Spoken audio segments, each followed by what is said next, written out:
would be great. So if you are here as an elected official to speak during that designated time, or representative of an elected official. Hi, Richard. Nice to see you. Hi, Tiffany. Great. Jack. Fantastic. You guys are the best. Okay.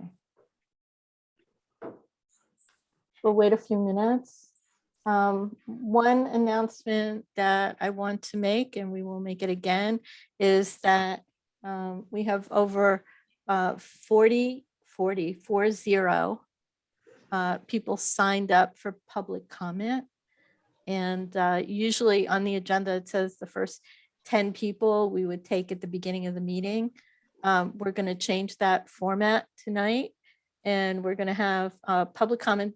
People who are here to comment on the BSA application, we'll do that when the BSA application is presented as public hearing. But for everyone else who signed up for public comment, we're going to do that at the beginning of the meeting. So be patient. For those of you who are elected officials or representing elected officials, in order to save time tonight, if you could try and be as brief as possible, because we really want to get a chance to hear people who are signed up for public comment. So 2 minutes, everybody gets 2 minutes. Elected officials get 2 minutes. Public comments gets 2 minutes. Somebody, while we wait, when will the board have hearings? Who knows? James White, don't know. While we're waiting. Nope, no date for that yet. Thank you. So it's 6:30. And let's see, we will move on in a minute.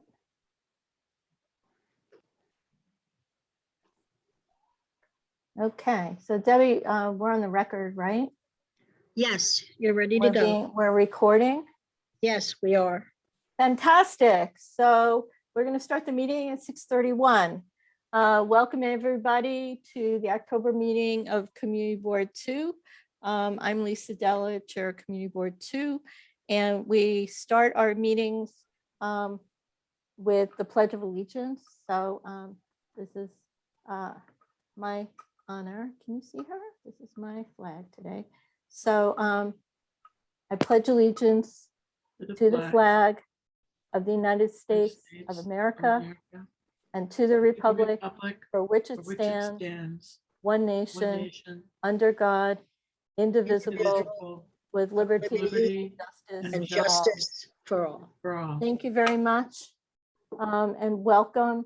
The first item on our agenda tonight are comments by public officials, and there are a number of people who are signed up. So I'm going to go with those that signed up first. Tiffany from Assembly Member Gonzalez Rojas. Thank you for your time today, Lisa, and hello everybody. I'm Tiffany Hurtado, and I am the constituent liaison in the Office of Assembly Member Jessica Gonzalez Rojas. Some quick announcements, because I know you guys need to get through it. Can I ask you to speak a little louder, please? Hello, is this better? Recording this? Is this good? Yes. Better, yes. Sorry about that. No Okay. problem. Okay, so yeah, so our office has compiled a list of resources regarding Storm Ida. We have emailed the board regarding this resource. If you guys want us to resend it, I'll be more than happy to. As well, if you guys know someone that's been affected by Hurricane Ida and cannot receive FEMA due to status, I will put the number on the chat and they could call the agency to find out more where they could apply, as well as homeowners and tenants could get up to $32,000 in grants regarding FEMA for individual assistance. As well, that we will be having a paper shredding event on November 13 from 10 a.m. to 2 p.m. located on 69th Street and 34th Avenue. If anybody's interested in coming, the limit of boxes is 5. Everything I'm saying will be put in the chat later on. We are also going to be hosting a community cleanup in our neighborhood, October 16 from 9 a.m. to 11 a.m., which will be cleaning the streets of 69th Street all the way to 95th through Northern Boulevard. If you guys know or interested, once again, I'll be putting all that information in the chat and you guys could contact us. And happy to be here. And thank you for your time, Lisa, and everybody else. Have a good day. If you have any questions, please let me know.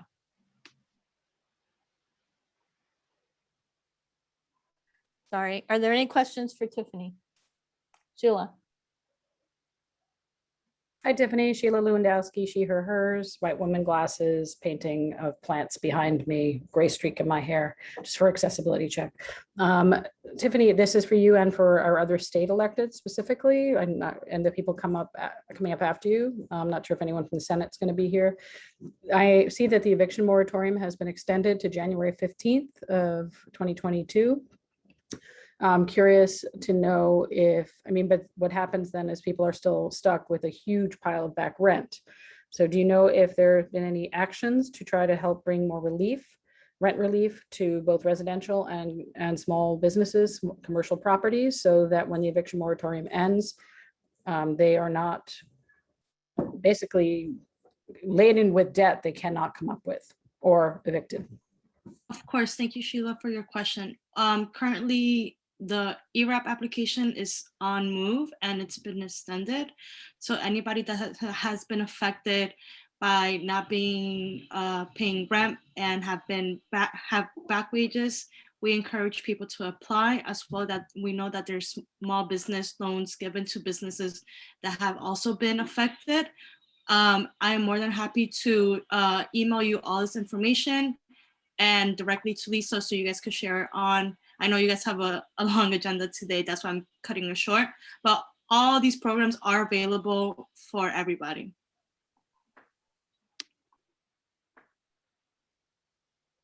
Is that it? Any other questions for Tiffany? Great, thanks so much, Tiffany.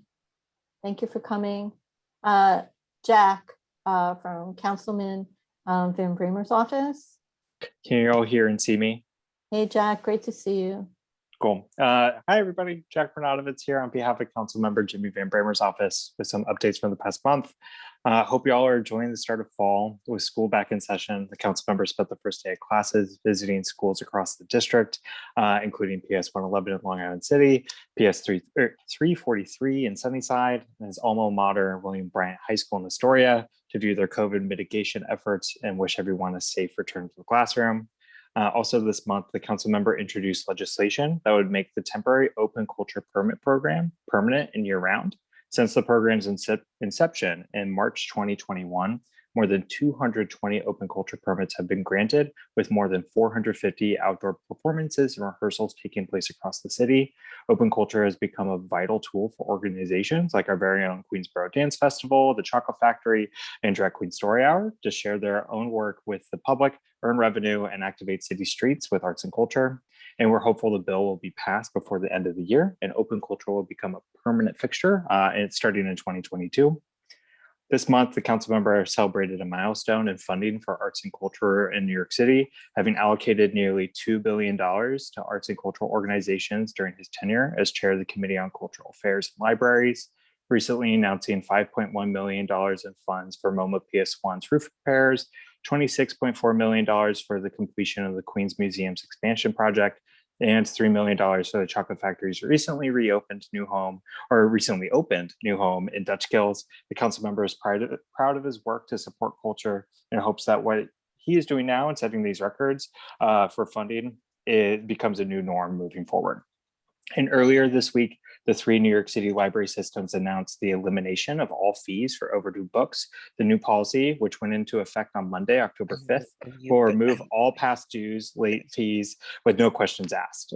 This change will impact roughly 400,000 New Yorkers, and the council members excited to see what a new chapter in equity will bring to our city. And last week, the council member did a walkthrough at Doughboy Plaza and Park with the Queens Park Commissioner, Michael Dockett, and his team as the renovations there are coming to a close. Parks has said that the fencing on the lawn should be removed in about a week, and the resodding of the lawn to allow the resodding of the lawns to take hold. The memorial plaque dedicated to the Woodsiders who died on 9/11 will be reinstalled next month when the granite veneer is installed opposite the statue.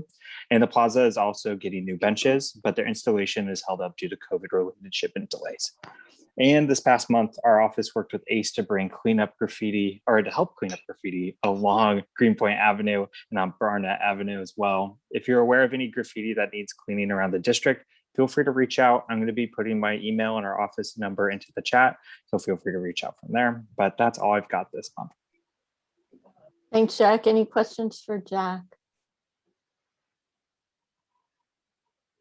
I just want to remind. Yes, I have a question. Is this Oh, open I'm to? sorry. No. The questions are for board members only. Oh, my apologies. No, that's okay. Jack, I just want to remind you of one priority of Community Board 2 in the allocation of funds to MoMA PS1. It's been a high priority for this community board to take down the concrete wall that separates the community from the courtyard of MoMA PS1. Can you just comment on the actions that the council person has taken to pursue this agenda item? So I don't know if I'm able to speak on behalf of MoMA PS1 just because this is their own personal project. But I can say is the council member is aware of their goals to reinvigorate that space and find ways to open it up to the community. But I can't speak more beyond that. So there was nothing that required that action in the allocation of funds. It just was money that goes to MoMA PS1, right? That would be a separate capital project with different funds going to it. Right. There's no stipulations or anything like that. No. Thanks. Okay. Jacqueline from the Queens District Attorney's Office. Carisha had her hand up and then Frank. Oh, Carisha, Yeah. I didn't see Carisha. I'm sorry. Thank you. Hi, thank you. Thank you. Hi, Jack. I just had a quick question about the open culture. Thank you for all the work in working to push that through and have it be permanent. I was wondering if there were opportunities where artists and groups that have already participated in this year's open culture process have a chance to offer feedback or hear what changes might be happening when the bill goes forward as a permanent project. So for the bill moving forward, just quick synopsis for folks, it would become permanent. It would be year round, also expand the eligibility requirements, making it so artists that received a City Artist Corps program could apply on their own, and also expanding the number of locations, setting a minimum number of open culture streets throughout each community district, and also creating a reporting mechanism for the city to look at the long-term sustainability of the program, such as future funding, things like that. And so the bill has already had a public hearing within the Committee on Cultural Affairs. And so the next hearing will likely be a vote. But the long-term sustainability for the program and looking at getting some feedback from participants, I mentioned a reporting mechanism in the bill, and that would include collecting surveys and responses from prior applicants and those that use the permits to help strengthen the program going forward. So we're working on that. I don't have concrete details as of yet, just while the bill is still being drafted, but I'll follow up with you offline and be able to provide more details. Okay, does that work? Yeah, thank you. There are other hands up, Frank Wu, and then Sheila, did you have a question? Yeah. Hi, Jack. Thanks. I just want to talk about the Queens Public Library. I was wondering, I know the council member has a really strong relationship with Queens Public Library, Dennis Walcott, but there's going to be a transition in place. Has there been any updates on the Court Square Library? Last we heard, they were negotiating the build out with that 5 points. Is that still the case? There hasn't been any update given in months from Queens Public Library. Any expectations or color wise you could help provide? Again, knowing that the council member is a big advocate for libraries, but things are changing, right? It'd be helpful to keep on pushing Queens Public Library. Yeah, so I do not have any updates beyond what you shared, that they're doing some final building negotiations, but I'm happy to check in with QPL and see if there's any latest updates or statuses, but I don't have any updates to share right now. I'm sorry. Okay, that'd be great. Thank you. Yeah, Sheila, did you have another question? Yeah, just very quick, actually, kind of following on the heels of what you said. I know we have a long agenda, but Jack, this came up at the Transportation Committee meeting the other day when PS1 is partnering to do the open street, or not the open street, I forget what it's called. Plaza project. Plaza project, thank you, in front. And so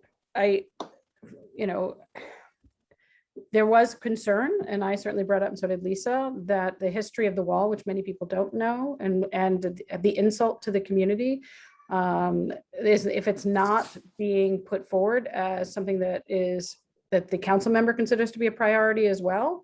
And that's kind of messaging that goes forward. And so we are all supportive of PS1, love them. But if they're looking to just extend more out into the public area, we would like some greater porousness. And they expressed that they had intention, but I think we want to hear it. I want to hear it from the council member's office as well, that it's a priority. So I'm sorry to uplift what Lisa's saying, but thank you. Yeah, I hear you, and I agree. With new leadership at MoMA PS1, they're seeing a greater connection with the community, and the Plaza project is a first step. And I think there are some long-term goals. I just wouldn't be able to speak on behalf of those because I work for the council member, not for MoMA PS1. But I do know that there's intent to expand that connection with the neighborhood in a variety of ways.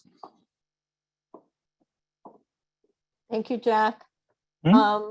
I was in such a rush to start the meeting tonight that I want to remind everybody of some housekeeping rules. Tom, before we go to you, we have housekeeping rules for the remote meeting. And so I want to encourage everyone who's here tonight. We have a big turnout for this meeting. Please mute yourself when you're not speaking. If your mic is on and you're not speaking, we will mute you. This is a community board meeting. Board members have priority when asking questions, and guests or elected officials, for guests or elected officials. You can make a public comment during the public comment section. The link to the sign up is in the Zoom chat, and Anatole has posted it there. If you are not a board member and speak before board members, we don't want to have to mute you. Please use the chat. If you'd like to ask guests or elected officials questions, board members, please raise your hands on the Zoom chat, on the Zoom meeting. And as always, please be courteous, respect the space and time. And we have a new slide with community agreements. And Anatole, can you post? I can't hear you. Unmute. Oh, sorry. Did you? Sorry, I have Debbie on the phone about the meeting limit. What was the question, Lisa? Can you post our new community agreement slide? Yes, I can.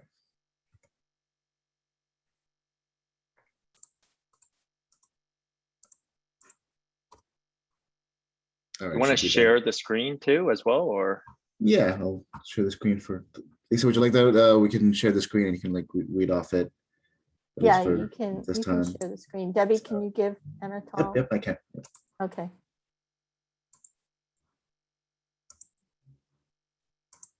Anatole and you both have co-host. Okay, so these are our community agreements. Rules for chat. Please be respectful. Everyone has a right to be here, even if you don't agree. No personal attacks. Warnings will be given. Keep sidebar conversations to a minimum, please. Assume best intentions. Assume good faith in each other. And wait, why am I talking? Time is limited. Consider if what you say has been said or is on topic, or if there's a better place or time to say it. And please acknowledge when intention doesn't match the impact and hurt has been caused. Sometimes people get very passionate and emotional, and we just want to try and keep the Zoom a democratic and civil place to share information and feelings. So those are our community agreements. I hope everyone's bought into that. And with that, I'm going to go back to comments by elected officials. Kat had her hand up also. All right, Tom, did you have your hand up or Kat? Yeah. I did, Kat. Lisa. So Yeah. yes, thank you. You're fine. Okay, Kat, Can you hear me? yes. I had a question for Jack. I'm also wondering about the way that funding is distributed to organizations that do or don't reflect the actual community. Because I know that MoMA PS1, actually its whole senior leadership, minus maybe 2 people, are white. And so I just wonder if there's like any kind of recognition about the mismatch of queens and when you're making these funding decisions. Happy to answer this. So with funding decisions, especially for arts and cultural institutions, looking at equity as a lens and how these funds are distributed for organizations that their leadership might not reflect the borough as a whole or the city. I do know the council member has, in this tenure as chair of the Committee on Cultural Affairs, has pushed for greater diversity and inclusion within the cultural sector with the cultural plan, which has a big analysis on diversity, equity, and inclusion, as well as the CUNY Cultural Core, which creates a pipeline for new young leaders into the arts administration roles and cultural leadership, and cultivating these young arts administrators fresh out of college to become the future CEOs, presidents, executive directors of these organizations. But right now, in terms of funding for these cultural institutions, we are looking to support these entities and their work throughout the city and supporting the artists and their work. So happy to have a one-on-one conversation with you as well to speak more about this as well. Thanks. Thanks, Jack. Tom? Thank you. And Jack, I'm just going to revert to the comments that both Lisa and Sheila made. And in hearing from MoMA the other night, I walked away feeling that they were passing on the responsibility of the wall to the city. And they said that the city owns the wall, and so it's them that have to deal with it. And then, I respectfully heard from you tonight that it's MoMA's project. So I kind of think that there's a disconnect here in terms of who's going to own the responsibility of addressing this issue. So I was not on that call, so I would not be able, I don't have that full context, but what I can say is for any capital project for a cultural institution, it is a partnership between the institution and the city's Department of Design and Construction, who has final approval for a lot of the architectural plans and concepts. And so when they're speaking about the city, they're speaking more about Department of Design and Construction. The council is involved with helping with supplemental support in terms of funding, and it is an overall partnership altogether, but it is within the jurisdiction of that entity and the cultural institution and how they want to implement those projects. So thank you, Jack. We might have to revisit with them their level of responsibility. I didn't walk away feeling they understood that. Great. I think that's it, Jack, for you. Lots of questions tonight. Jacqueline from the District Attorney's Office. Hi, everyone. Happy Thursday. I just have 2 items at the top from our Community Partnerships Division. So first, DA Katz and her Latino Advisory Council will host a Hispanic Heritage Month celebration next Wednesday, October 13th at 6 p.m. located at La Boom in Woodside. The DA will honor several Queens community leaders and commemorate Hispanic heritage with a series of live cultural and dance performances. The event, of course, is free and open to the public, so anyone interested in attending can RSVP directly to our website at queensda.org. I will also place the RSVP link for everyone in the Zoom chat below. And finally, in recognition of October being National Domestic Violence Awareness and Prevention Month, I want to take this moment to highlight some upcoming available services provided by our office. So just to note, on Thursday, October 21st at 3 p.m., the District Attorney will host a virtual webinar on resources and services focused on combating domestic violence. The event will feature community partners such as the Korean American Family Service Center, Safe Horizon, as well as speakers from our Domestic Violence Bureau, which investigates intimate partner violence, harassment, assault, violations of orders of protection, and more. The Bureau itself works closely with the Queens Family Justice Center and works to ensure that victims are connected to safety, to planning, and to counseling services. We also have a dedicated domestic violence helpline at 718-286-4410, which I will place in the Zoom chat below. The hotline itself is open 24 hours a day, 7 days a week, and gives callers the option of connecting to an assistant district attorney or to a service provider. So those interested in joining the virtual webinar on October 21st to learn more can RSVP directly to our website at queensda.org. And I'm happy to put my Queens District Attorney email address for anyone to contact me for more information on those events. And with that, I'll be happy to take any questions from our Community Partnerships Division.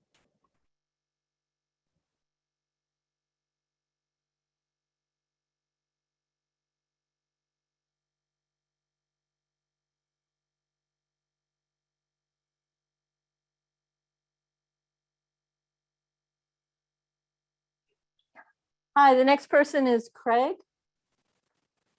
Hi, everybody. I'm from Councilmember Robert Holden's office.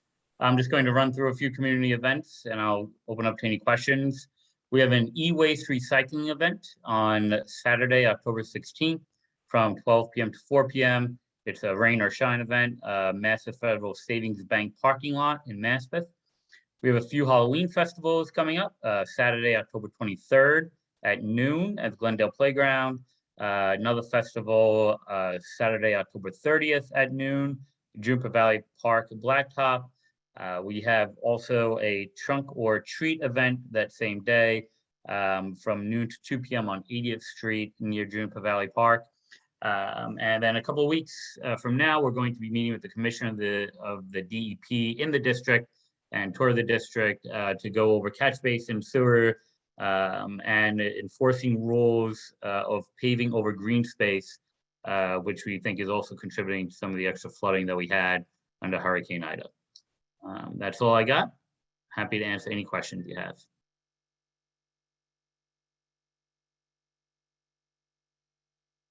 There are no questions.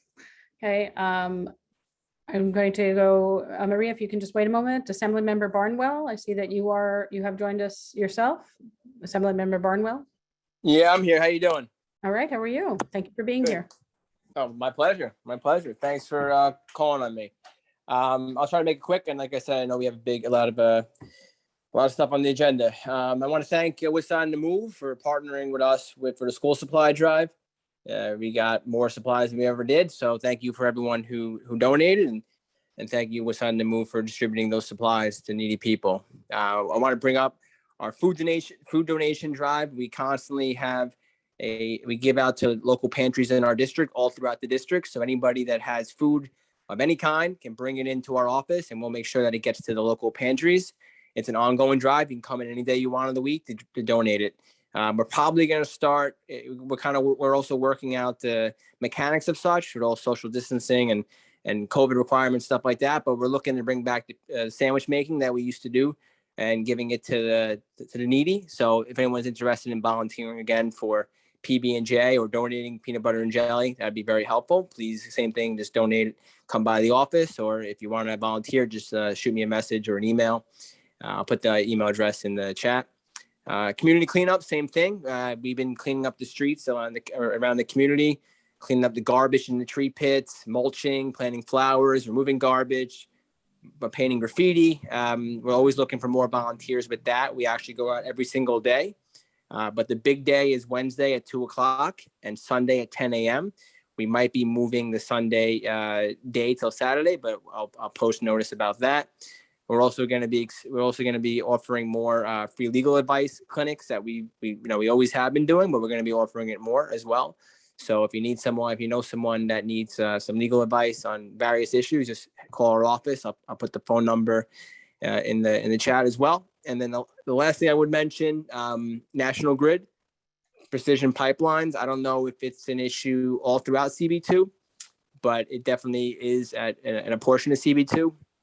To sum it up, basically National Grid is doing gas inspections for your home, and they have basically given that out to a contractor, we'll call it PPS, Precision Pipeline Solutions or Strategies or whatever it is. And they're saying that they're actually going to homes and leaving notices saying, you know, if you don't comply with this, we're going to shut off your gas. We're going to fine you. And unfortunately, a lot of people, when you call the number to try to schedule an actual meeting to, you know, do the right thing, they're not picking up the phone, PPS.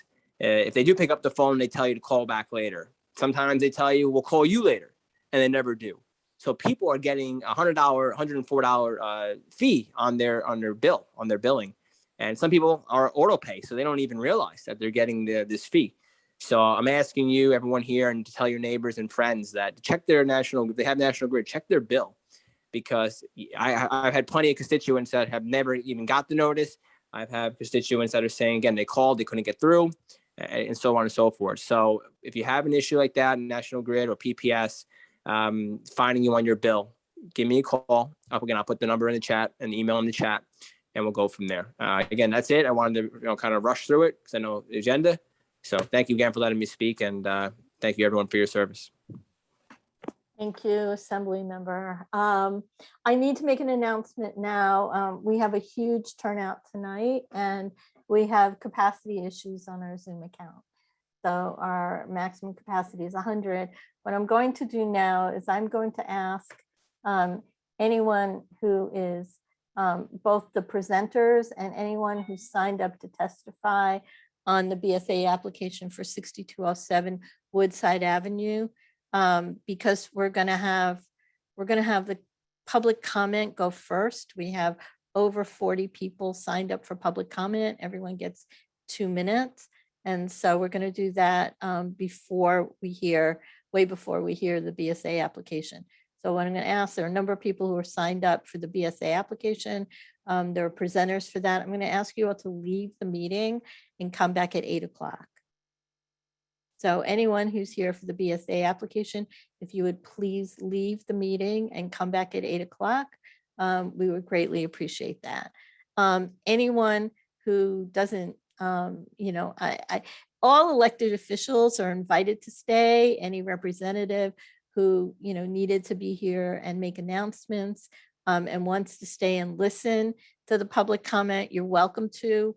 But if what you've done, if what you've come here to do that you've done, if you would leave, that would be great.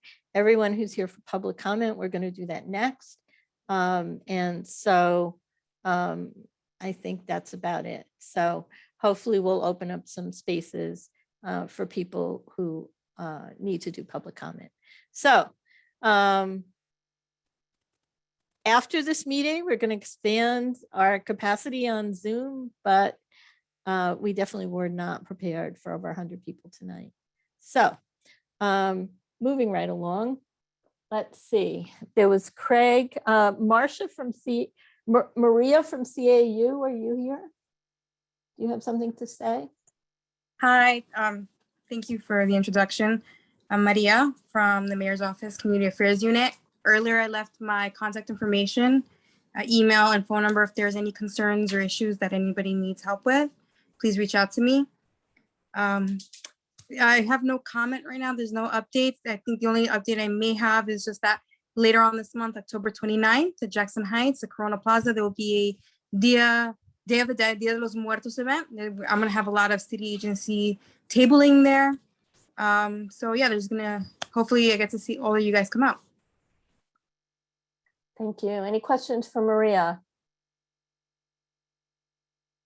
Steve? Yeah, this is a problem, Lisa. Maria, I assume, is going to have to leave so we can get other people on. Of the people who are in the public waiting to speak, I know for a fact that a good number of them wish to speak about the problem that the mayor created with the traffic situation in Sunnyside Gardens. And I'm not sure how this is going to work. The way this is going to work, Steve, is that all of the people who are signed up for public comment, we are going to hear after elected officials. So No, I understand everyone that. who signed up, and No. then, they'll get to, I mean, we're at 100. So Lisa, hopefully, it's not your fault, and I'm not blaming you. I'm saying the problem is because we are limited to 100 as compared to having everybody try to zoom into the meetings that we used to hold at the by Queens Boulevard. We've got people here who want to be heard who aren't going to be heard by some of the people who should hear them. no, That's all I'm everybody will saying. be heard, Steve. But not by Everybody the will mayor's be heard. office. We will I hear hope, people I during- hope we will be heard. I hope we You- will be. Thank you. You will be heard. We're going to start public comment after elected officials and guests. We're going to start public comments. We're going Maria, to try I and get, Debbie, we're going to try and get through everybody who needs to be here for public comment. If you make your public comment and you can possibly leave when you're done, we would be grateful for you to do that, to let other people in. And that's how we need to do that tonight. We only have the capacity for 100 people at a time. And after public comment, we'll move along. Lisa, I So- just wanted to add, I think Steve's point was to ask Maria if she would stay through the public comments so that she can hear firsthand to take the messages back to the mayor's office. Is that what you wanted, Steve? So Yeah. that's what, Be to stay and listen. Like I said, I'm leaving my contact also information. So if there's anything that anybody wants to let me know, and if those who are listening and can't, like, over the phone, because I know we're at capacity right now. My email is mbolanos@cityhall.nyc.gov. Please, you can, leave any comment to me. Thank you, Maria. We appreciate it. okay, moving right along now. Let's see, there was Maria, and then there was Mary Hobeda from Senator Ramos's office. Hey, good Yeah. evening. Thank you so much for giving me a chance to speak. We have actually a little bit, we have few updates. Our office is now open, but we are asking the people to make appointments before coming to the office so that we can avoid overcrowding and maintain health guidelines. Our phone number is 718-205-3881. I will also share the phone number and email on the chat. The updates are excluded workers fund is closed now, but we will still help the applicants process their application. Senator Ramos is in DC now, meeting with Senator Schumer to follow up on either relief, especially people are having tremendous hardships in our district with their insurance and access to their relief from FEMA. If anyone is still waiting on FEMA or having trouble with their insurance, we ask them to contact our office. There is now a rental assistance hardship declaration form specifically for the homeowners who are having trouble coordinating with the tenants to fill out the emergency rental application form paperwork. Our office will be hosting a summit in collaboration with the Peruvian, Colombian, Ecuadorian, and Bolivian consulates, and also with Queensborough President's Office, Assembly Member Jessica Gonzalez Rojas' office, and more officials' offices. The event will be an opportunity to celebrate the end of Latino American History Month and Indigenous Peoples Day. It is going to be on October 17th, and from 12 p.m. to 2:30 p.m. at 3316 108 Street. I will also share the address on the chat. We'll be hosting a Dia de los Muertos event at Corona Plaza on October 29th at 5 p.m. That's all for tonight. Thank you again, and I will be sharing the information on the chat again. Thank you. Thank you very much. Kathleen Bragg, Kathleen, do you have anything to say? Are you comments? Khalil. Oh, I'm Hey, sorry, Lisa, how you Khalil. doing? I apologize. Did I? It's all I right. can't I read haven't had the anymore. haven't had the heart to correct you over the past few months. But yeah, it is Khalil. It's a pleasure to be here tonight. My name's Khalil Bragg. I'm with the Queensborough President's Office. I'm an advisor on community engagement. I handle gun violence issues throughout the borough, as well as a sports specialist for the borough president. As Lisa and Debbie know, I also am in control of our borough board and our borough cabinet monthly meetings. I'm pleasure to be here today for my first meeting, as I'll now be taking over for Joe Nocerino as the liaison for Community Board 2. Just a quick couple of announcements. We had a successful regional town hall in Northern Queens at the Boys and Girls Club in Community Board 2. About a couple of weeks ago, we do have another one coming up in Southeast Queens, which will be on Tuesday, October 19th. We have a virtual redistricting town hall, which will be on Monday, October 18th at 6 p.m. And we also have an Italian Heritage Month celebration at Queensborough Hall. It's going to be on Thursday, October 14th, 5:30 p.m. There'll be light refreshments, entertainment, and we'll be honoring everyone. You would have to present a negative COVID test as well as your vaccination card in order to enter. I'll leave the RSVP below, and if anyone has any questions, I'll be glad to answer. Thank you, Khalil. My apologies. But thank you. Any questions for Khalil?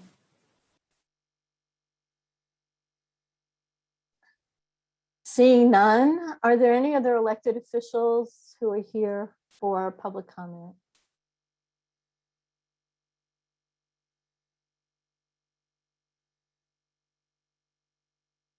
Gone. Okay. We're going to move along now to our guest speaker, Nicole Garcia from DOT. And Nicole is going to discuss the implementation of the 39th Avenue Bike Boulevard. Hi, good evening, everyone. Can everyone hear me? Just give me a thumbs up because I'm working off my iPad in my office. Yeah, all right, excellent. So thank you for having me here, Community Board 2. I want to say that we've been hearing a lot from local residents in the neighborhood and beyond about the implementation of Queens's very first bike boulevard. What I will say is that it is a work in progress. We are working as quickly as we can to make sure that it gets implemented, but as with any construction project, because this is what, is going on 39th right now is, construction work. I mean, right now, this week, folks might have seen we started implementing a new traffic signal, which is, laying conduits and putting in that infrastructure so that it's safer for everyone from school children to seniors. So, we have pedestrian ramp work going on. It is in the middle of construction. We're trying to wrap it up. All the points that people have emailed me about, my borough planner, Greta Suarez, my deputy, Jason Van Ray, about we hear you. We know that there's a little bit of confusion. I have my planner and a past planner from DOT that used to service Community Board 2, John O'Neill. They've been going out every day, reporting back on the progress. We've been in touch with the project team. So what we're asking is for a little bit of patience. We're almost there yet. And we're wrapping up work as quickly as we can. So this is a listening session. I'd love to hear from members of the board and anyone else. You can write in the chat, you can write to me or Debbie Markell. She's very good about passing along feedback that she hears from residents.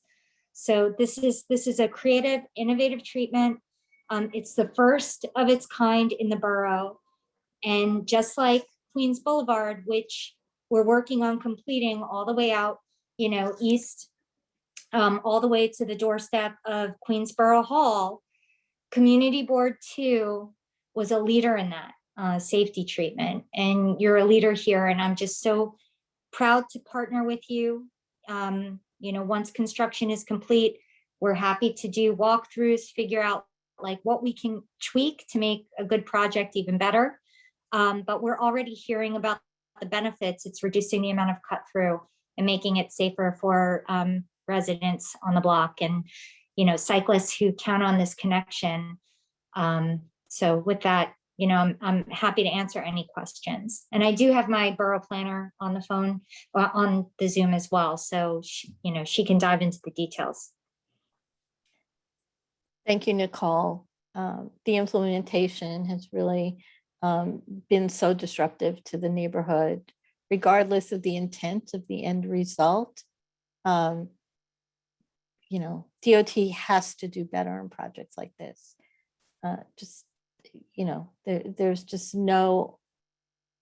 There's nothing I can say to make it better at this point in time. You're not going to take back what you've done, but I would urge you to consider having staff on the ground, to having people as ombudsmen, and to be out there talking to residents, because the confusion and disruption to people who live in this neighborhood has been so extreme. So I would just urge you to consider that at DOT. Anyway, we have a lot of questions, and I'm going to pass it on to board members first, and then we're going to hear public comment. So Tom Matusa, Steve Cooper, Amparo, and then Kristen McGowan, and then we'll move on. I see other hands up as well. Thank you, Lisa. Nicole, thank you. And I accept that your statements around how important this project is, but it didn't seem aligned with what I saw on the ground the first couple of days. I would think if DOT thought this was an important project, we would have seen more people on the ground talking to the neighborhood, being involved. And I did not see that, Nicole. And your messaging around how you view this as an important project today does not align with what I saw on the ground the first few days. Thank you. Steve? Hi, Nicole. Thank you for coming here. You're going to hear a lot of questions from other people. I'm going to keep mine short.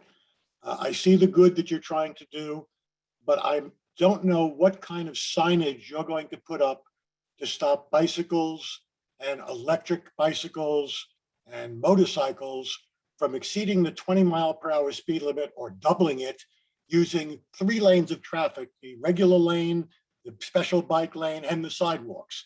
It has become very difficult to cross the street if you're a pedestrian. What type of signs are you suggesting that are going to curb the use of these other lanes of traffic and the bike lane to enforce the speed limit?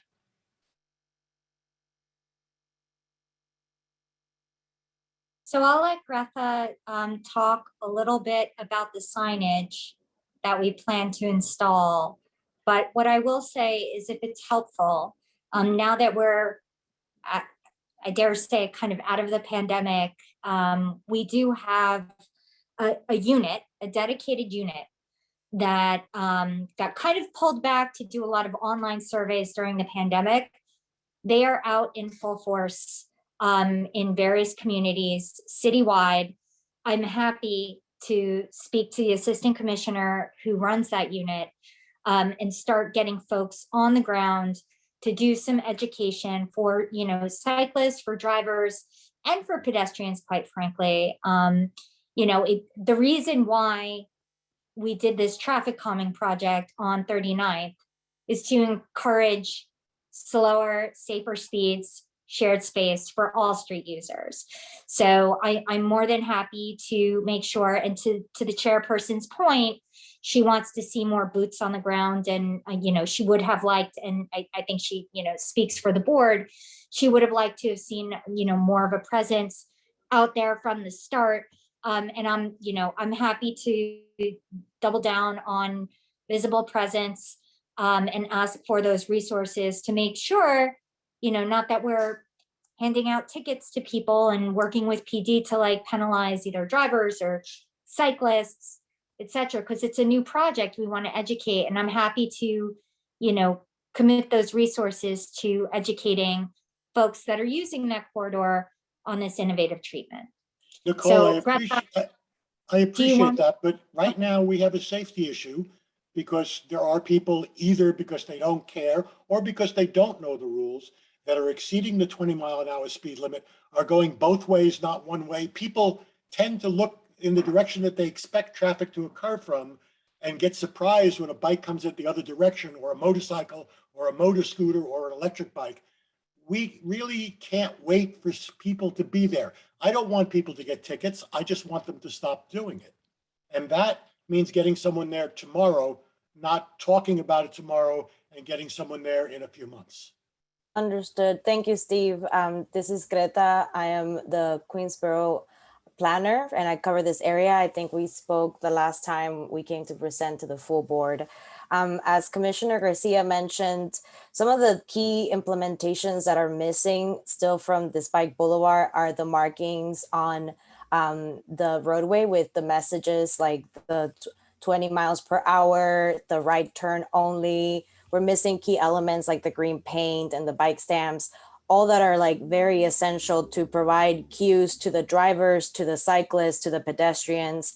I think the huge improvements of about like 6 intersections that got the crosswalks, that already is a huge asset to this corridor for vehicles to, you know, be more alert of like cyclists that are crossing, also the other road users like cyclists and, you know, moped users, as you mentioned. So we already have the bike boulevard signage that we installed. The signal work that is happening in 52nd Street will change that intersection a little bit. So this will be another, you know, traffic control measure when you're entering the corridor from the eastern end. And we really hope that once we are able to install the road messages, you know, which will further alert the drivers and guide all the road users, we would see what you're describing go down. We have gotten some accounts that the corridor, the speeds have like slowed down just on the past few weeks, but we understand that there's still a lot of work to be done because there's some confusion given that the project is not complete.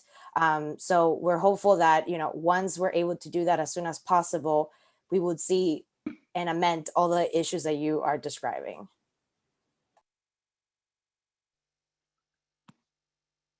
Amparo, and then Krista McGowan, and then Laura, and then Danielle. Hi, thank you, Nicole and Greta, for joining us today. I can understand how difficult it is to coordinate such a comprehensive community safety plan with many moving parts. I want to thank you for this project and its needful implementation. I've also witnessed, as a resident of 39th Avenue, difficulty with implementation due to parked and seemingly abandoned cars along 39th Avenue. And I'm hoping there would be more towing in the future to help complete the marking and painting of lanes and crosswalks. Is this possible? Thank you for taking my question. Just providing. Yeah, Go ahead, Greta. I was please. going to say that we tried in this case to not, you know, do vehicle removal as much as we could. So that's why we have been going back to do implementation in phases. For instance, last Friday, we're informed that our crew was working on installing the missing markings and thermal throughout the corridor where there was previously blocked cars. I even went out there this morning and I saw that there's still some sections where you see the layout and the markings are missing is because of previously parked cars. But you know, we Blame want the cars. we're not blaming the cars. What I'm trying to answer here is actually that we are understanding of the fact that this is a very different project, you know, again, the first bike boulevard in Queens. So we wanted to be accommodating to the parked vehicles and do it in phases and in parts. So what you still see when there's like some layout, where even like in some sections, I know the council member's office had like reached out about a crosswalk that wasn't like painted all the way to the curb. That was an instance of a vehicle, you know, blocking that. But we've gotten it down more and more every week. And what I saw today was just like a few markings that were remaining because of parked cars. So I think we're gonna get that done soon. And then, our next steps are also, as I told Stephen, was to move into the roadway messages and markings and the bike stamps. And we would move into the green paint and the vertical elements that are so important, some of the flex delineators. I know that there is confusion at the western end on 45th Street. That's going to be an additional pedestrian space. We had shown that at the presentation. That needs to be painted. We need to put planters there. We need to put, again, more vertical elements so that vehicles are not confused as to what is that space and they're not entering it. So these cues will be able to provide, more visibility. Even the pedestrian islands, we're missing to paint those and make them more clear that that's like the usage for the pedestrians. Kristen? Hi, Nicole. I know Greta and I have been emailing, so I just kind of wanted to echo a little bit what I've noticed. So I walk with my kids to school every day. We walk almost a mile on the stretch. And I think for us, you have these pedestrian crosswalks, but with no signage, no one is stopping. So I know Greta had said that these places don't qualify for stop signs. Can we reevaluate that? Because just having the zebra lines, no one's stopping for me at all. And then I know, once it's painted, it'll hopefully help. I had said the same thing. If you had someone on the ground, it would have been helpful. Even now, it would be a little bit more helpful. I just find that kind of the turns where the cars have to make the right or the left, they're kind of still flying around. If we can get any stop signs in anywhere at all, or any more lights, I'm all for it. But that's pretty much, what we've all been discussing. Thank you, Kristen. I don't know if Nicole or Greta, you want to respond to Kristen, or we can move to Laura? Well, we're absolutely open following implementation, and we do this for every single project that we do. It's not just ones that involve bike lanes. It's every project that we do. We are always happy to take another look, reopen studies, see if there's, and I don't want to make promises. I know that parking is a really hot topic related to this particular project. But, obviously when our engineers do things, we try to go more conservative because obviously we want the street as safe as we can be. But, even with the parking loss, after implementation, we want to continue to monitor. I'm not making promises here, but that's something that we can always look at. These are signs. We can always adjust signs. And with the stop signs, I'm more than happy to, following implementation, talk to the project managers and see what we can do to make it even safer. And intersection controls are a part of that. And we're happy to look at that. Yeah, and to add to Commissioner Garcia's comment, Kristen, we had talked about this where we did studies for every single intersection for traffic controls that did not already have. And the ones where, where we're installing the signal, for instance, that's because it met the counts that are guided by our federal guidelines. But where we didn't have that, we were able to look at enhanced crossings. And I know that that's like more specifically what you're talking about. With the enhanced crossings, you have like a pedestrian warning signage. It's like that yellow signage that has like a pedestrian icon walking, and that's meant to alert the drivers to yield to pedestrians and to be in the lookout for pedestrians. I think a key element that is missing for these crosswalks is still that painting the pedestrian islands and making it more visible for those pedestrians that are going to be crossing, and putting the flex delineators. And I told you that this is one of the things that I took down at the Tuesday Transportation Committee meeting, that we will be following up with the project team and evaluating once also all of the roadway messages are put down, to see how vehicles are still responding to these enhanced crossings. So yeah, we'll, as Commissioner Garcia said, we'll take another look at that, especially once like the full implementation is done. Thank you. Laura and then Danielle. Hi, thanks so much for coming, Greta and Nicole. We're really thrilled to have Queens's first bike boulevard. I know this is it's a change, it's an adjustment, but I'm already seeing a lot of the benefits. We don't have drivers using it as a shortcut or cut through. Speeding is down. We're loving the new crosswalks, and I'm seeing all kinds of people biking here, residents, commuters, working cyclists. I saw a lot of parents with kids this weekend, seniors, a lot of women. And so yes, thank you for this.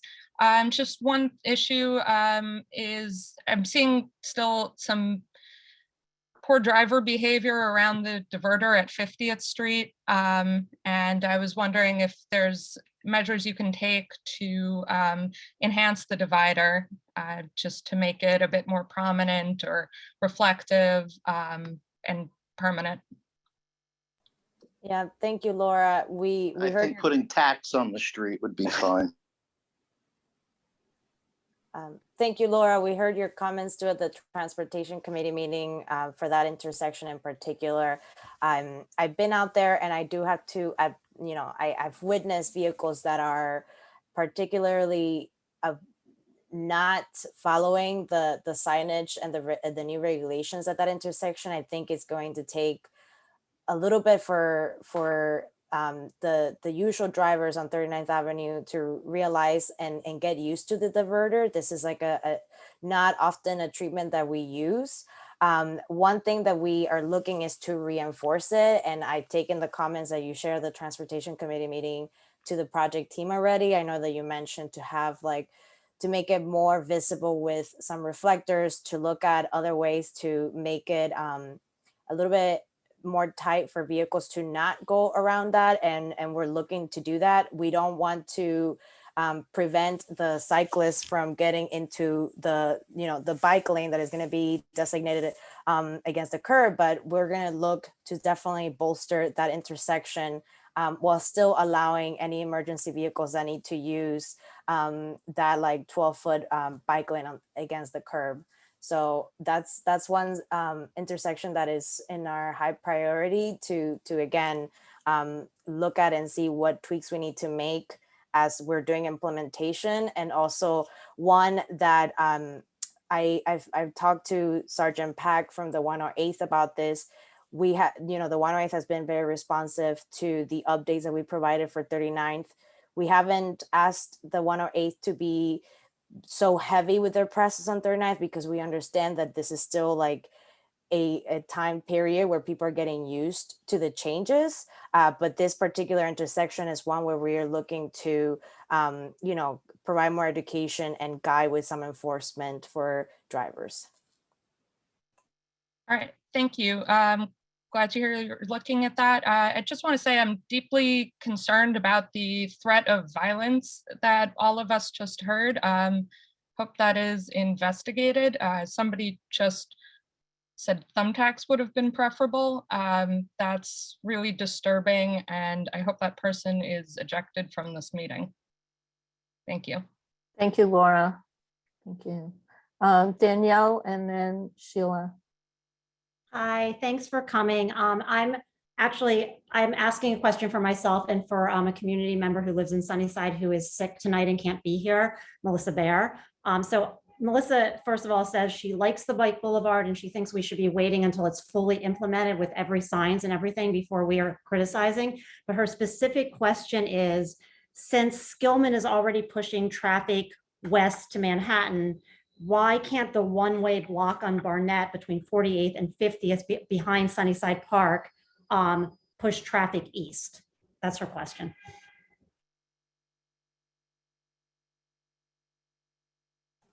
Can you repeat that part? You said the Barnett and 48th. Yeah, so I guess between 48th and 50th. So I don't drive, so this is like I'm reading something someone who drives says. It's 48th. Between 48th Street please? and Woodside Avenue. So between Barnett Street, between 50th. 48th and Woodside Avenue.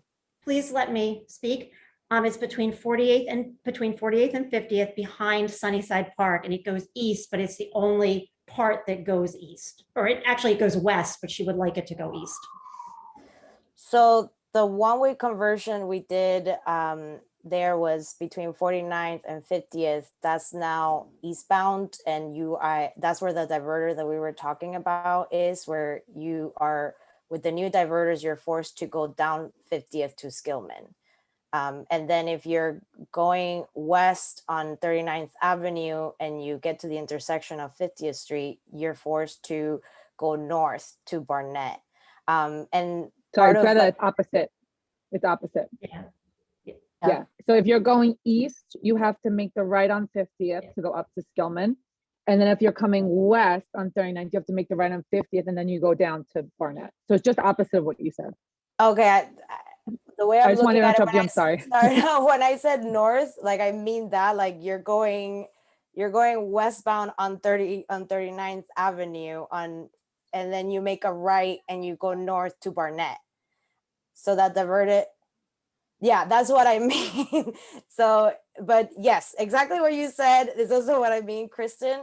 And when the diverters that we put on 50th, and part of the presentation that the project manager did here at the full board, the diverter is one of the elements for making this corridor more of a local street and taking, any cut through traffic out of 39th and making it, again, much more of a local neighborhood access street. So like one of the things that we learned from the open street, and this haven't been designated as an open street, is that there can be local access for pickup and drop-offs and loading and unloading, but essentially trying to discourage like cut through traffic. And we got in the past complaints to our office from a lot of like heavy truck traffic. I do know that due to the school that is being built on Barnett and 48th Street, we have active construction there. And I was there today on site, and I had to have a conversation with some of the flagmen for that school building, because there is some confusion and of like those trucks going through 39th and even sometimes going the opposite direction and avoiding the one way. But this, being cognizant of the fact that we have such like active construction at that intersection, the cut throughs and the one-way conversions were done to reduce traffic speeds, to divert cut through traffic from the corridor, and to make it much more of a local access to 39th Avenue. Thank you. Sheila, did you have a question? Sheila or Maury? Yeah, I decided. Oh, okay, fine. Maury? This is just a housekeeping message. I just want to remind everybody that there's been a couple messages in the chat that weren't very friendly and a little bit aggressive. And I know there's the community agreement that we've been reposting every now and then. Please read it if you haven't, if you came in late. And please also remember, we're all your neighbors, and we might not all agree on everything, but we can all be civil, and we might be upset about something, but let's all be civil. And remember that the meetings are recorded and the chats go into the archive as part of the public record. So don't say anything your mother wouldn't be happy of you saying. Thank you, Maury. Steve, did you have another question? And then we're going to move on to public comment. Yeah, just briefly. First of all, back up what Maury is saying. We have to be civil. The problem that we have, Maury, is that so many people in the community feel that they were left out of the process. They weren't notified. They couldn't participate.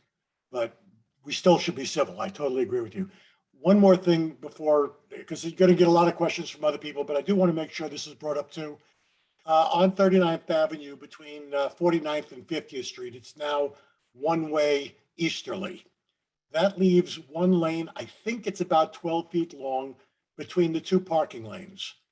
Does the Department of Traffic ever consider that someone may have to stop their car to let off their child or to unpack groceries? Because when that happens, there is no lane for anyone to get by anymore.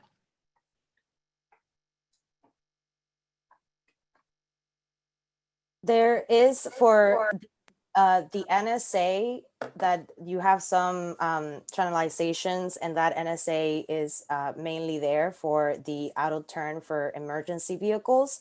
But right at the intersections, there is some spot where you can do like a quick pickup and drop off. I'm not talking about the intersection. I'm talking about between 49th and 50th Streets. There are 20 houses there. Correct. I'm not sure if any of them are two-family, but there are 20 houses there. And if someone lives in the middle of the block and they have to let their child out, or their sick grandmother, or whatever, or maybe even them, I don't even know how old everybody is on that block, it becomes a situation where no traffic can get by. I concern myself sometimes with the fact that there's a thing called road rage. And road rage can be caused by some of the things the DOT has done at that situation. And is it possible that maybe the bike lanes could be narrowed to 8 feet so that maybe the actual lane could be as wide as Skillman and people could pass a double parked car, if not a truck? Well, the bike lanes are 12 feet wide, where we're going to be putting the green paint so that emergency vehicles can get through in a case of an emergency, and in case there are any vehicles blocking the main roadway. But as I said, in the NSA zones that are in those blocks, if you have a quick pickup or drop off and you don't want to be blocking the roadway, then that's the option that you have, or you get a parking spot.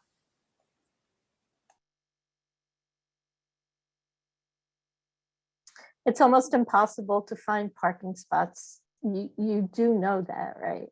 I mean, I don't mean to be flippant about it.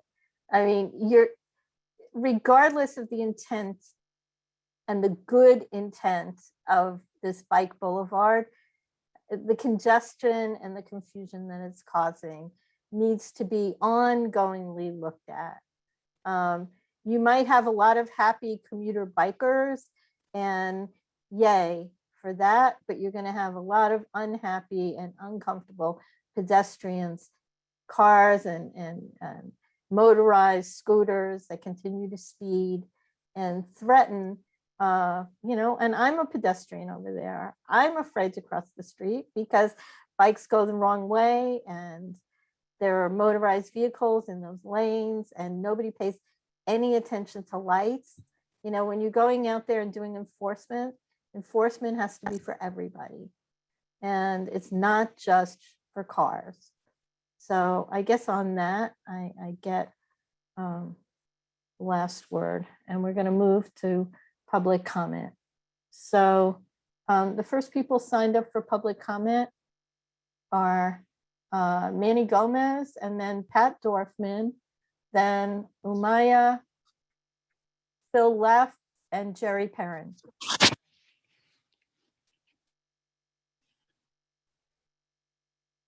Hello. Hey, Manny. Good evening, everyone. I would like to thank everyone that is here, because I know if you're here, it's because you are concerned about what's happening, in the many aspects, not only on 39th Avenue, but in the many things that are coming up in our neighborhood.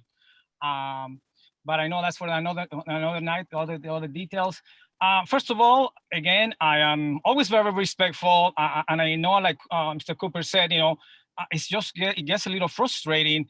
And so I apologize that I'm coming out like this at the beginning, but it's just a little bit crazy that DOT does not want to hear us. We already had an issue with them, with 43rd Avenue and Skillman Avenue, when we told them about all the different actions that happened. So when they talk about that, even though this is the first assignment that they're doing on 39th Avenue, and they say that this is the first time, I'm sorry, but that's not an excuse. You already have so much out there, so much work out there in New York City, and now such a small avenue is causing so many trouble. So I guess then that's why we definitely are here in the community.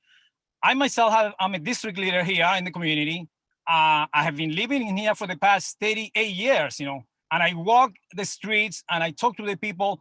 And again, my family do bike, so I want that we share the road for everyone and that is safety for everyone. But unfortunately, when you bring in a different agenda that is not about safety, for my for the people that are here in the community, and it's very distressful. You know, it boils my blood when I see that something is happening, and I'm sorry, but I have to say it loud and loud, because, and I'm not going to stop saying it until DOT, you know, gets back and really listen to what the community has to say. I have a question for DOT, if they could answer that. When did they actually told the engine, on the ladder engine for the fire department here on 51st that this was going to happen, you know? So thank you so much for your time, and please remove the sign of 39 Avenue now. Thank you, Manny. Thank you, Lisa. Pat Dorfman. Manny, you had a question, just repeat. Yes, Lisa, thank you so much. I wanted to find out, when does the actual, the fire department on 51st got to know about this redesign of 39 Avenue? Thank you. So I'm happy to answer that. So I don't have the exact date, but as our planners and engineers were conceptualizing the Bike Boulevard, and this happens with all of our projects, we do go through a process where we review our plans with FDNY. It happened with Skillman and 43rd. It happened with Queens Boulevard. It happened with the Bike Boulevard here, and also in other boroughs. So, so before we brought it to the community board, we certainly shared this with our agency partners to make sure that if they had any feedback, we could incorporate that. So that happens. That's what our downtown office does. It's every project we do has a level of interagency coordination, and especially with first responders. Thank you, Nicole. Pat Dorfman. I think she's here.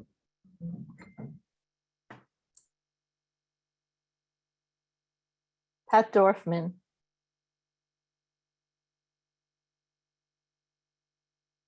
We're going to move on. We'll come back to Pat. Umaya.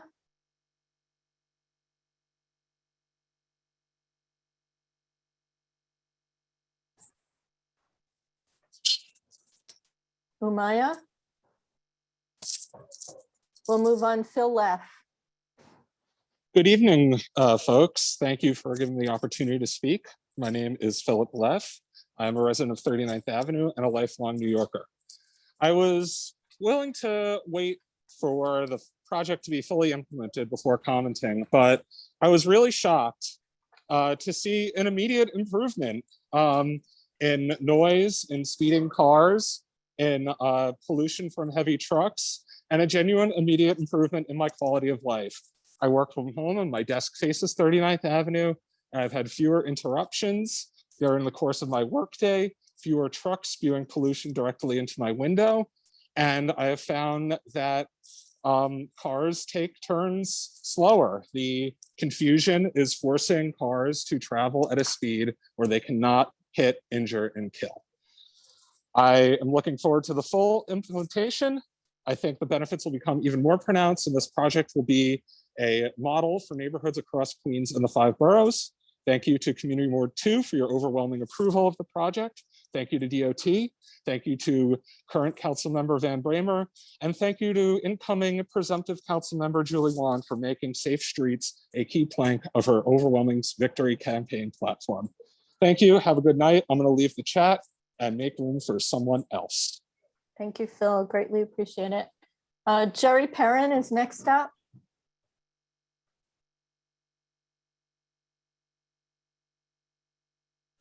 Jerry, you have to unmute yourself, Jerry.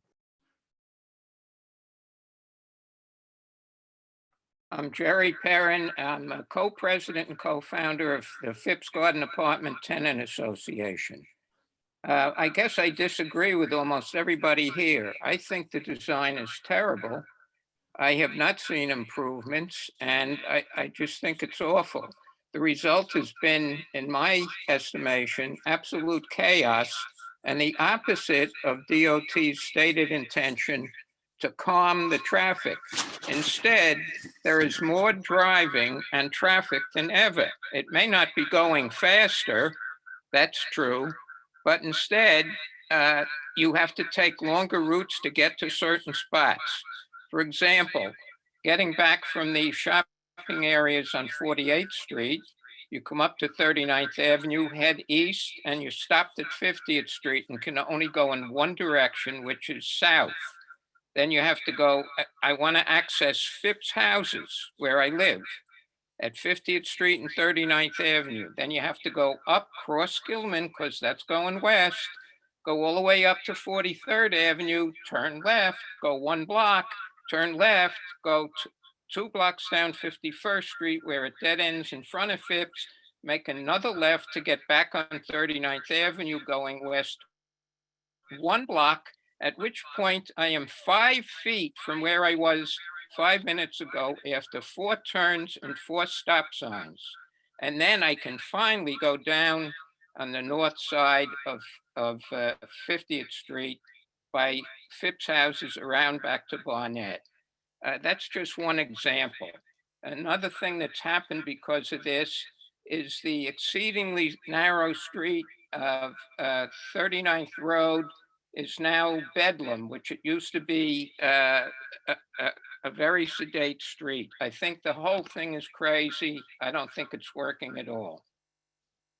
Thank you. Thank you, Jerry. The next person up is Joe Lobello. Thank you very much. I'm here to express my support for the Bike Boulevard on 39th Avenue. As a 39th Avenue resident and a parent of 3, these changes are significant safety improvements to the avenue. Since the transition, traffic is down significantly, speeds are much lower, and is much safer to walk, bike, and cross the street. The cut-through traffic is gone, and there is a remarkable reduction in 18-wheelers, Ubers, and Lyfts, and it's just getting started. 200 people have been killed by car crashes in the city alone this year. New vehicles are soaring. There's over 120,000 new vehicles in New York City. We have new residents, apartment buildings, and box stores, all contributing to traffic in the neighborhood. And we're experiencing a bike boom. The combination of more cars, more bikes, and even more pedestrians on our streets is dangerous and potentially deadly. Me and my family are part of a growing group of cyclists. We hear too many dangerous close calls to count. We get yelled at, cursed out, pushed to the side. This week, a local resident promised to run me over if I biked in front of his car. While we may not agree on the best way to create safer streets, I ask my neighbors to be respectful and peaceful. There's no excuse for threats or aggressive behavior towards cyclists or pedestrians. I support the Bike Boulevard because I believe it will continue to reduce traffic, speeds, and keep us all much safer.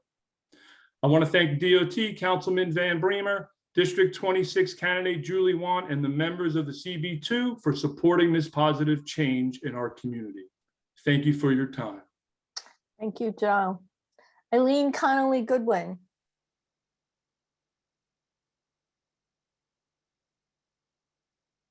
Eileen?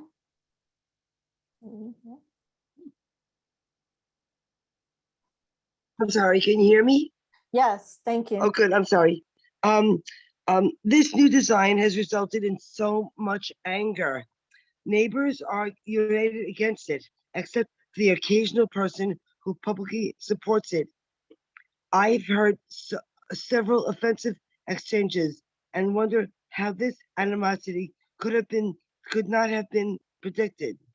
Ultimately, the original 2-way shared bike lanes still exist almost every other block, with alternating 1-way isolated bike lanes in between.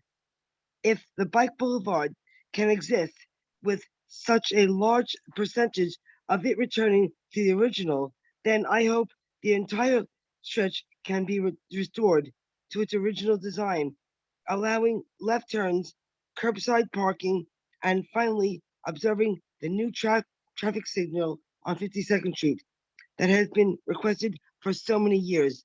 Please, God, bring us back to the original design. Thank you. Thank you, Kathleen. Eileen, thank you very much. Deborah Farley is next, then Denise Kean Smith, and then Lindsay Moore. Hi, I'm Debbie Farley. I have to say that I find this design chaotic and confusing at best. It has really resulted in so much more congestion and delays. And my biggest concern are the delays in response times for fire, police, and ambulances. As a matter of fact, the amount of speeding going on by cyclists and motorized bikes is frightening to me. They don't stop at stop signs. They don't stop at red lights. And they choose to go against the row of traffic. But a bigger concern, it was mentioned one construction site. With the rezoning of Barnett and the affordable housing unit, which could be going up soon, the school that's being built on 48th between Barnett and 39th Avenue, and then there is a school slated for construction where the Sports Authority is. And I don't see how you're going to have 3 constructions going on that close together with materials needed to be brought in, trucks, and all of that equipment added into bikes and regular vehicle patterns. I don't think that this plan was well thought out. And I think that we're in for a lot of chaos and confusion. And I really think before the DOT thinks about making another design, perhaps you should change your MO.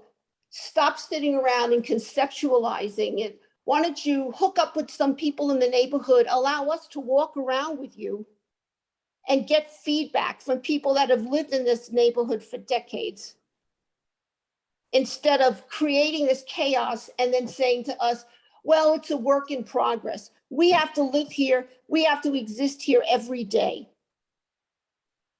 Thank you. Thank you, Deborah. Denise, are you with us?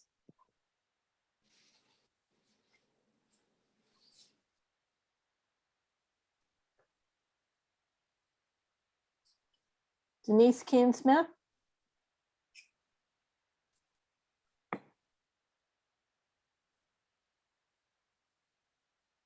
We'll come back to Denise. Lindsay Moore?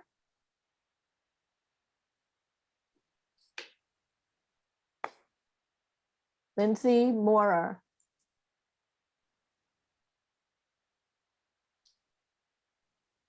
Catherine? Someone named Catherine, I don't have a last name.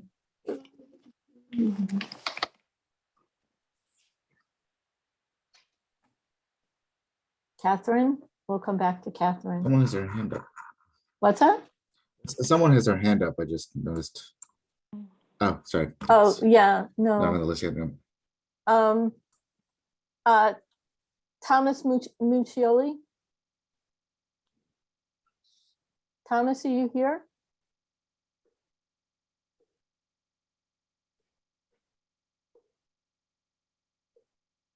Eileen, or we heard from Eileen. Ryan Douglas?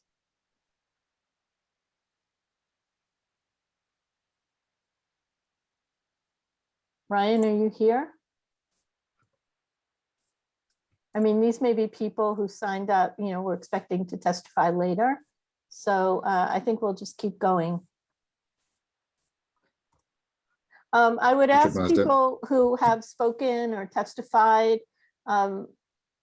if you could possibly leave room for others. If you leave the room, that would be helpful.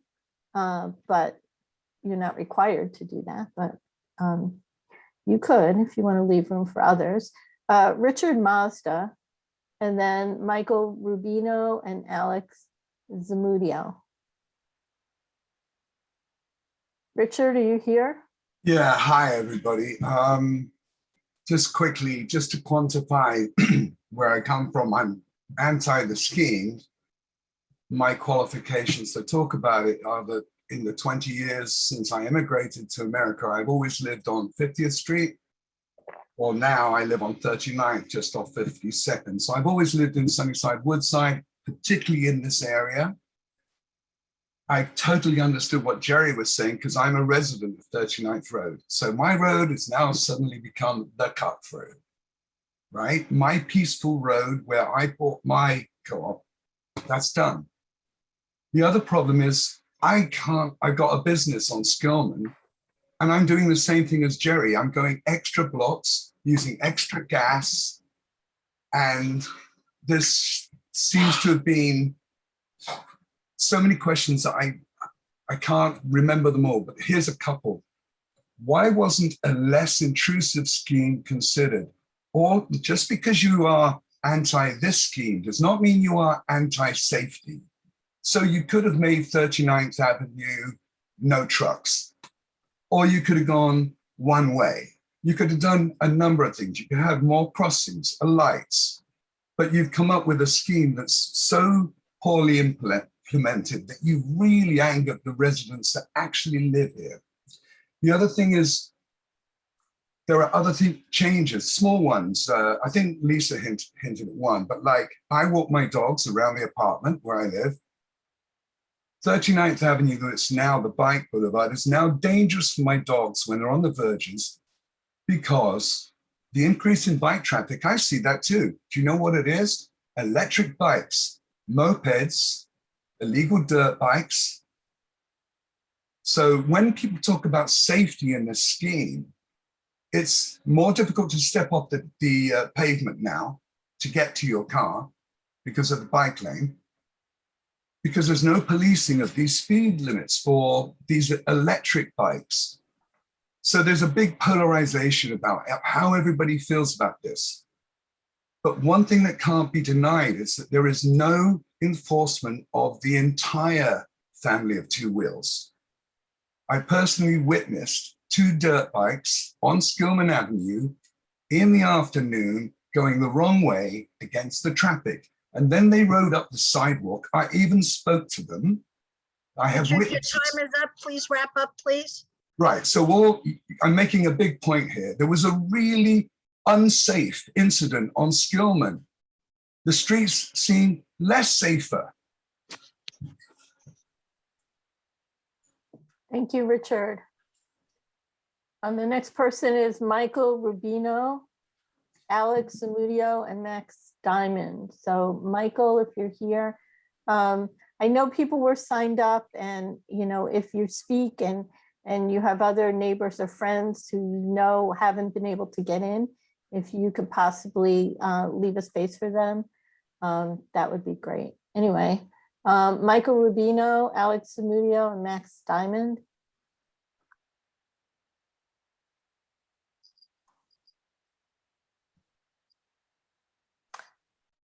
Is there someone named Jesse? Sorry, this is Max. Oh, great. Alex is on. Great, fantastic. Hey, yes. Max and then Alex. Absolutely. All right. Good evening, everyone. I just want to thank Greta and Commissioner Garcia for being here tonight. I also want to apologize for the vitriol being directed at New York City DOT representatives regarding these changes. And please know that it does not represent the community as a whole.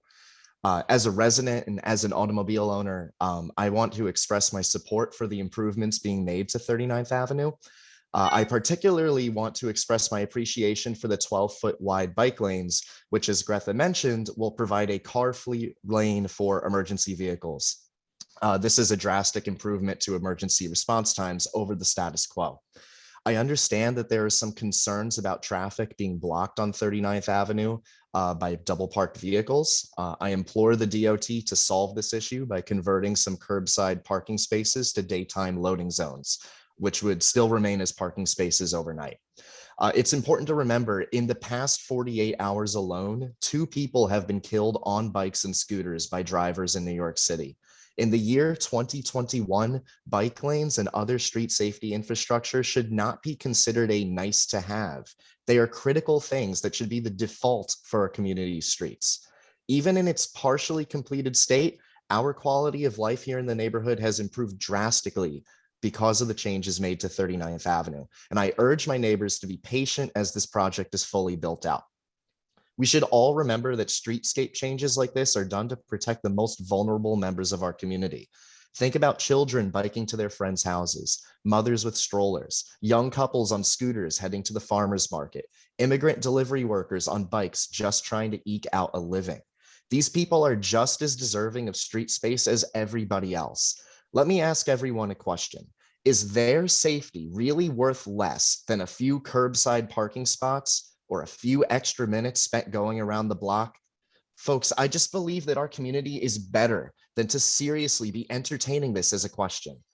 The prior status quo on 39th Avenue personally benefited a minority of car-owning residents at the expense of the safety and mobility of less privileged members of the community. That is undeniable. We deserve an equitable distribution of street space, which entails the full completion of the work on 39th Avenue. Thank you, Thank you, Max. and I yield my time. I will now Max? exit the meeting I to provide think your space time for is another up, No, Max. can attendee. Max stay on? Can Max stay on?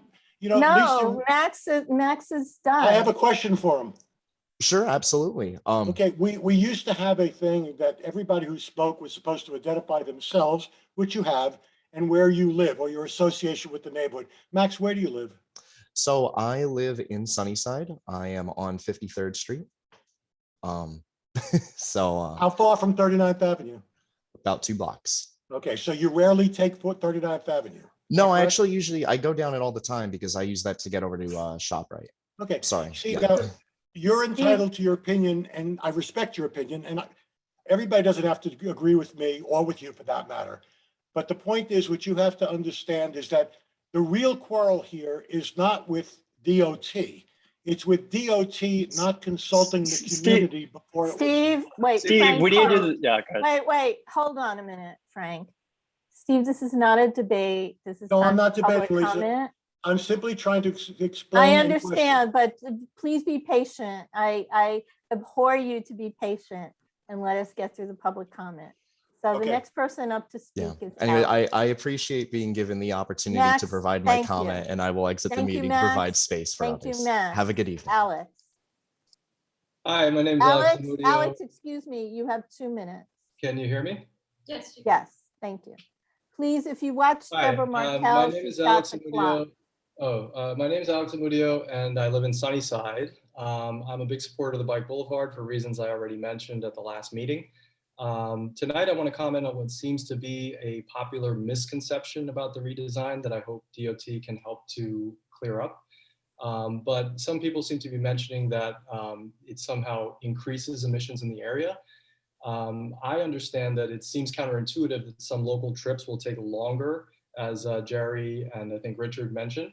But these changes, you have to remember, prioritize local traffic. They prioritize trips that originate and end in our neighborhood, not through trips starting and ending elsewhere. So any increase in our local trips is offset, or more than offset, by the elimination of that much, of that big chunk of through traffic that we were getting.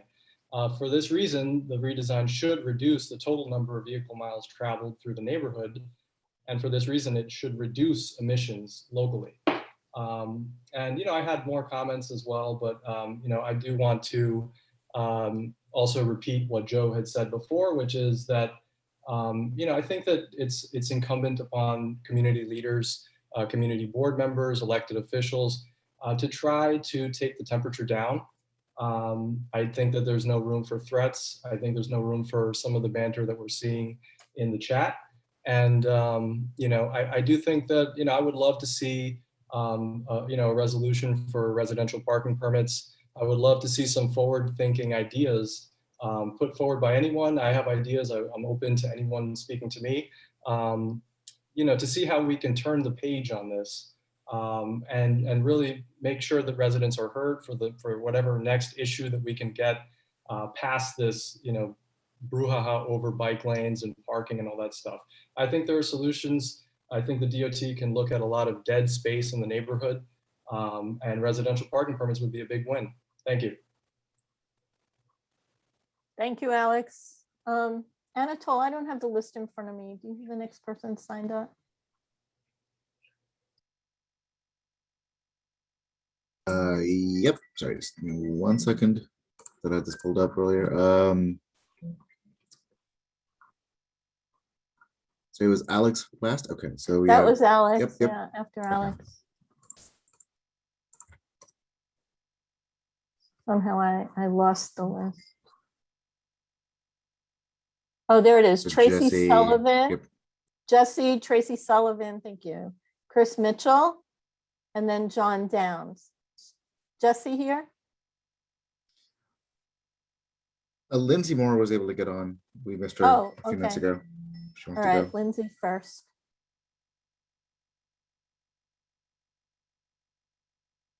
Lindsay, are you with us?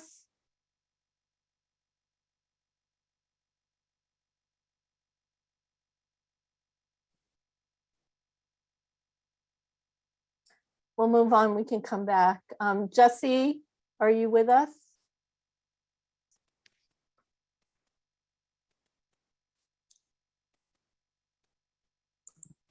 Tracy Sullivan.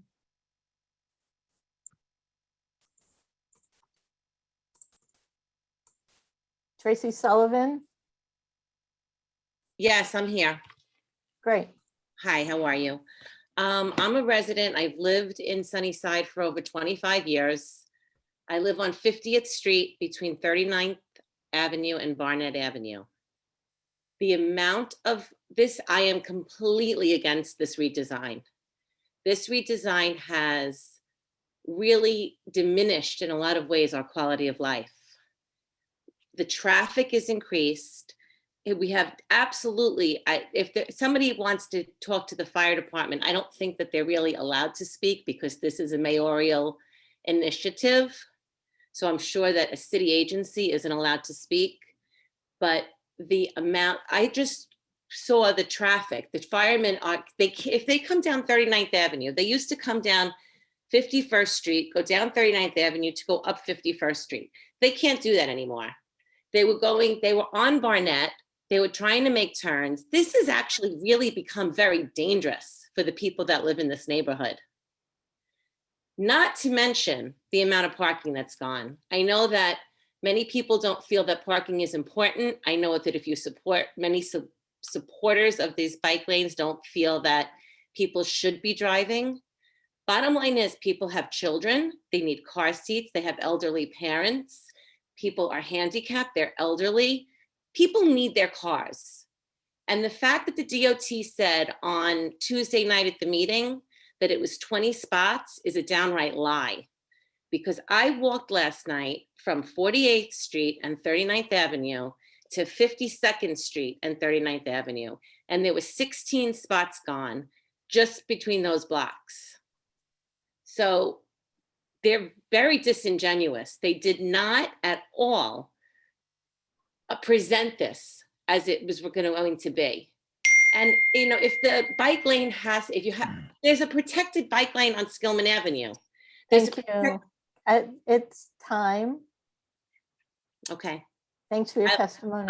I will respect that, but it's really terrible for our quality of life. Thank you, and feel free to put something, you know, in writing and send it to the board office. I will share everything with DOT. I will do that this evening. Thank you. Chris Mitchell. Chris, are you here? I am. How's it going? Hey, Chris. I'll be quick. My name is Chris Mitchell, native New Yorker, Queens native. I've lived in Western Queens for 25 years. None of that matters for what I'm about to say. This evening, I'm sure you will receive many comments, as you already have, on the benefits of flaws of the modification of 39th Avenue. I'm not here to comment about the changes to the street. I'm here to talk about process, the process by which information has and will be shared with the local community about this project, and how the community will participate in the ongoing process regarding this project. At a high level, I will focus on transparency, accountability, and community participation. I'll start with transparency. Effective problem solving is both informed and evaluated by data. It's how one defines the problem to be solved, determines the best solution, and evaluates the effectiveness of that solution. The lack of data shared for this project has been concerning. In the absence of objective data regarding the selection of the location of the project, the development of the plan, the methods by which this project will be evaluated, community conversation about this project has devolved to anecdotes and ad hominem attacks. We can do better. So looking backward, I reviewed the DOT's deck and presentation to the community board, and there was no data provided regarding the research conducted for the selection of this area or the choice of modifications. I asked that the DOT make that information available to the community. There should be a shared benchmark about where we are starting from for this experiment. Looking forward, I would ask that how will this project be evaluated? What metrics are being collected by the DOT? I mean, as you've seen from people testifying tonight, people's own bias in how they view things. Some people think that everything has been fixed overnight, and some think that everything's gone to hell. If we have objective metrics that are clearly and appropriately collected, we're starting from an objective place, not from a place of personal bias. I also asked that these metrics be available to the public in an easily accessible manner and updated regularly and frequently throughout the year. That includes things like usage by transportation modality, fire response, accidents, effect on the surrounding streets, etc. I'm going to move quick because I'm out of a lot of time. Community participation. If local residents will be part of this experiment, they need to have an effective means to provide feedback. While I appreciate the efforts of the community board, including this meeting, and the email and phone number on the flyer, it can be improved. I have 2 requests. First, to collect the feedback provided, and then I would ask the DOT to collate that feedback and disclose it to the public in an anonymous manner and provide their responses to the feedback, so it's clear things are being responded to. I will note that a representative from the DOT was on 39th Avenue on Thursday. I responded to questions and comments. That was amazing. Call it office hours. Keep doing that on a regular basis. I would also ask that the DOT show changes to the plan that were made in response to feedback provided. There was a big effort to show that people could comment on the plan. Cool, show how it evolved, show how feedback is actually being used. And the last thing I'll note is accountability. Chris, I think your time is up. Oh, I was going fast. I got more to say, but that's fine. I appreciate That's the opportunity okay. to Chris, speak. feel free to put it in writing and send it to I the just want board. to improve the dialogue on this topic. So Thank you. Thanks a lot. Lindsay Moore. Hello, can you see me or hear me? Anybody? I unmuted. Can you see me or hear me? Yeah, we can hear you. We can hear you. Awesome. Now we Okay, can see you. Okay, I'll be quick. I just want to touch on a couple of things. I live on the section of 50th Ave between 39th Ave and 50th. This redesign, I think has benefits and definitely has some cons. I want to kind of just quickly separate. Bike safety is essential in a city this size. Absolutely. And I'm a huge supporter of bike safety. I think the biggest issue is actually the traffic calming measures that have been put in place. There are many better alternatives than what has been done. We have one-ways colliding into each other, people constantly having to go around barriers. I myself admittedly either have to go 7 blocks out of my way to get home from work every day. I'm not saying my extra 15 minutes is worth more than any cyclist's life. But what I am saying is I believe in protected bike lanes. They should be everywhere. I'm also a cyclist. I'm not just a driver. And I walk my dog in this neighborhood every single day. And the changes that have happened are going to be deadly, just bar none. Where there is confusion for people driving 2-ton vehicles, there are consequences. And I truly and sincerely hope it's not any child in this neighborhood. I truly, truly feel that way. And again, as a cyclist, I used to bike Northern Boulevard when there were no bike lanes. I love what has been done there. But the traffic calming measures here just create chaos. And when there's cognitive dissonance where people have to think about what they're trying to do and try and figure things out while they're driving, there are bound to be accidents. My call would be for 39th Avenue to be a one-way with appropriate street lights to prevent people using it as a cut through, and to have speed bumps in place. This has been suggested by many members on CB2 and should be embraced. And also to have Barnett go a one-way the opposite direction. This stops all of the issues that we're having right now. I watched my dog and I were walking tonight while this call was in progress. 2 fire trucks were stuck on my street because another public service vehicle was doing another public service. This is not what CB2 is designed with DOT. Okay, my last comment is simply this. What DOT and CB2 have put together is not in the best interest in totality. I support bike safety. I support any restricted bike lanes, any protected bike lanes, but this does not serve the public. Thank you. Thank you, Lindsay. John Downs, and then Paul Gabriel. John Downs.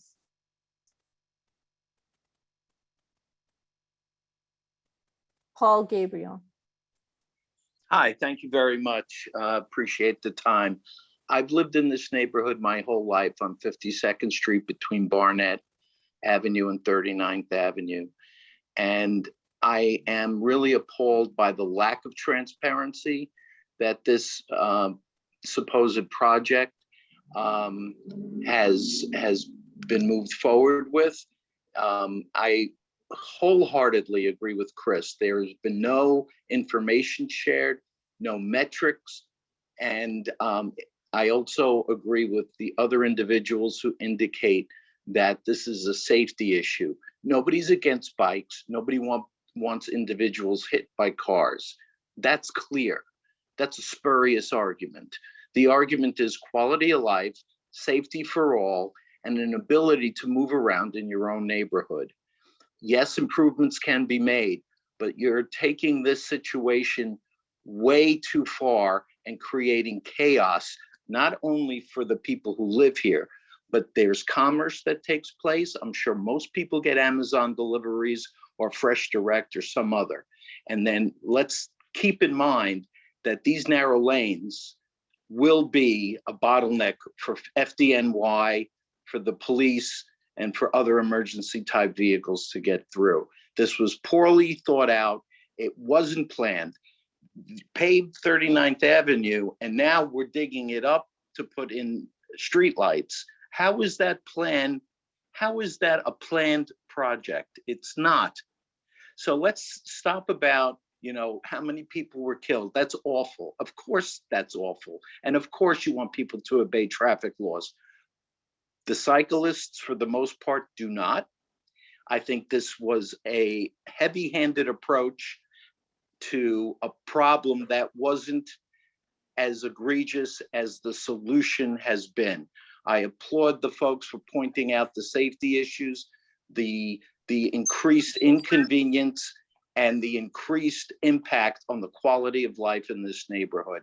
This could have been handled much better. You've created a firestorm, unfortunately, with this, and you've Thank you, taken Paul. away a lot of the good that you wanted to do. Thank you, Paul. I think we missed Thomas Mutioli was here, but we missed him before. So Thomas, do you want to go now? It's Thomas, and then, yeah, Thomas is next. Okay, yeah, I can go. I just wanted to make a brief comment. I'm sort of in transit right now myself. So my name's Thomas. I am a resident at Phipps Houses right on 39th Avenue. I just wanted to talk about some of the things that I appreciate about the changes being made on 39th Avenue. First being the crosswalks. Whether this is completely, redesigned or not, residents have been asking for crosswalks between all of the streets for years. My parents used to own the deli and the Donatos back in the 90s, and it's just been an ongoing issue where folks cross, and it's incredibly dangerous. So I really appreciate the crosswalks, number one, and pedestrian safety upgrades is always good for me. I'm a pedestrian, I'm not a cyclist. I'm a resident here. I cross across 39th Avenue daily. So I'd love to see what this project looks like when it's finalized. I feel like what we're all talking about and seeing is something that's in development. So I'm really looking forward to seeing what the finalized product is. And then when it comes to climate change, I think this is going to encourage more folks to consider being cyclist. I myself am a pedestrian, but I'm considering it more and more as we're investing in this sort of infrastructure. And then, yeah, I have not seen any of the accidents myself, but I do want to echo some of the concerns, not about the fire trucks, but I hope that it's part of the design. I haven't seen it yet, but when you're crossing Phipps to Donatos on 51st Street, there is really no protected area in between, kind of like what we have on 39th on Skillman Avenue. So any protected barriers that can be added there would be much appreciated. And again, like I will echo the concern about PR and rollout. I felt like there was really no PR or what's the word I'm looking for? Information shared with the public that this was going to happen. I personally Thomas, I think your time is up. Oh, well, thank you. I just wanted to say I appreciate the Bike Boulevard, but I would love a better rollout and to be more informed But I guess shame on us for not all being whatchamacallit, urban planning majors. Thank you, Thomas. Thanks. The next person is Brendan Shira, and then Andre Washington. Brendan Shira. Andre Washington. Yehuda Pollack. Stephen Bodson. Hugh Ma. Hi, this is Stephen Bodson. Oh, great. Hi, Stephen. Hi, thanks a lot for taking the comment. So I don't. You have 2 minutes, by the way. Great. I don't live in Sunnyside. I live in Jackson Heights. So representing the people who pass through Sunnyside, which is probably a pretty high proportion of people who shop there and go there every day. And I just want to kind of bring this bigger perspective to this issue. I am not living on that street. I can't comment on the experience of people who are on there. It sounds like you're very divided about it. But I have to say that as far as evaluation metrics, a really important one is that this world is boiling right now. And in this country, yeah, you can laugh. I appreciate that. That's kind. In this country, a lot of the climate change that's happening is because of cars. And there are only a few places in this entire country where you can easily live without a car. And Western Queens is one of them. I do that. Many other people do. And many more people want to. I have downstairs neighbors who actually bought a car when their daughter started elementary school so they could drive her to LIC from here in Jackson Heights. They now bike with her because we have the 34th Avenue open street. They cut over on one of the quieter cross streets up to the Bike Boulevard. They take that. It gets them much closer to their destination on relatively calm streets. A 7-year-old girl, this is not an aggro, 22-year-old dude on an electric bike or something that's like some law enforcement issue.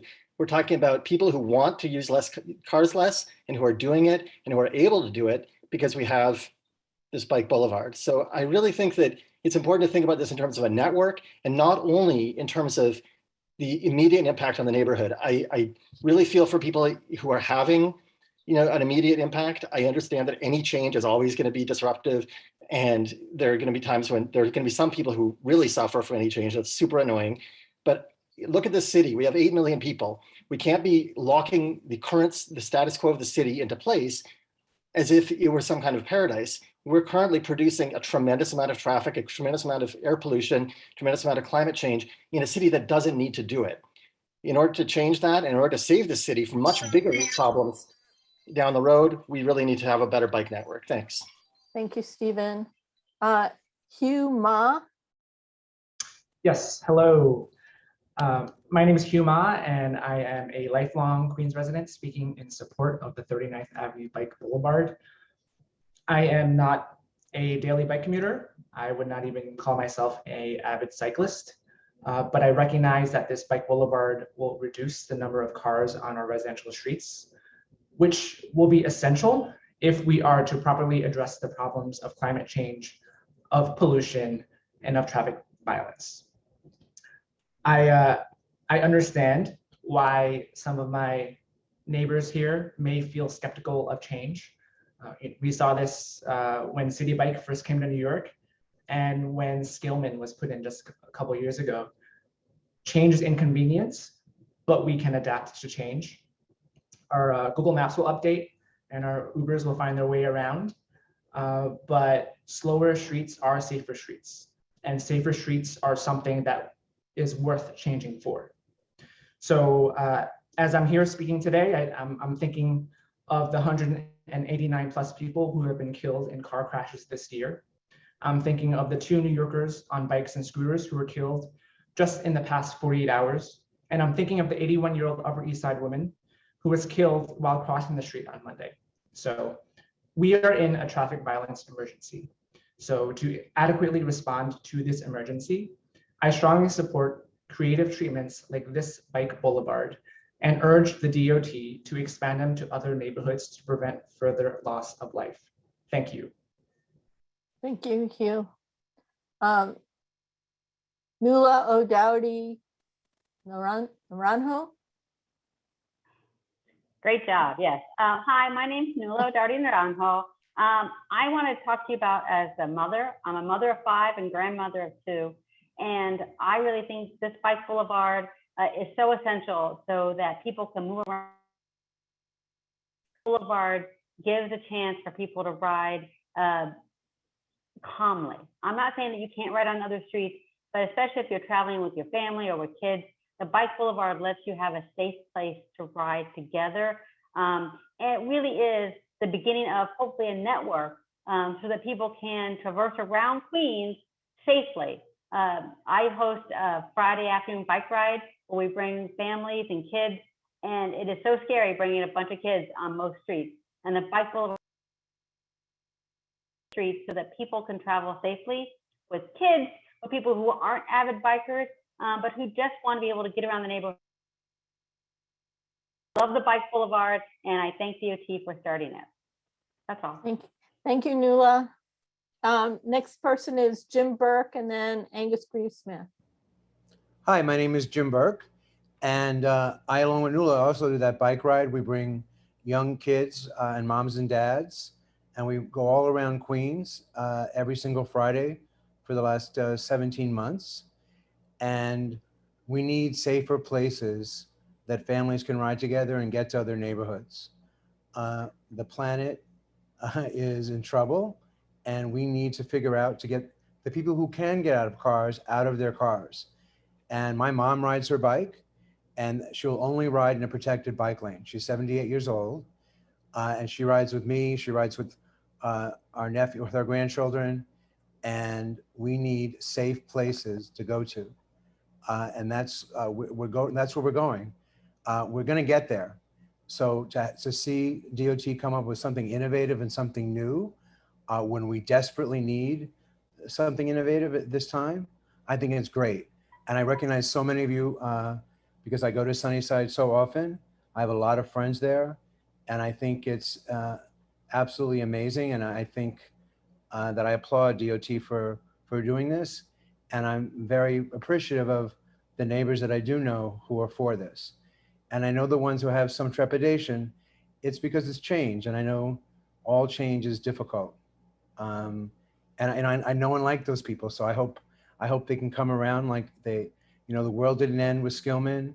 And the people still live there. And I think they realize that it's not a terrible thing to make a big portion of our neighbors safer when they commute around the city. So thank you. Thank you. Angus Grieve-Smith. Hey, everybody. So yeah, I'm Angus Grieve-Smith. I'm here to tell you how excited I am for the new Bike Boulevard and how much I appreciate it. When my wife and I were looking for an apartment in the neighborhood, we visited one in Sunnyside Towers, and we decided to rule out the entire building because it had no marked crosswalk. My wife was pregnant at the time. Our kid's in college now. And we did not want to worry about him crossing an avenue that we saw for ourselves was rife with speeding. When my mother, who was 75 years old and will be 83 this year, moved to an apartment on 50th Street, and we used to walk her dog across 39th Avenue, where there was also no marked crosswalk at 50th, to take advantage of the trash cans, I was afraid for both of their lives. And then when I found out that 39th Avenue was chosen for an open street, I was excited, but that excitement was short-lived because I just kept encountering speeding drivers and ignoring the barricades and menacing me and my neighbors. And now I'm excited again. There are marked crosswalks and pedestrian refuges in front of Sunnyside Towers, in front of the Phipps, in front of Sunnyside Gardens Park. And I feel safe again walking 39th Avenue every day, and I've already lost a few pounds. Have I been inconvenienced? A little. You know, when I call a Lyft to bring my mom to the doctor, the driver may have to take a slightly longer route. Is it worth it to know that my family and my neighbors and myself, that we're all better protected from speeding cars? You bet. So I'm looking forward to the completion of the bicycle boulevard. If I'm dissatisfied, it's that there's not as much space to walk. I would love a design that would give walkers and runners more space on the two-way blocks. So thank you to Commissioner Garcia, to Greta, and all the staff at the DOT for making not just 39th Avenue safer, but Barnett, Skillman, 43rd, Northern Boulevard, Queens Boulevard. Please keep up the good work. We'll all be rewarded with lower crash and injury counts, and that's what matters in the end. And of course, safety from global warming. Thank you all. Thank you, Angus. Elizabeth Baldwin, and then Lawrence Cito. Hi. Elizabeth, remember you have 2 Hello. minutes. Hi. Hi, am I audible? Yes, yes, and you have 2 minutes. Fabulous, thank you. I'm at work, so hi, I'm Liz Baldwin. I am a resident of Woodside. I wrote out a huge statement, but I'm going to parse it down because I only have 2 minutes. I'm a librarian. I'm at work right now, and I am a bike commuter. I live in Woodside, and I bike to Manhattan almost every day if the weather is nice. I just obviously want to publicly support the 39th Street Bike Boulevard redesign. I feel particularly compelled to state my support after being forwarded a change.org petition calling for the removal of the Bike Boulevard. Like perhaps some of the signatories on that petition, I was initially confused by the redesign. I didn't have the opportunity to look at the DOT's presentation, but I immediately did warm to it because I realized how much safer my commute would be without the constant flow of car traffic, which basically had been previously undeterred by stoplights. People are forced to drive more slowly on the street, which is a net gain in terms of community safety, period. I genuinely don't know why my neighbors believe that reducing through traffic on a mostly residential street would be unsafe for anyone. It's pretty clear to me, as it will be clear to drivers who used to use 39th Street, that you can use Barnett Avenue now. I also want to mention, I already mentioned this, I live on 52nd Street. So I do live in the neighborhood. I guess that's important. I do understand that there's a fear of chaos on the side streets. I have not noticed this at all. I do want to address one other thing. I've never seen FDNY getting stuck on 51st Street because of the bikes. I've only ever seen them getting stuck because of cars being double parked. And I do want to end with, to my neighbors who oppose the Bike Boulevard and any new bike infrastructure, I want you to think about why the most advanced, cleanest, and safest cities in the world have the best and most bike infrastructure. I want to think about how bike infrastructure improves traffic safety for everyone in study after study. And I want you to ask yourself, is it more important that my neighborhood is safe or that I personally experience no inconvenience? Thank you. Thank you, Liz. The next item, the next person is Lawrence Cito. Chung, Jennifer. Yes, Breckland? hi. Yeah. Hi, can you hear me? Yes. Okay, hi. My name is Chong. I live in Long Island City, and biking and walking are my main forms of transportation. I prefer biking because I can control my schedule, and I feel I'm contributing to the sustainability of the community by staying out of a car, off the roads, out of a gas guzzling, polluting vehicle. It's one less car on the road. And I look forward to the full implementation of the Bike Boulevard. Biking in the district, however, is not safe. It's not safe in Queens. For one, we lack a truly protected bike network. And also we lack a connected bike network. The neighborhoods are very unconnected. It's very piecemeal. For one, I adore the Sunnyside bike lanes. 43rd and Skillman have really changed my routine. You know, I go out of my way to take them because they're the only safe bike lanes in the neighborhood. I go to the farmer's market. I use it to get to Queens Boulevard and beyond. The Bike Boulevard on 39th is a huge benefit to the community and to the whole borough. No one should feel like they're putting their life on the line simply because they chose to ride a bike, or that they must ride a bike to work, to, you know, say to deliver food or to deliver groceries. Not a single person in the city should die for biking, or for that matter, pedestrians. Hundreds of people, and we're one of the only big cities where this happens. Hundreds of people, elderly people, literal babies in strollers and children are killed every year in New York City because of drivers. And if you're complaining about traffic, parking, honking, you should want more people like me. You should want more people out of cars, off the roads, and on bikes and public transportation. And as a mom, there are very few places that I would bike with my child in Queens. And I find that really disappointing and frankly shameful. So in conclusion, I think the Bike Boulevard will allow me and others to get to the businesses, the great restaurants and cafes in Woodside, also to the library, to church, to houses of worship safely.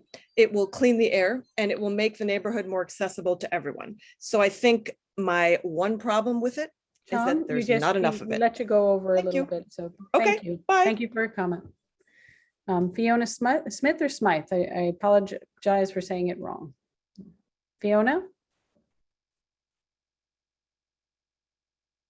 Is there Fiona Smith or Smythe? I may apologize if I'm saying your last name incorrectly. She has to be unmuted. She just texted me. Okay, she has to be unmuted. Oh, because she's called in? She called in, yeah. Okay, so Debbie, can you unmute Fiona Smith? What's the number for her, Kristen? Do you know, Kristen, what her number is? Hold on. It's a 631796 number. I think it's a star. More, do you remember this? Right? We can't unmute. She has to do it. She has to do this. Yeah. Fiona, we're going to come back to you right after that. Because I want you to be able to Yeah, I unmute think it's yourself. star 6. Star 6. Try star 6. Yep, did we get it? Fiona, is that you? Fiona? Okay, we'll come back. Adriana Beltran? Hi, everyone. I'm Adriana. I'm the Assistant Director of Woodside on the Move. I'm just here to give you a quick update on what Woodside on the Move is doing this month. On October 13, we are co-sponsoring an event with Assembly woman Jessica Gonzalez Rojas. We're going to have a Hispanic Heritage event, and our location, main office, on 51 on Queens Boulevard, from 6:30 to 7:30. We also are having our housing legal clinic, which is every Wednesday of the month, starting at 6 p.m. It will be Zoom. The flyers and information will be shared in the chat. And also just to let you know that we still have job openings for our after school programs for everyone that wants to apply. You know, somebody that would like to be instructors in our after school program during the afternoon hours from 2 to 5:30. Just please provide my email. I will share also on the chat. And that's it. That's everything we have for now. Thank you. Okay, thank you, Adriana. Any board members have questions regarding Woodside on the Move's upcoming events? Hello. Board members, questions for Adriana before we move on? Thank you, Adriana. We all Thank appreciate all you. the work you guys do. Thank you. So going back, Fiona Smith or Smythe again? Yes. Oh, great. Yes, You can hear me. First, can you tell me how to say your name correctly? Because I don't want to say it wrong again. Smith is good, thanks. Great. Thank you for joining us. You have 2 minutes. Thank you. So Fiona Smith, I've lived on 44th Street for the past 31 years.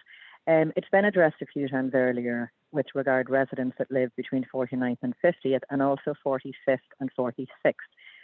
With regard driving by with elderly, handicapped children, just their shopping, accessoride, they no longer can do that. And I don't like the way the response came in, well, park. There's nowhere to park in the neighbourhood. With regard, my husband, who's a landscaper, and one of the local places he does work for is Sunnyside Gardens Park. He now comes up 39th Avenue. He has to turn right on 50th, and then he would make a left into the park by reversing. He no longer can do that because traffic is right up behind him. So he drives around in circles and circles down to Northern and back up. It's literally impossible. So, it's not just residents, it's the maintenance we need on different things in the neighbourhood. It's all coming to a standstill. The other thing I really think, and someone brought it up, I really think it has to be pushed, that parking permits are a priority for residents in the neighbourhood now. And with regard telling me that emergency vehicles are going to access the bike lanes, that's absolutely crazy.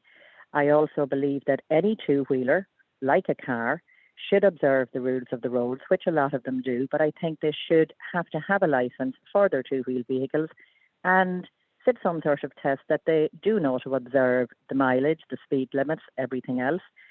The main priority in this neighbourhood is to keep the residents safe, for us to be able to live productively, enjoy our neighbourhood. And really, I think this whole bike boulevard came out of nowhere. There was a lack of transparency, and I totally am opposed to it. I have kids that cycle, but the way this has come about is not thought through properly, and it's unsafe. Thank you.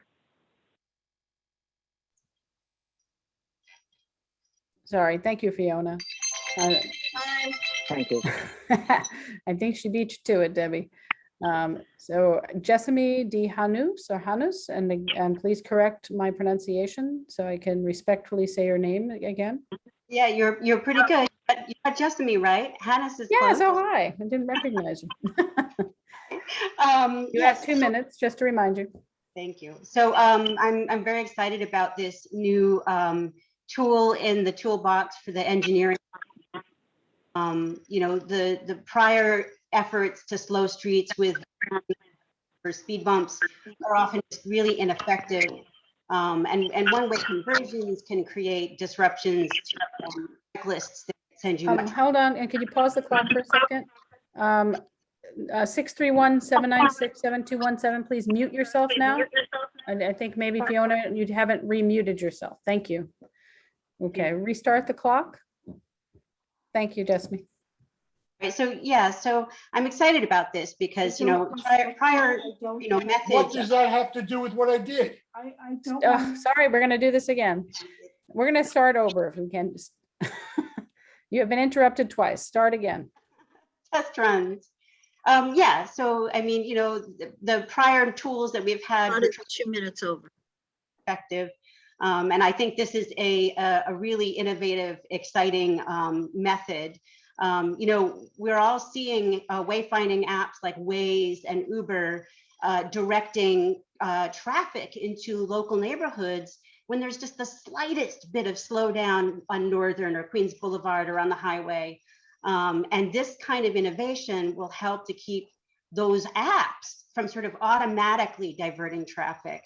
And I also find that, you know, drivers, when they're following these sort of automated directions, their brains literally disconnect from what they're observing, and they are not paying attention to the children and the elderly and the pedestrians and the cyclists in the community. So anything we can do to slow down traffic, to make drivers pay more attention, and to keep through traffic where it should be, I think is definitely a huge help. And you know, I also wonder, you know, I reported this change to Google because I was on it very early on when it was going in, and I saw drivers being very confused about not being able to continue south.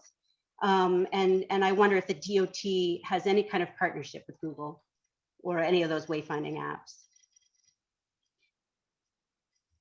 Thank you. In time. It seems like that would have helped to alleviate some confusion because probably a lot of people are there just because the app said go this way. Greta, do you want to answer that about Google? Yes. So as and sorry if her name just me, and I hope I'm pronouncing that correctly. I'm taking notes for every single comment. We have updated the wayfinding apps and sent the comments through the public feedback portal, and we're also trying to contact especially Google because we see that like Google Maps is one of the most widely used and is still not reflective of the changes. So we're trying to contact Google and you know, directly try to speak to the engineers that update the wayfinding app, given that it hasn't updated accordingly to, you know, all the feedback that we have put through their normal channels. And thank you for also pointing that out. The more people I think that show the current changes, the faster it will reflect. So I'm hopeful that this will happen very soon. But yeah. Thank you. The next person is Alexis Perez and then Seth Slade. Alexis Perez. We'll come back. Seth? Yes, good evening. Can everyone hear? Yep. Yes, good evening, everyone. My name is Seth Slade, he, him. I live in Woodside, long-time New York City resident. My comment is actually not about the specific transportation issue, so we can get a little break from that. But I would like to remind everyone that according to the bylaws of CB2, committees are allowed to have public members on them, and back in June before the summer break, the chair said that was being worked on and there would be a plan for that in the fall. I missed the September meeting. I checked the board's website. I haven't seen anything. So I'd kind of like a status update on that. I've attended several transportation committee meetings, including this week. I've expressed interest via email in joining the transportation committee, and I've heard nothing. I was patient over the summer because I was told there would be a plan in the fall. So I'd like an update on that. Thank you very much. Seth, I mean, just a quick update. You know, we convened a bylaws revision committee, and we had hoped to vote on that at our November meeting, but it looks like it's going to get held off until December. We did address the issue about public members. I just encourage you until that's finalized to just keep going to meetings. Thanks. That's a little frustrating because the current bylaws do allow for public members. And just as all of the board gets frustrated when a city agency gives a deadline and it's not met, I was patient over the summer, and it's now October. And so now basically you're telling me January. So I'm disappointed, and I will look forward to speeding up that process. Thank you. Thanks, Seth. Yeah, no, thanks for your comments. I appreciate it. Let's see, where are we? Seth and then Melissa.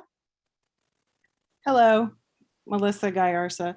Yeah, I live on 39th Avenue between 48th and 49th Streets.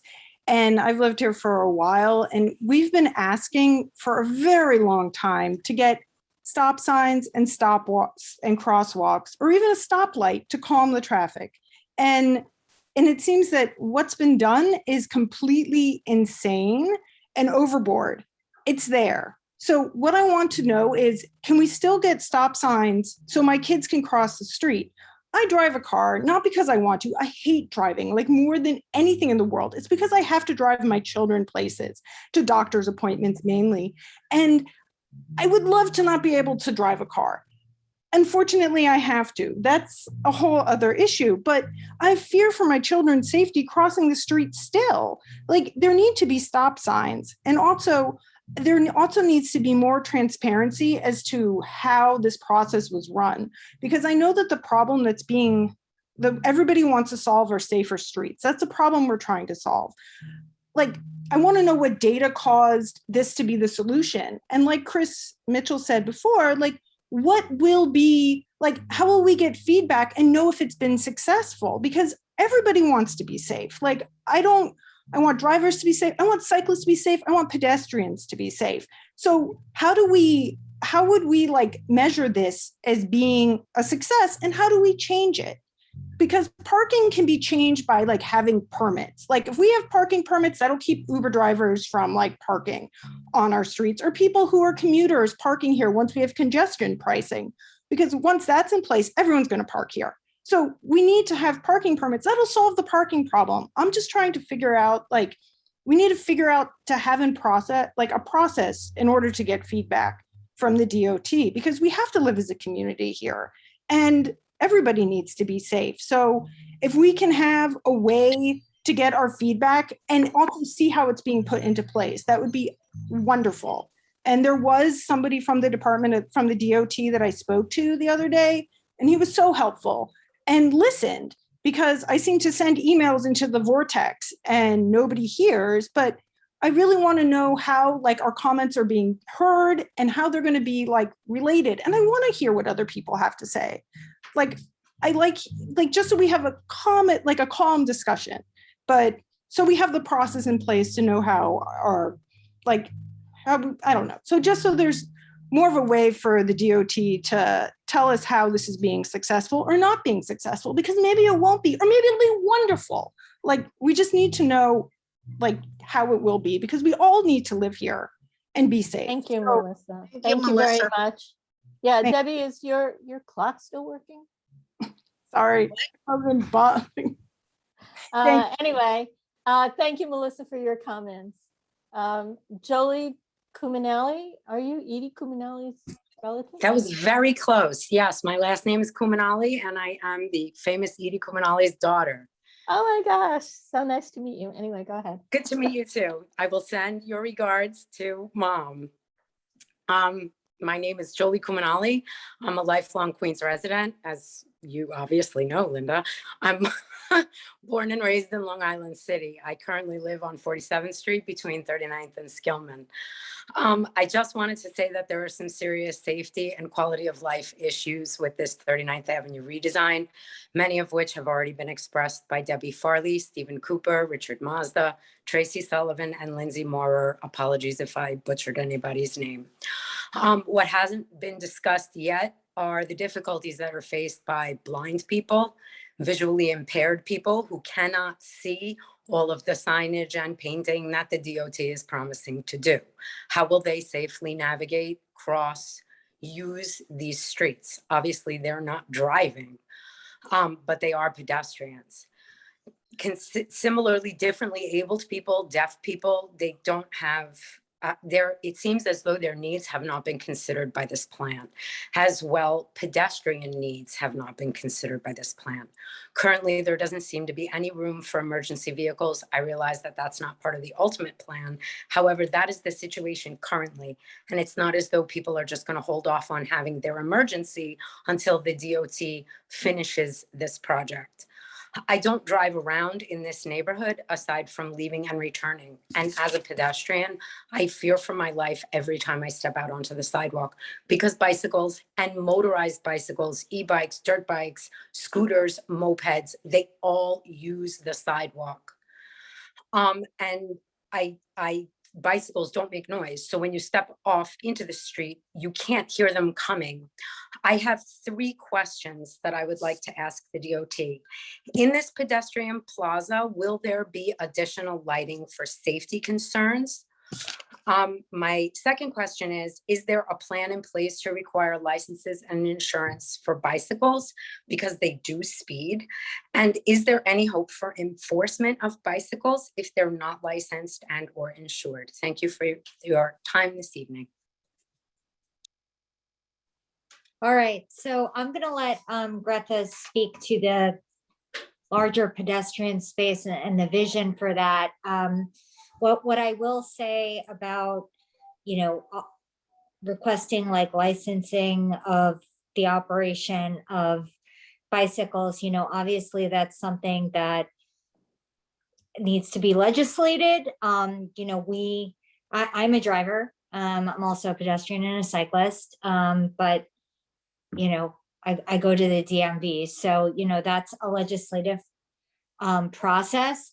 And when it comes to enforcement, obviously we want to make sure that all roadway users are following the rules, from, the e-bikes to, regular cyclists to drivers. We work very closely with NYPD. We do not issue tickets at the DOT, nor do we adjudicate them. I think my colleague Greta at the top of the call mentioned, we're not coming out here heavy-handed, and for all the people that have expressed concerns, that they can't find parking, etc. There's an education period, and we did see some cars parking where they shouldn't be, but we're of the mind that this is an adjustment period. We want to monitor. We don't want to, reach out to NYPD and say like, hey, this person isn't parking where they're supposed to park, can you please help? I mean, as you all know, with our camera enforcement program, we have, an education period where, we try to work and educate people on how to follow the rules of the road because it has changed. So obviously, for licensing and insurance, that's something, I'm not a legislator, I work for the DOT. You should talk to your elected officials. And, obviously we're out there all the time. We're going to be monitoring and, hoping that people learn to adapt to the new configuration. But, if the community board is telling me that after the markings are in and we need to, speak to the local precinct, I'm happy to do that on your behalf, but you should be doing that as well. For the gentleman that was reporting dirt bikes on Skillman, I hope you're reporting that to NYPD, those observations, because from what I've read in the news, NYPD is cracking down on the quads and the dirt bikes. So, make sure that, if you're telling me in the Department of Transportation, I really do hope that you're reporting those observations to our counterparts in enforcement. So thank you. Yeah, I mean, Community Board 2 especially has an ongoing relationship, as you know, with PD about dirt bikes and noise and scooters. Everyone here, if you observe those problems, call 311, and that's a good way to have a record of those as well. There's one more person. To answer, sorry, Lisa, Oh, I know that Jolie had another question about the I'm additional. sorry, Greta. Go ahead. Yeah, the additional lighting at the pet space. Currently, we are in part of this project not going to be adding like an additional streetlight pole, but what we will be doing is evaluating if the current streetlights that are there. There is one in the southwest corner of 45th and 39th, and there's another one in the built out concrete island. We will be observing if those are going to be generating enough light for this expansion of the pedestrian space. That will also be having, as I mentioned earlier, some planters to beautify it. As you have seen too, I know you mentioned for some visually impaired people, we are doing ped ramp upgrades. That has already started on like the west end of the 39th Avenue corridor. So you have seen the work that is going on 45th Street right now in the corners of 39th and also on Barnett Avenue and also 44th Street. And we will be moving eastward and upgrading all of those ped ramps. Thank you. Thank you. Adam Stoller. Yeah, hi. Thanks for the opportunity to speak. I just wanted to say I've been in the neighborhood 15 years. I'm on 50th Street between Skillman and 39th Avenue here, almost 10. I know that's a small fraction compared to a lot of people. And I'm a cyclist, I'm a pedestrian, and I own a car. And I own a car because I'm a musician and I have a lot of gear to schlep around. Sometimes I need to drive. And if I don't I think we all know that driving in New York City is terrible and nobody wants to drive into Manhattan if they don't have to or whatever. So whenever I cannot drive, I don't drive, but sometimes we have to. And anyway, I just want to reframe the conversation because it seems like, I think what a lot of people are trying to articulate is that it just feels like a lot of these changes, and yes, there's going to be a learning curve period for all of us, but it feels like a lot of these changes, like some people before me have said, there wasn't a lot of transparency around them. And also a lot of them are aimed at drivers, and there's a lot of rhetoric and talk about against drivers. And some of it is unfair. I agree that there's a lot of terrible drivers. And it seems like lately in the neighborhood, especially in the last year, there's tons of drivers from not from our neighborhood that are racing around. And we hear NASCAR going on at the Home Depot parking lot. And it's terrible and it's really unsafe. And my gut feeling is that that's not really mostly people from the neighborhood. It's outsiders. I know at any given point, there's 20 or 30% of the license plates are out-of-state license plates that park on our streets. Parking has become really hard. So I think these bike lanes are great, but I would also just argue that maybe there's a way for like everyone to win and there'd be a little bit more consideration for people that, automobilists, we pay a lot of money for insurance and to the DMV, and these things pay for the roads and for bridges and all this other stuff. So we are a part of the conversation, and I hope that it's a little bit more amicable, and that we cannot, that drivers don't have to feel like everyone is necessarily against them. That's it. I think that's a great last word, Adam, on public testimony from the 39th Avenue Bike Boulevard. Thank you very much, Nicole and Greta, for being with us today, for talking about the changes to 39th Avenue and the Bike Boulevard. We look forward to working with you, and we hope to see more people out there explaining what's going on to folks in the neighborhood.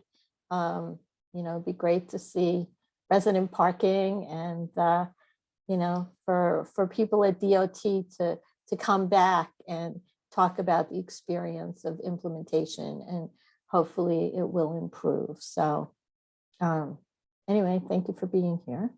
And with that, I'm going to adjourn this part of the meeting, and we're going to move to a public hearing now for a BSA application for 6207 Woodside Avenue.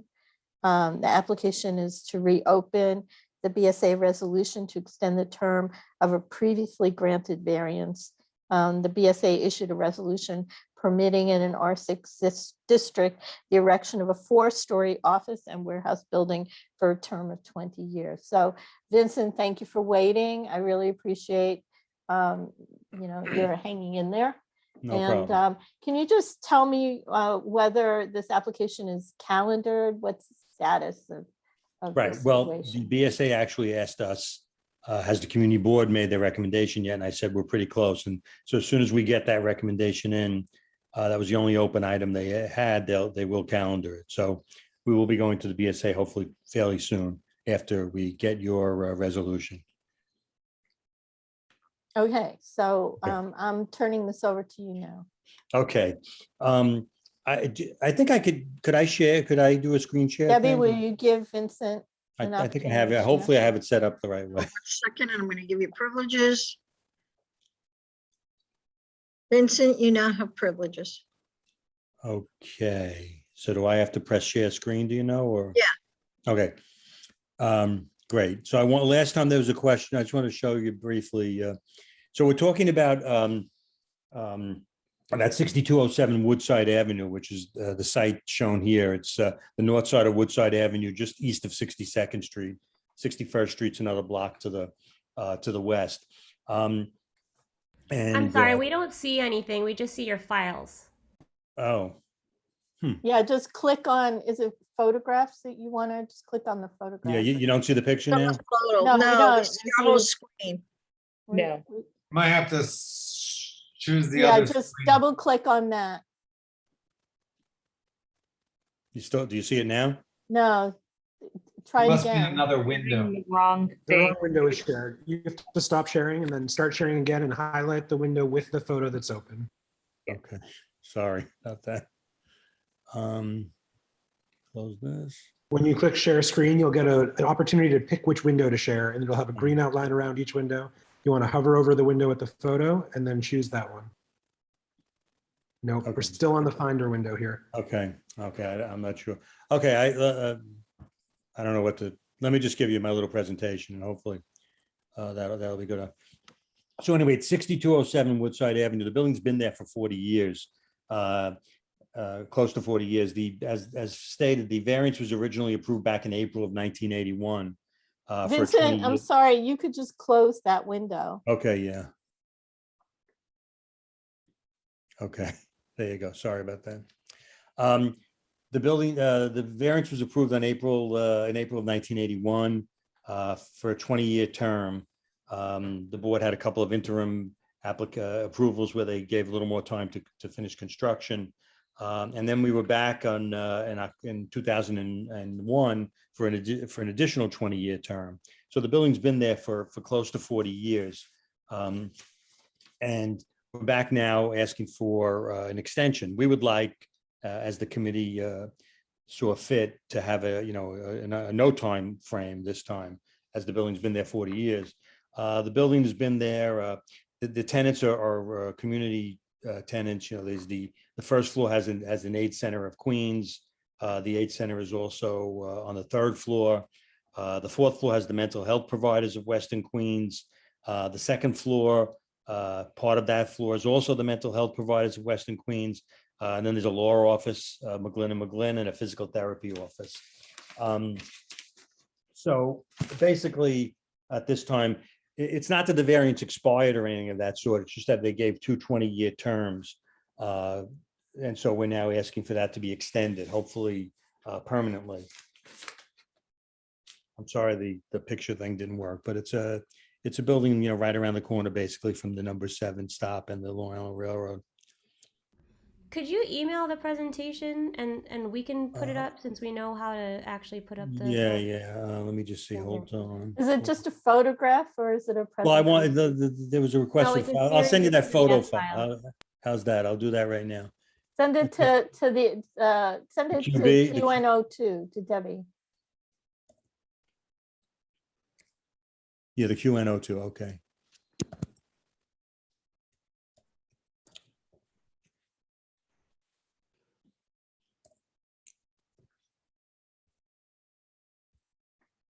So what? So you've gone to the BSA and all they're waiting for is our resolution as to the extension of the term here. Right, we file with them. Hold on, it's almost going through. The only comments they came back were, has the community and the borough president and everyone else that should have been notified and you have, and then do we have the resolution? So I told them we're meeting with you. Here goes, I'm sending it. Mhm. Okay, it's hopefully you have it. I didn't get it yet. Okay. And it's just okay. Right, and so as I said, so they gave the first 20-year extension in 01, and now we're coming back for another extension. They approved it in 81, extension in 01, and now we're here. So the building's been up almost 40 years, and so we just did you get it, Debbie? No, didn't come in yet. Okay. We have a firewall, so it may not come in that fast. Okay, because I have it as sent, but Some do, some don't, yeah. Vincent, why is it taking 20 years to get this thing done? no, it hasn't taken 20 years. In 81 they approved it for 20 years. We came back in 01 and they approved it for another 20 years. So now we're back for another approval. In other words, we had two 20-year approvals. So there's the building, and I'd like to get this approved now for hopefully a permanent time, so we don't have to come back in 20 years. Though I'd be happy to come back in 20 years if I was still here, but we'd rather have. So you're seeking to tear this building down and erect No, a new building? no, not at all. We just want the variant. In other words, because the board put a term on it of 20 years and then a second 20-year term, we just want to get another an approval to keep the variance in effect. Let's say the building will not be touched at all. It's the same building. It's a fine building. It's all it's got the tenants I mentioned to you. And basically, only because the board, which they don't always do this, but for whatever reason, they put a term on it of 20 years and then a second 20-year term, we have to get another approval, to keep. So you needed this approval to build this building? We needed the approval back in 1981 to build this building, and it was built. And it was completed, I think, in 1983. The variance, it was for a term of 20 years to 2001. We came back in 2001, both to the board and to community board too. And it was again approved to continue the same building for 20 years. To give you what they call an extension of time, an extension of term. And now here we are in 40 years later, and we want to keep the building's going to stay. It's going to be the same exact building. It's just that procedurally we have to go to the VSA and ask for an extension of the term of the variance because they put a date on it. It's a little, Okay, great. Debbie, did you get any of the presentation? Yes, Lisa, I just sent it to you. You sent it to me. Okay. What is the variance? It's to build the building that was built. The four-story building. I think it was because it was a non-conforming use in an R6 district. Right, it was an R6, it was an R6 zone. Correct, it's right up against. It's an all community facility building, and I guess that's not, I'm not looking at the R6 regs, but I guess above the first floor, that may not be a. Yeah, basically it was to build this building in an R6 district, a 4-story office and warehouse. There's the small warehouse portion on the ground floor, and there's offices above. So the offices wouldn't be allowed in the R6.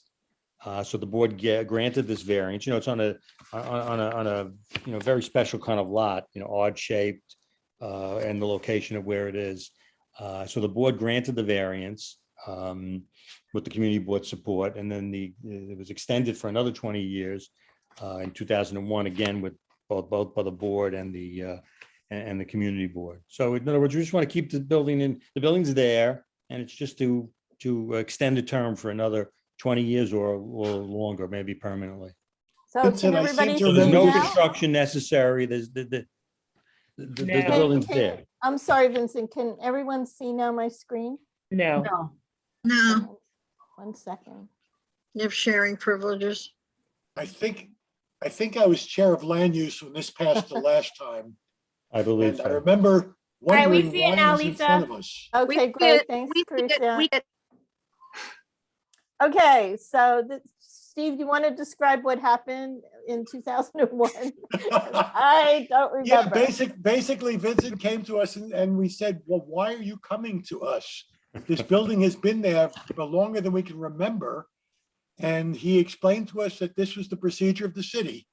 And we had all, held hands and tried to do a seance, hope that the city would get smarter and we wouldn't actually see it again in 20 years. But lo and behold, here we are again. Okay, so this is, let's see, this is the site. Vincent, do you want to describe what's on the screen now? Right, so this is the site on the north side of Woodside Avenue, just east of 62nd Street. And then here's some photos that were requested when I was with the committee. So this again that's the site. You see the yellow dots showing where the site is. So that's the building. And that's the building again. And what uses occupied the building? Can you just explain again? Yeah. Again, so the ground floor has the AIDS Center of Queens County. The second floor has a physical therapy office and a law office, McGlynn and McGlynn, who have been there for many, many years. They used to be over at on Roosevelt Avenue until they had a fire. And then the mental health providers are also on a portion of the second floor. The third floor, again, is the AIDS Center of Queens County. They have the first and the third floor. And then the mental health providers of Western Queens are on the fourth floor, and they have a portion of the second floor also. So the building is fully tenanted. There's no work going to be done. As you can see, it's totally built and it's going to stay as is. It's just, again, a procedure, as Steve mentioned. We're hoping this time that the city and the BSA says, okay, you've been there 40 years. We're going to give you a permanent, not put a term on it, which, a few weeks back, the land use committee agreed with. Great. Okay. Are there any other questions for Vincent? Why didn't it receive a permanent variance, I suppose? Yeah, in it's just 2001? it's just the board just sometimes does that. They they like to hold on to their cases and just keep reviewing them. So they, as I said, they for two times they approved it for a 20-year term. just because they have that power and they do that sometimes. I guess they want to give, community chance to look at it again, and they a chance to look at it again. Any other questions? Yeah, Sheila. Yeah, hi, thanks for being here. To Kristen's question, I'm curious, so if you had a 20-year term to begin with, were you getting variances for the development? The initial variance was granted back in 1981 to construct the building. Okay, was there a give back to the community at that time that was part of why you got the variances? There wasn't a quote unquote give back to the community. It was just to build on this oddly shaped site. The city allowed it because we met all the findings of the zoning resolution. And then, I think it's also important that the tenants, the vast majority of the building, I think are tenants that service the community. Right, but was that part of the original deal? I mean, because what happens, I'm asking very specifically because we'll have people come to get variances, and so often it is paired, they get the allowances because they're promising to have space for community, groups. And so I'm asking if there was something in the original agreement where that was part of. Can I interject? Yeah, Christine can summarize what Thank you, the Christine. discussion was. Okay. Thank you. So Sheila, for a BSA variance, there isn't usually that negotiation unless it's negotiated with the BSA. The applicant has to show hardship or a compelling reason, in the public interest for the variance that they're requesting. I think in this case, the hardship probably had a lot to do with the irregularity of the site and the fact that it backed up to the Long Island Railroad. And they received the variance. And for whatever reason, the BSA has made it, a 20-year term rather than permanent, but they haven't, they've fully complied with all the requirements of the variance. Great, thank you. I mean, it's just because we've had situations where it's been a combination of financial hardship and they've promised to do this, that, or the other thing. The O'Connor brothers was an example of that. And so that's part of why I was just asking if there was another part to the agreement, or was it strictly a financial hardship? Because I just wouldn't want us to lose that if that was part of the original agreement. No, there was no other, it was just the hardship. We met the 5 findings, and Great. as it said, a regular lot up against the railroad. So all of those findings were made, and then the board gave the variance. Great, thank you for answering the question. Okay. Yeah, Sheila, that's a good point, though, not for losing that issue. So Christine, do you want to just summarize what happened at the board meeting, since I wasn't there? Yeah, although do we want to do that now? I mean, the board did not have any issues other than a recommend with, that seemed as though the building continues to service the community. They've continued to abide by the, the restrictions of the variance, and we had no problem approved. The vote was to approve it. There was 1 abstention. It's 7 in favor. And we made the recommendation that the variance be made permanent. I mean, at this point, a lot of times if something was built before the zoning ordinance or before a particular law, then it's sort of grandfathered for life. It seems as though at this point, after 40 years, this site should have that same privilege. Thanks. All right. Unless there are other questions from board members, we'll move to public comment. There's some people signed up to comment on that, unless they're on your team, Vincent. I don't really know. So, okay, I'm going to stop sharing for a second, and then we'll go back to public comment. There was Alessandro Johnson and Amanda Hoffman, and then Mike Novak and Patricia Morris.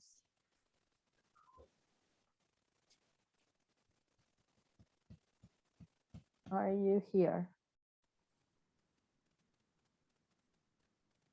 Is anyone here?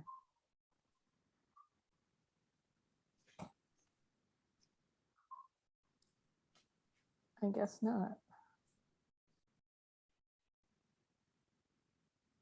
Okay. I think a lot of people have left already. Yeah, no kidding. All right. So seeing none of these people here with us now, I'm going to move to, unless there are other questions for board members, I'm going to move to close this part of the meeting and move on to take attendance. Debbie, do you want to take attendance? I don't think Nick is here tonight. I think he couldn't get in earlier. I'm sorry, Nick? No, I think he No. couldn't get in earlier. Yeah, no, Nick isn't here now. So Debbie, could you take attendance? All right, Amparo Appleby? Present. Zarina Andrews? Here. Anatole Asheroff? Here. Carisha Baton? Here. Nick Berkowitz? Absent. Okay, Sandra Begishka is not here. Kat Bloomfield? Here. Daniel Brecker? Present.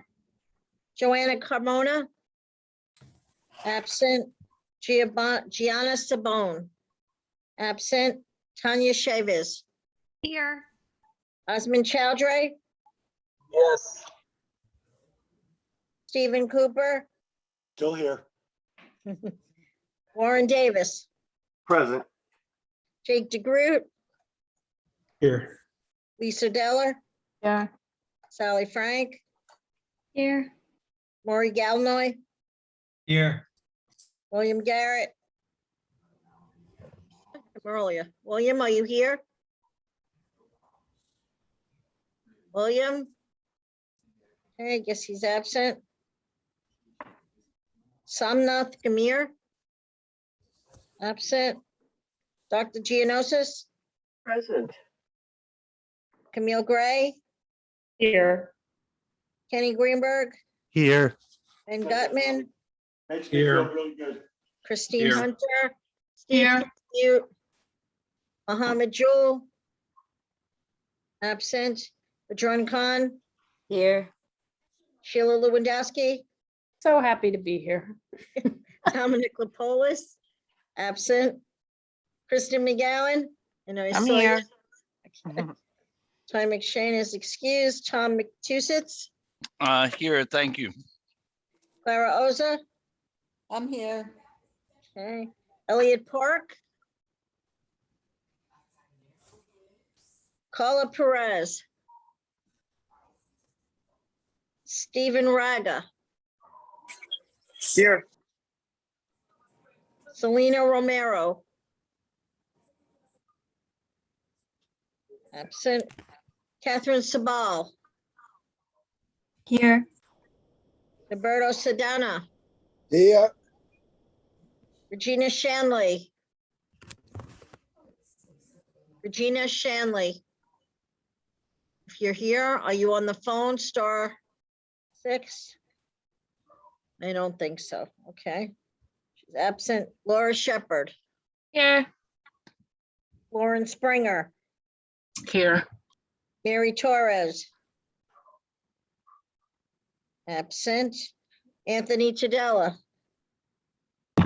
Hello, I'm here. Great. John Bakunis? Here. Adrian Benelli? Sorry. Julie Wan. I think I saw her earlier. Julie Wan? Hi, Debbie here. Hey, how you doing? Frank Wu? Hello, I'm here. Hey, Debbie. Hi, we have a quorum. That's great. 9:26. So thank you all for your patience tonight. I think the discussion has been very illuminating. And I was happy to be able to accommodate public testimony early in the meeting. I think we are committed to expanding the capacity of the Zoom. We didn't realize this would be so oversubscribed. So thanks everyone for their patience, and people who are still here in the meeting who provided public testimony. Thank you for hanging in there too. So the next item besides the agenda is the approval of minutes. So I would ask for someone to make a motion to approve. Now, I think, Para, we're approving June 23rd and the September minutes. Am I correct? No, we are not approving June 23rd because we never got those minutes sent to us. What? Yeah, so I'm waiting. I had emailed the office multiple occasions for the June 23rd minutes. So we cannot. They were sent out. And I had emailed repeatedly, and I can send you those emails again, that I had not received the June 23rd minutes, which is why I asked for an amendment. No, we to the did. We September made the minutes. amendment and I We thought made then the Debbie sent amendment it and we out. sent it out. And you said Okay, thank when you. was that sent out? And you said thank you. I said, thank you for making the amendment. And we resent it. I did not receive, and I'm glad that I'm recorded, I did not receive the June 23rd meeting minutes.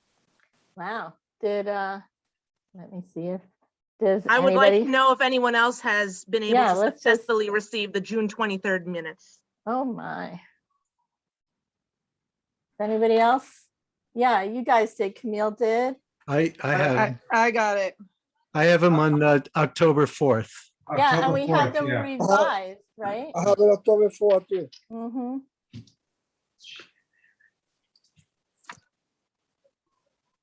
Yeah. I've received them. I received them as well. So maybe we're missing emails in the list. Yes. Or I Well, just I'm checked. calling I do email have goes them to as well. junk or spam, so you got to check it. I get all of your emails, have- not to junk or spam. I have it received on Monday. Well, either way, I mean, and not everybody got them, so I guess we can do the ones before. Yeah, well, no, we have nothing to approve from before. All we have to do is approve September. So Yeah, this and we can approve September. That's what I'm saying. That's fine. So I Yeah. get it. Let's make a motion to approve September. I can make a motion to approve the September. I will meeting second minutes. it. I will second it. I'll second that motion. Thank you. Very confusing. Okay, so is anybody opposed to approving September?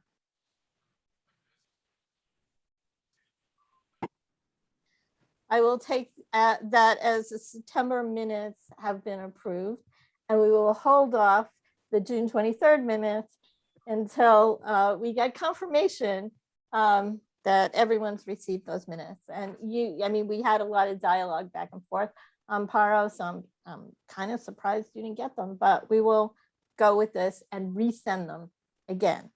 So I'm going to hand over the discussion of the capital and expense budget to Frank Wu. And so Frank did a bang up job as the chair of the budget committee. He was so conscientious and so diligent, hosted a number of meetings with the team that worked on the budget recommendations. I hope that you all had an opportunity to review the budget recommendations, and I am going to hand this part of the meeting over to Frank. Thanks, Lisa. I'll be brief too. So I really appreciate everybody's time who showed up for the budget committee meetings. I know we had some very long discussions, but we tried to be efficient, right? And then we did make it a really strong point where everyone on the entire board, they were going to receive the budget priorities a full week in advance before this board meeting. So it's not like everybody would just receive it the day before, right? And I do think that our community board district is made of very diverse neighborhoods, right? Sunnyside has north of Queens Boulevard, as south of Queens Boulevard. There's Blissville, there's Woodside, there's East Mathis, there's Court Square, there's Hunters Point South. So we really did our best to try to make sure all voices were represented, and also just taking into account different organizations that put in support. So there were some priorities that have been there for years. We kind of moved around. We added net new priorities based on feedback from Christine Hunter, from Kenny, from Nick. I just also converted all the budget priorities to an Excel sheet, which I just posted in the chat. So it's more accessible and not just a static PDF. So my hope is, we can continue to improve this, share this with the greater public, make it easier for others to read as well, and make it easier for Debbie. But that was really it. I mean, I don't know if anybody had any comments. I know a few people had emailed me comments before this meeting. This is not a working session, but yeah, we definitely did try our best, try to count all the neighborhoods and really reflect like the top, 10, 15 priorities. So hopefully it'll improve, right, as we get better every year. And, we did clean up some budget priorities as well that are completed, which is good. So we deleted them all. So we did try to, keep it, short and sweet too as well. But So that's Frank, it for the budget. we need to vote on the budget priorities, and the way we typically do that is we go through, the capital budget and the expense budget separately. And so, we can review the first 10 priorities, or we can ask for a motion to approve them as they are all together. Yeah, I'm happy to share my screen. I see a lot of folks in the Google Doc now. I can't share my screen, but I do see a lot of people looking at it right now. If I could share my screen, I can. Yeah, you could share it. Go in We can there talk through it. because. Frank, I'll give you the privilege. Hang on. Oh, all right, then you can give it to Frank. No problem.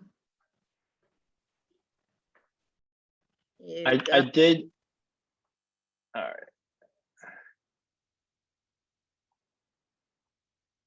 Let's see if I can do this and not fail. Can you guys see my screen? Yep. So we did put in, as you can see, a third column, right?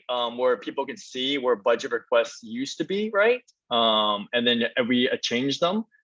There was an executive budget response, which is what the city said that they did, right? If the city changed the response, like further study, we may have tried to wordsmith it back, right? So to try to change the response, we don't just want to leave it stale, right? We want to kind of mix it up, right? And then some areas like around improving traffic pedestrian safety, right? You can actually see, we try to put in comments on the notes, right? Where you can actually see the specific spot in Google Maps, or if there's a picture, right? So hopefully that third column will just provide more context for people around the specific budget requests and kind of why it was requested and how it came to be, right? So, but these are the top 5 priorities for capital. So some of these are held over from prior years, like capital improvements to access the waterfront, the transfer control of the public land from the department, the DOT, and the DOE building along 44th Drive to preserve the open space and coastal resiliency. The second one was a new expanded park amenity for Laurel Hill and the Laurel Hill Boulevard. No, Laurel Hill. Let's see.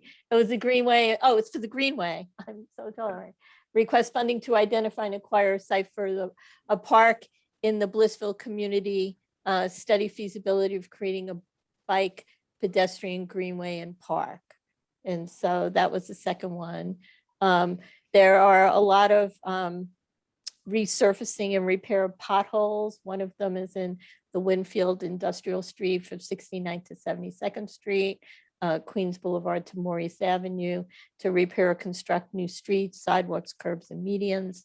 The fourth one is to improve the streetscape to attract and encourage commercial activity within the commercial corridor from 58th to 61st Street, Roosevelt Avenue, including Woodside Avenue, including accessible curb cuts for seniors, disabled residents, and sidewalk safety, to repair and replace street lighting, sidewalks, and loose bricks.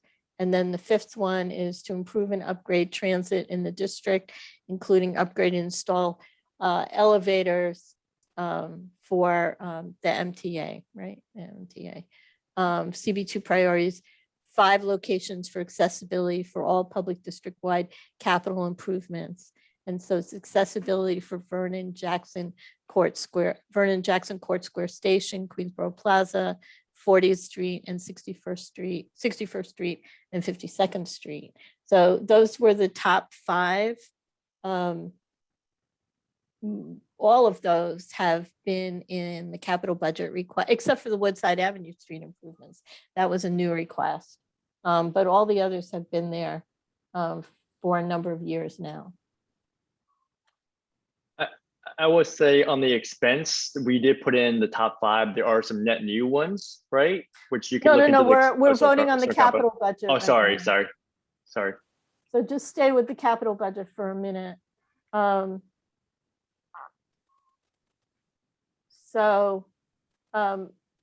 anyone have any comments about the top 5? Otherwise, we can ask for a motion to approve the top 5. I have a question. Yeah. This is Kat. So I guess I'm wondering about this when it says different agency is supposed to do something. I think I saw that somewhere. Does that like, is it that we need to go in and change the name of the agency before we submit it, before we submit this request? Or is it that we need to, like, what does that even, like, where does that leave us? So when you do a budget request, you can only, it's an actual physical web form, and you're only allowed to do one drop-down menu of form. So basically, when we originally submitted this, DOT kind of punted it and said that, or depending if it's a different agency, DOT might say, well, it's parks, and parks might say, what's DOT, right? Even though both agencies might have some input and needed. So typically, if we would have to create 2 separate budget requests, one for parks and one for DOT. Oh, but so they want us to take up our. It's a specific. It has to be a government agency too, as well, a city agency that we make requests, because it's a specific budget request within that city agency's budget, right? So we can't select multiple agencies. We can only choose one, right? Okay, so then if that remains, does that mean that they'll just be like, oh, we already said this isn't in our thing, so void it? Like, I'm trying to understand. No, so how this works is these are the things that residents and organizations in the community see as high priorities for the neighborhood. You know, for example, the flagpole in Blissville was on the list for a very, very long time. And, you know, there were advocates who wanted, you know, really saw that as an essential part of what needed to be added in that neighborhood. And it stayed on our budget request for a long time. And then finally, after tremendous years and years of advocacy around this, they finally budgeted for it. So sometimes items stay on this list for a long time. Items like parks that need renovation or upgrades, you know, have sort of the council person or the parks department can kind of like cherry pick and look at what did that community want in terms of park upgrades, and they'll refer to our list as areas that need park upgrade. Also, all the budget requests, all the budget requests get upstreamed into the borough president's budget request. So our budget request gets shared with, with the borough president, and then the borough president will look at the budget requests from all the different community boards. And then he will make a request, or she will make a request to the council and the mayor to have certain essential projects funded.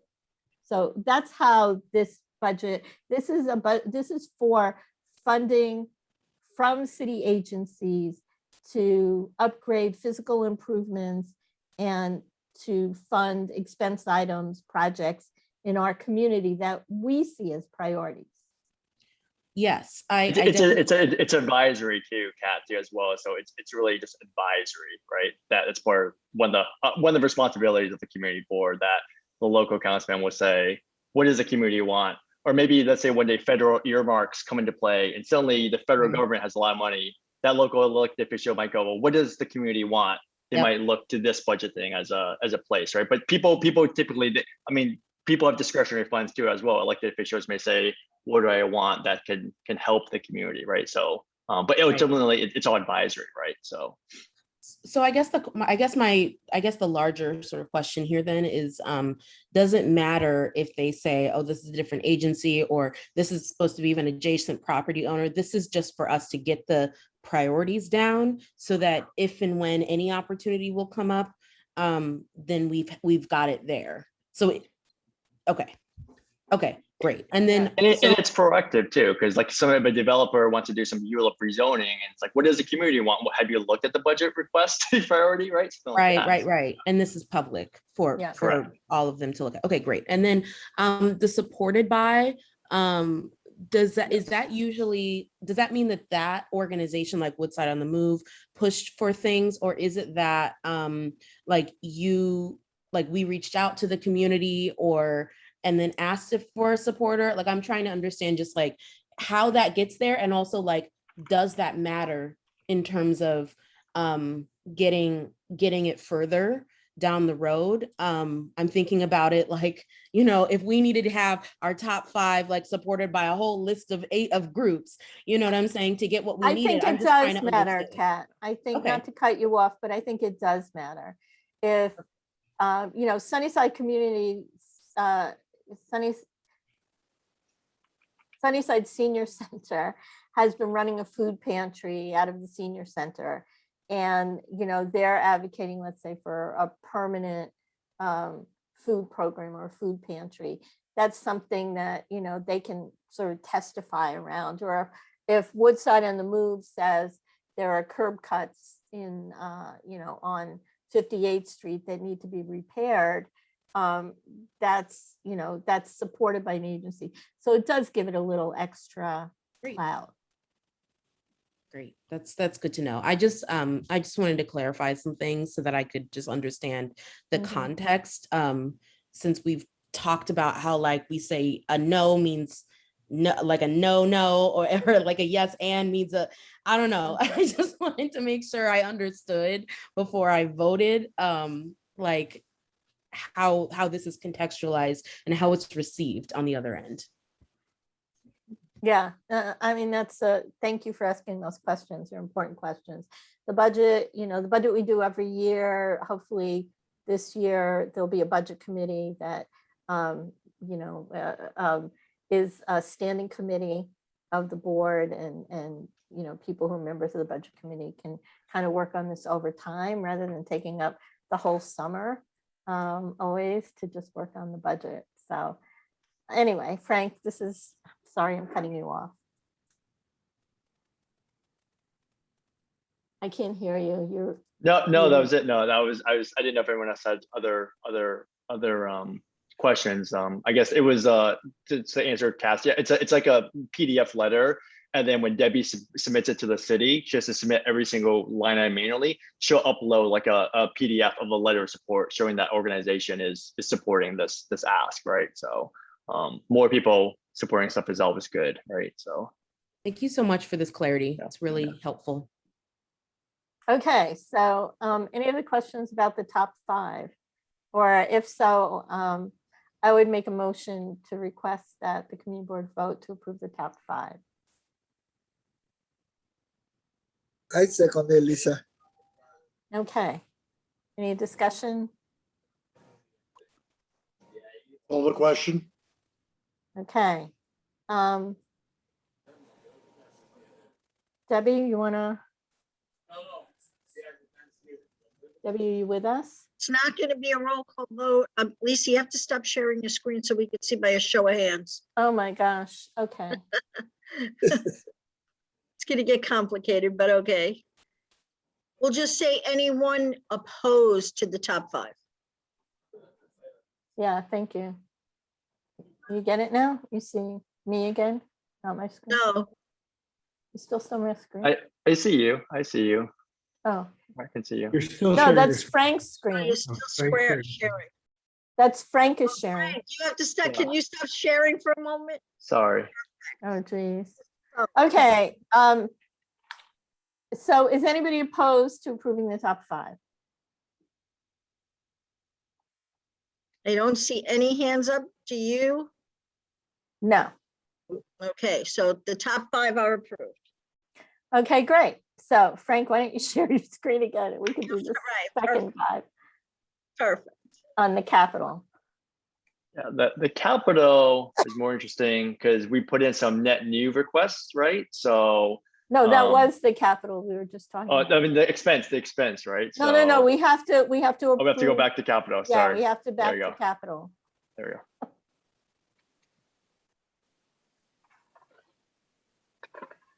So do you want to go through the 6, Right, now we have to see 6 through 10, right? 6 through 10? Yeah. Can You I wanna just go ask through- a clarifying question? Yes, ma'am. So do we have to like literally go through the whole list of like 5 at a time? I'm just curious. I don't know. if, No, like- we don't. Usually what we do actually is approve the top 10 and then ask for a vote on the rest because it's the top 10 that are really the most significant to agencies. That's what I thought. Okay, great. Thank you. So do you want to explain the next 5? Yeah, Okay. sorry. The next, so I mean, folks can read. So number 6 is provide a new or expanded healthcare facility. One thing I did want to improve was just try to get more metrics in here. So we didn't do it this year, but I could probably find more population growth statistics of our area because as there's more development and the population grows, there's a reason why we need to have more outpatient care for number 6. Number 7 is around reconstructing the street on Vernon Boulevard, specifically asking for public pedestrian waterfront access at that site because Brooklyn actually has public pedestrian access, but Queens does not. And most likely there's going to be development happening in that area and people want to be closer to the actual water. There's actually a kayak club there today that's operating close by. Number 8 is establishing a city-sponsored food pantry, which we talked about of Woodside doing it on the move, especially now, which we saw during COVID. Number 9 is reconstructing certain streets from 61st Street to 39th Avenue, 37th around the sewer catch basin. And number 10 is around reconstructing the Hunters Point sewer streets as well. This is a kind of a long-standing, I see a typo, fix, LXC, sorry. Around completing the plan. So this project is something that has been funded. It is in the 10-year plan, but because it hasn't been completed yet, we still kind of want to keep it in there. But once it's been completed, we'll basically kind of delete it, right? And then we can move stuff out around. But it's important that the city and the agency sees us so they don't not keep their promise, right? And not complete the sewerage infrastructure upgrade. So those are the top 6 through 10. Okay, I would make a motion to approve the 6 through 10. Somebody want to second that? I second. Excuse me. Okay. Any discussion? You want to call the question, Steve? Call the question, please.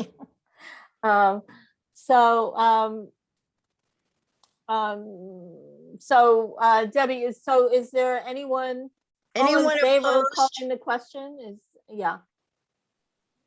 Is there anyone opposed? Nope, I don't see any hands. Fantastic. Lisa, Yes. just in the exercise of caution, I'd like to make a motion at this time to approve the top 10 in the order they've been submitted and ask for a raising of hands that approve it. Just for caution. Okay, I know we're in Zoom and some of the rules may be suspended, but just to be careful. Well, why don't you raise your virtual hands? Yeah, that's fine. Oh, Just like your little hand symbol. wait, reactions. I need to see Reaction. everybody's. Do we have any board members who've called in though? No. Okay, great. Thank you. So there are 19 hands raised. Are there any opposed There to are the 10? 20 hands raised. Badrun? There are 21 hands raised. I don't think you could see I me. mean, Hold on. there's 22 hands raised. There's 3 pages of windows and then my windows keep changing, just Okay, so. mine too. Yeah, so I'm just wondering how Me accurate. too. I look at the hands, I look at Okay. the hands in the participants column. Did we? Yeah, There's it also, just- there's also a note in the chat that Stephen Raga wants to abstain if possible. I understand. That's fine because he's the director. of He's What's one on the Move. abstention. So that's 24 participants' hands raised. Just for the record, are there any opposed? You need to put your hand down and then put your hand up. If you're if opposed. Or write oppose in the chat since there's a delay on the hand raising. Oh, I don't know. Anthony Tadula, no. Christine McGowan, Badran, are you against? All right, I don't see anybody against it. Okay, so we can officially record the vote. Yeah. Okay, thank you, Stephen.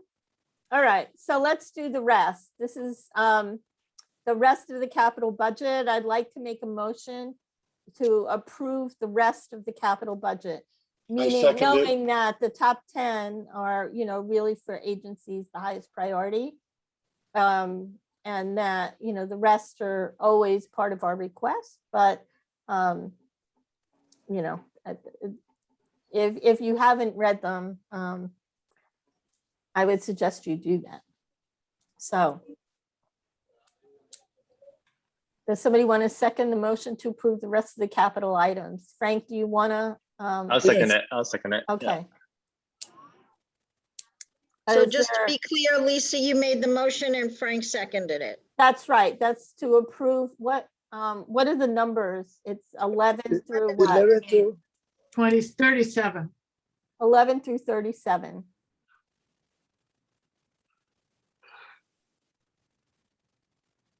So. Are we So raising our Steve- hands? Stephen Rager, I'm guessing is abstaining. Right. All right. And why don't you raise your hands? Everybody you're in else, raise favor. your hand if you agree, if you're approving 11 through 37.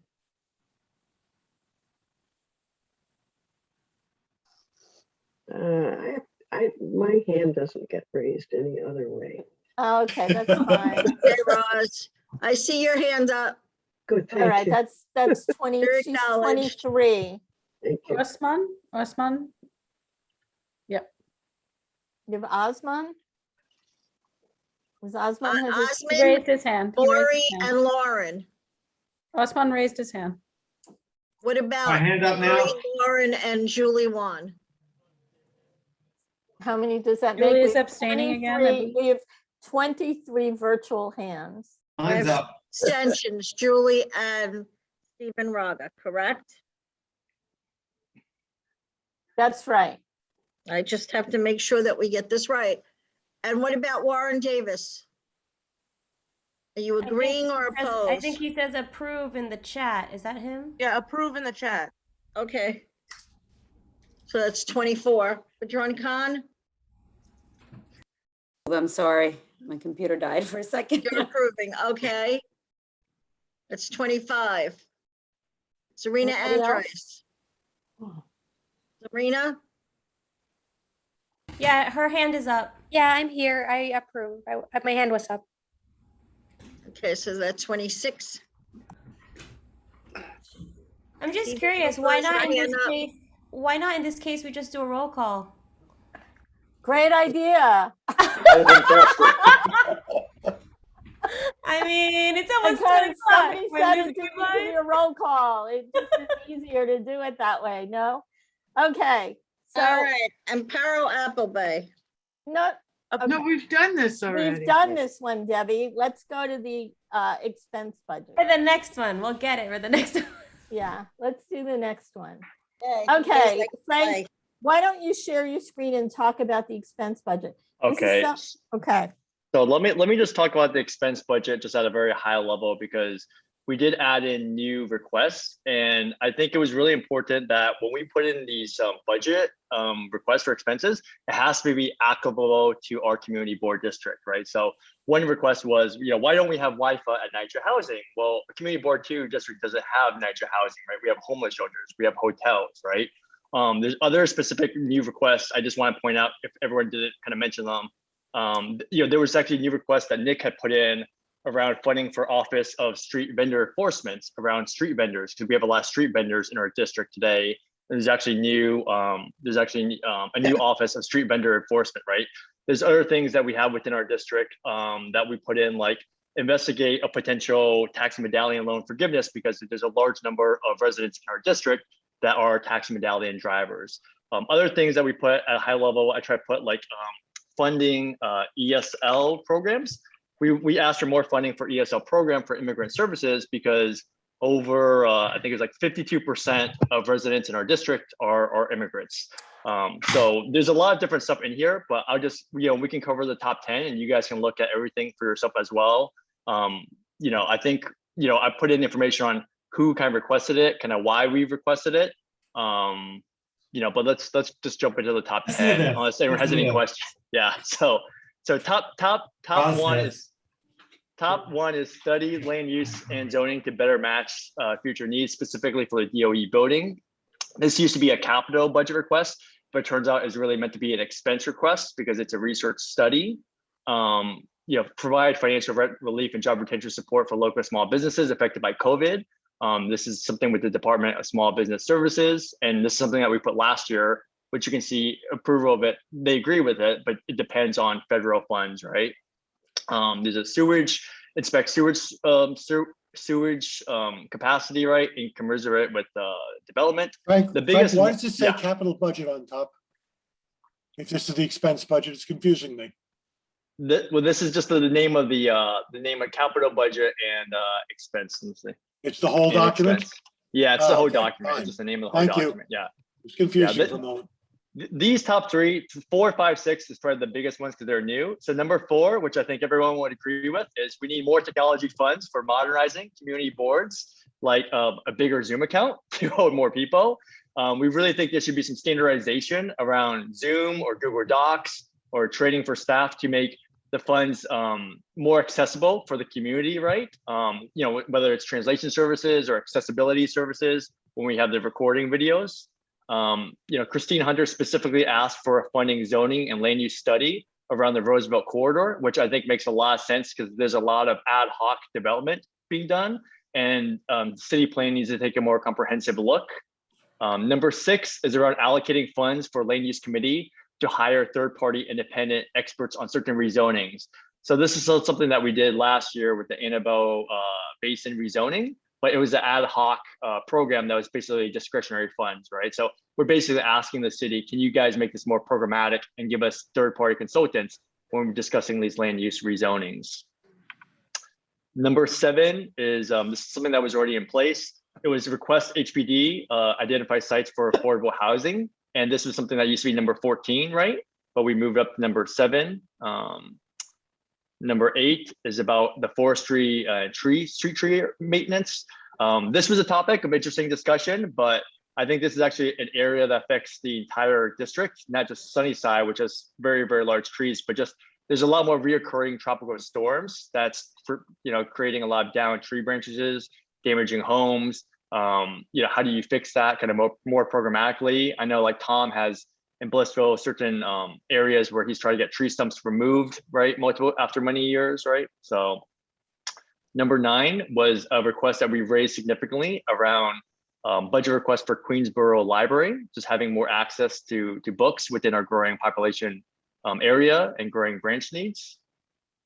And number 10 was something that Woodside on the Move asked to prioritize, which is actually around investigating and addressing water quality complaints at an address. So, and number 11, which I mentioned earlier, the specific request, you can look at the wording, is around investigate and research potential medallion forgiveness and what that would look like, right? Not around funding it, but what would that look like? Because we do have a large number of drivers that live within our district, including some of our fellow board members like Osmond. So. Interesting. I move to approve the top 10. I second. Debbie, why don't you do a roll call vote? Sure.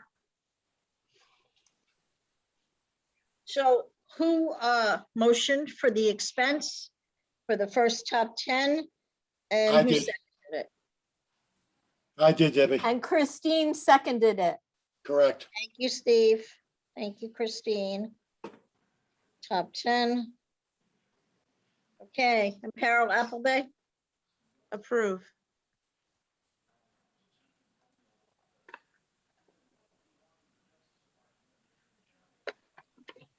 Serena Andres? Yes. Anarol Asheroff? Yes. Anatole, I'm sorry. Getting late, 10 Like, what o'clock, happened with the Zoom? a long day. Carisha Baton? Approve.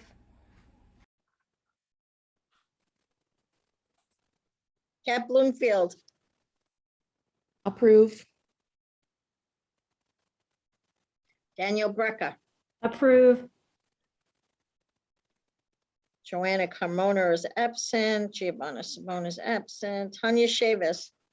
Approve. Osmond Chowdhury? Approve. Steve Cooper? Approve. Warren Davis? Approve. Jake DeGroot? Aye. Guess that means approved. Lisa Della? Yeah. Let's not get sloppy. It's approved or not approved. Approved. Sally Frank? Sally? I guess she left. Maury? Maury Approve. Gallinoy. Thank you. William Garrett, he left. Somnath Gummy, absent. Dr. Rosamond Giannousis. Approve. Thank you, Rose. Camille Gray. Approve. Kenny Greenberg. Yes. Ben Gutman. I guess he left. Christine Hunter. Approve. Thank you. Muhammad Jewel. Patron Khan. Approve. Thank you. Sheila Lewandowski.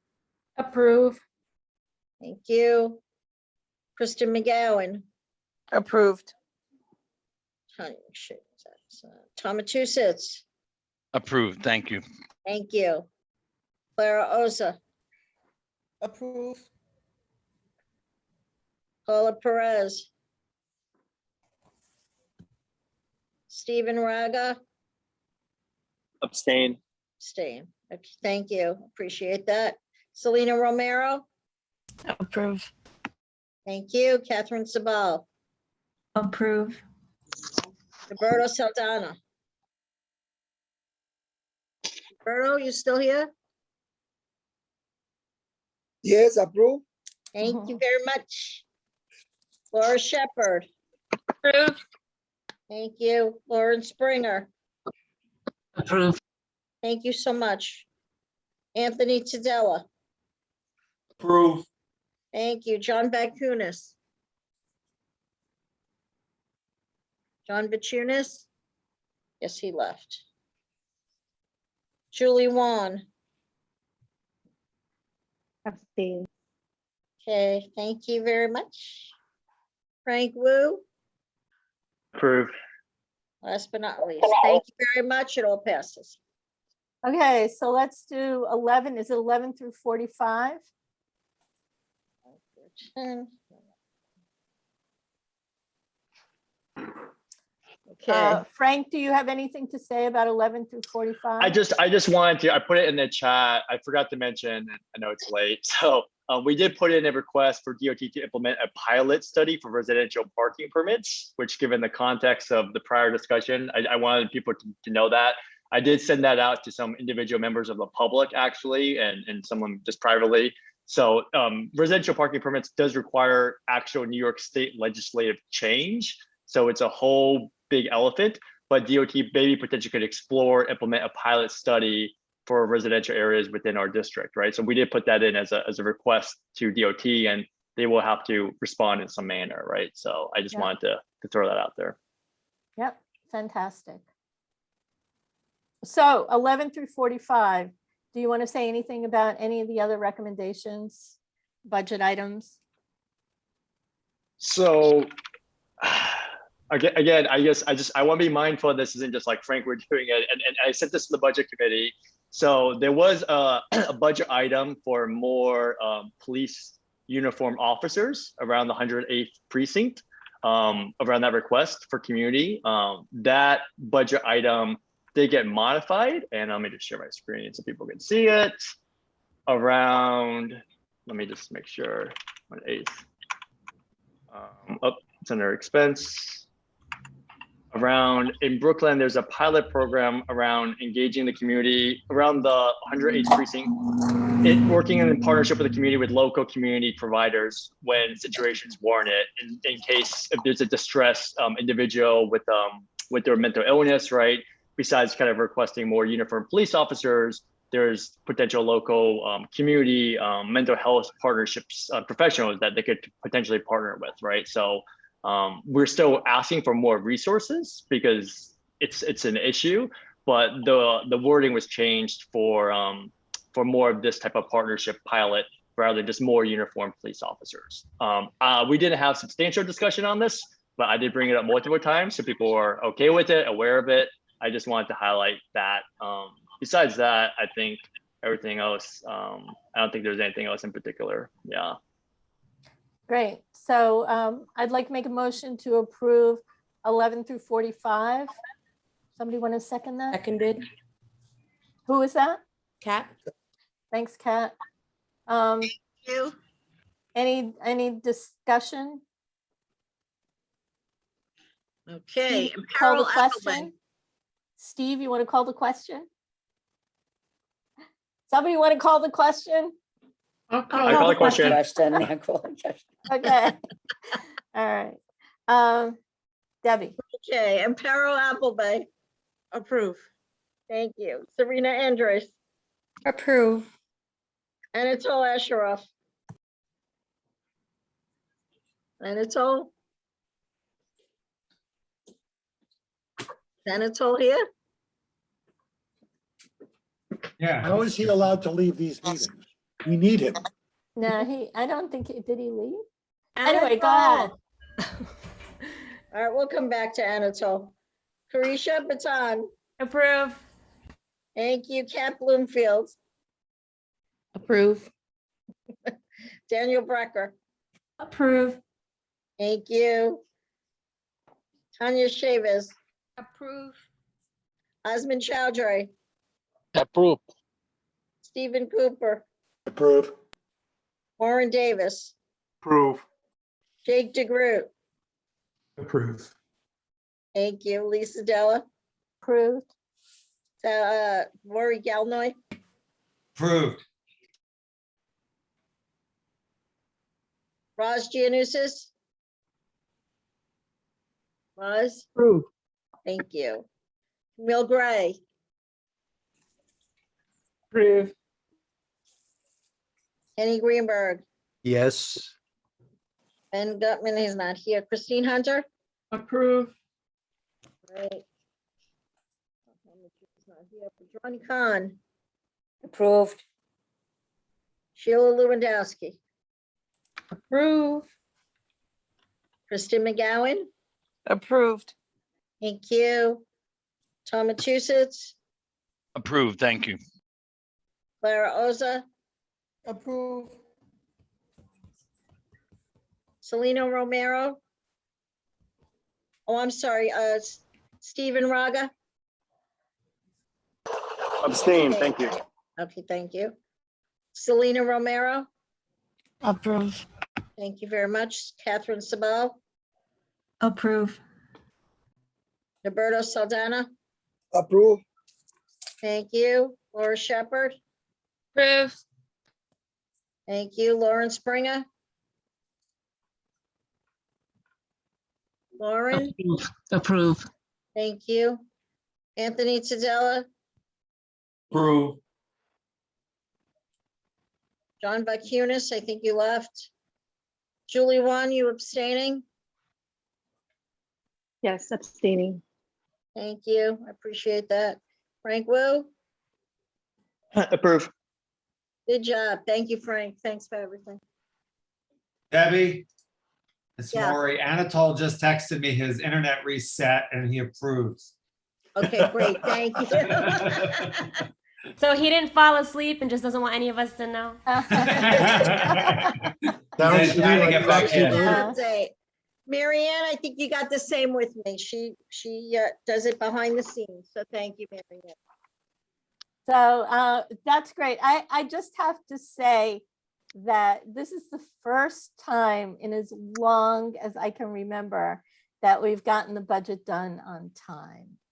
So the budget is always due by the end of October, and we've always voted in November, and we get these calls from city planning saying, where's your budget? Why isn't it uploaded? What are you doing? So it's gotten better and better. And thank you so much, Frank, for doing the budget this year. I know it was a pleasure for you. It was very pleasurable. That's how I would describe it. Yeah. It's Lisa, is hard it too work. late to move to table the discussion on the budget? Yeah. Steven. No, done. Frank, I will call on you as needed as I start to input this, and Marianne and I start to input this into city planning. It gets a I little know. complicated, so we'll have to just confirm a couple things. No problem. Yeah, I know there's different categories for the budget request. I was reading the Right. doc from city planning. Yeah, I share that with, yep, no problem. Maybe they'll give us more stuff since we got it in on time. Keep our fingers crossed for sure. Yeah, that would be amazing. Yeah, I think we should add lots of funding for all the local arts groups like Carisha's group. Yeah, we'll just make that the subject of the email. Oh, God. And I just need the district needs statement when you guys get a chance to. That has to be inputted as well. Yeah, that's fine. Thank you, Debbie. Just to remind. Yeah, that's great. Okay, so we're going to turn now to the chairperson's report. And other than thank you, Frank, for the budget. That was a fabulous thing. And we're going to get, I just want to announce we're going to get interns from LaGuardia College. Yay. Debbie interviewed three interns, right, Deb? And we're going to hire 2 of them for the semester. They get paid by LaGuardia. They're the program they're freshmen. They're so sweet. They're young. Hopefully they're, but they're freshmen. They get paid under this program. It's a really good partnership with LaGuardia. And so hopefully we'll be able to pursue, they'll be helpful in answering the phone, doing some work in the office, pursuing some of the technology agenda that we're looking for. And I look forward to kind of working with LaGuardia and getting that up and running. Debbie, you have anything else you want to say about the interns? No, I think they were all terrific. Green, as Lisa mentioned, they're young.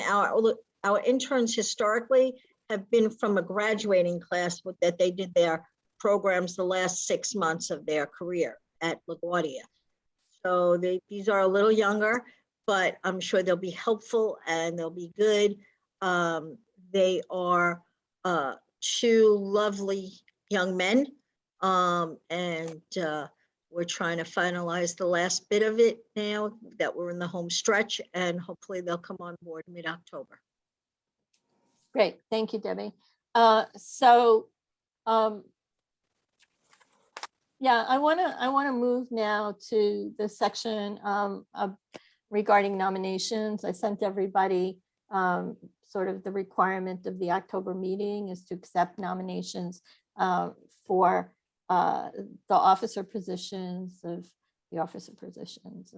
chair, first vice chair, second vice chair, secretary and treasurer. And I want to announce that I've decided not to run for community board chair this term. And I kind of want to explain that to folks. I want to let you know that I'm really doing this out of trust and respect for all of you, for the institution of the board, and for the members of this body. And I need to step back and to serve in more of an advisory role. I've been a member of Community Board 2 since 1998. I've been secretary, co-chair of the Land Use Committee, chair of the Land Use Committee, co-chair of the Land Use Committee, second vice chair, first vice chair, and chair. And all of the time I've been on that I've been on the board, my tenure as chair has been the most rewarding and fulfilling. And I am grateful to you all for having provided me this opportunity. Thank you. As you know, I became interim chairperson in June 2020 after the former chairperson was unexpectedly not reappointed. As vice chair, anybody who wants to be vice chair, you have the same power, authority, and duties as the chairperson in the absence of the chairperson. So I rose to the occasion during the raging pandemic and in a context dominated by an unrelenting stream of virtual meetings and communication. I served as chair. Since June 2020, 36% of the board has turned over. Since 2019, that makes 48%. What that means is since 2020, a third of the board has never experienced an in-person full board or committee meeting. That's astounding to me. And on top of it, members appointed or reappointed on or after April 1st, 2019 are limited to serving 4 consecutive 2-year terms. Terms served prior to that won't count.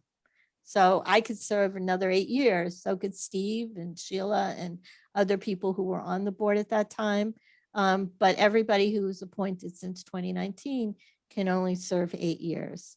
I kept telling myself while I was chair that my job was to bridge the transition to a new era of community boards with shorter terms, new leaders, and a younger, more tech savvy and diverse membership. This has been really an exciting 1.5 years. We were able in this time, with a special allocation of city funds, to hire a consultant to work with the board on a community response to your LIC proposed development. On the day we shared the final version with the full board, the development proposal was withdrawn. Since June 22, we onboarded 18 new members, appointed new members and chairs, reinvigorated the environment committee, convened a new tech committee, pivoted to virtual meetings on WebEx and then Zoom while struggling with the chat. We adopted Google sign-in sheets and calendars. Thank you, tech committee. Upgraded office laptops so staff could work from home, convened a bylaws revision group, reviewed the 22 budget on time, and advocated for the extension of the open meeting law. We dealt with complex ULURP applications and hosted virtual public hearings for the Barnett Phipps project in 6902 Roosevelt Avenue, 3 Department of City Planning text amendments, and the implementation of a controversial DOT Bike Boulevard plan. At the same time, we've transitioned to a new borough president, administration, policies, procedures, and staffing, and gone through a council election where one of our members will likely become the next council person for the 26th district. The pandemic has changed many things. It's changed my life, and it's caused a lot of us to reassess our priorities and values. Thank you all for your support, your criticism, your passion, and candid honesty during this period.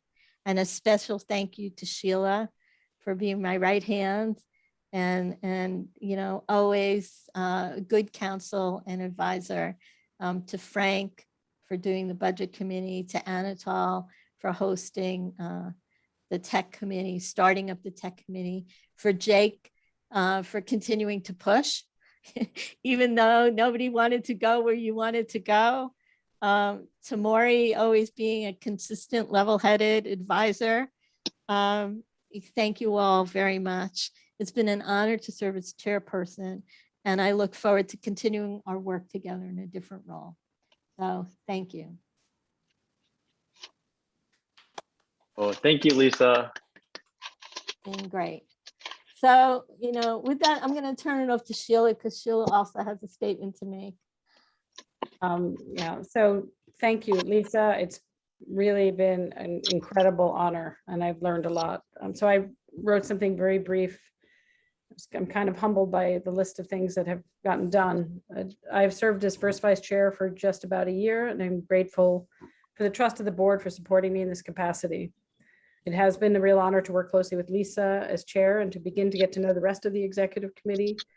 I will say, Lisa, you've done a lot to shepherd even more transparency, graciousness, and inclusion than we've had in a long time, and that is part of how we were able to get so much done. And I've learned a lot from you. The new executive committee and new board members have helped to increase the use of technology, expand open communications, and challenge previous systems. I'm excited for some more of the changes to happen in leadership and on the board. As I announced last year, and I'm going to stick by it. I'm going to serve out my term as a regular member, and depending on the plans of the incoming council member and our borough president, may continue on the board. But I've decided not to run for the seat I've been in, first vice chair, nor for any position on the executive committee. I want to reduce the pool of candidates and make space for others. There are so many qualified people to step up and into these roles. I also look forward to, the executive committee being more reflective of the diversity of our district and our city. So I just want to thank everybody for everything, and I'm excited to see, what comes next. And I'm here to support. I'm here to, if anyone wants to ask me, talk to me, we have coffee or whatever. But thank you. Thank you, Yay. Sheila. Thank you, Sheila. Yes. So Sheila and I are ready to pass the torch, as they would in the Olympics. And so I want to open the floor now for nominations. Remember, we'll vote in November, and you're welcome to, nominate people for positions at this meeting. You can offer your nomination from now until November to be an officer for Community Board 2. So I want to open it up right now. And I think at the November meeting, everyone who's been nominated will have 2 minutes to talk about what they want to do, and we will vote at the November meeting. Steve, do you have a comment? I cannot hear you. Can we have an in-person meeting in November? I kind of miss not seeing people, not being with people, and not feeling people rather than just seeing a picture of them, or in some places, just a telephone number or name. The city allows us to have open meetings. We can do all of the things that the city says for public things, bring proof of identity of vaccination or whatever. I mean, it's about time we tried it. Steve, we need to, I don't disagree with you. The maximum capacity at Sunnyside Community Services is 75. We definitely couldn't have a meeting like this. We have to observe social distancing rules there, with no tables, with people spaced apart. I'm not clear that that's going to work for November, but we can look into it. I mean, we're definitely working on kind of a hybridization of how to do that. Could we have a hybrid meeting where the board was there personally and everyone else was virtual? I mean, because then we would have plenty of space and we wouldn't exceed the yeah, that's what we need to do. I think, you know what, I'll certainly try and work on that. I know Sunnyside is fine with it. I mean, they were fine with our doing it. We just, we really have to, we can't, there's a maximum capacity that they would allow. And so, we really have, we have, the council person has given us $40,000 to implement working with PBS on the technical solutions so they can, broadcast as we did previously our meetings. And so we can broadcast our meetings. We really have to figure out the technology. I think we could probably do that between now and November, Steve. I'd love to do that. So let's see what we can do. Julie, do you have your hand up for? Yes. Yes. Lisa and Sheila, thank you so much for all of your service and for making space for others to step up with your support. I really appreciate you both. For Sunnyside Community Center, I know that they are requiring vaccinations to enter. So I think that's something that's really important for us to check, especially if people want to come back in person. Right. So yeah, so thank you for your comment about that. Lauren or Anthony Sedula, you have your hands up. Do you have something to say? Sorry, I forgot to lower. Sorry. Oh, okay. So yeah, I mean, Steve will look into it and we'll let you know, in a week or two if we can make that happen. We'll see what we can do. I mean, we got to try sometime. But we have to have a very tight agenda for that. We have to have not too many things. So anyway, we'll move in that direction. I'll talk to the tech committee and the office staff, and we'll see what we can do to try and make that happen. I'm not clear that we can promise, but we'll certainly make every effort. So let's go back to nominations. So are there any nominations from the floor? Let's start with treasurer, and then we'll work our way up to chair. So are there any nominations? Amparo, do you have a nomination for treasurer? Yes, I do. And thank you for recognizing me. I would like to nominate Kat Bloomfield for treasurer. Okay, great. Do I need to say anything? No, you can say something in November. Okay. Everyone's going to speak in November. So thank you. Nominations don't Do have you to- want to accept, Kat? Do you want to accept the nomination? Yes, I will accept. Thank you. Is there a Amparo. second to her nomination? I'll second. Fine. And who Okay. seconded? Kenny. Okay. Are there any other nominations for treasurer?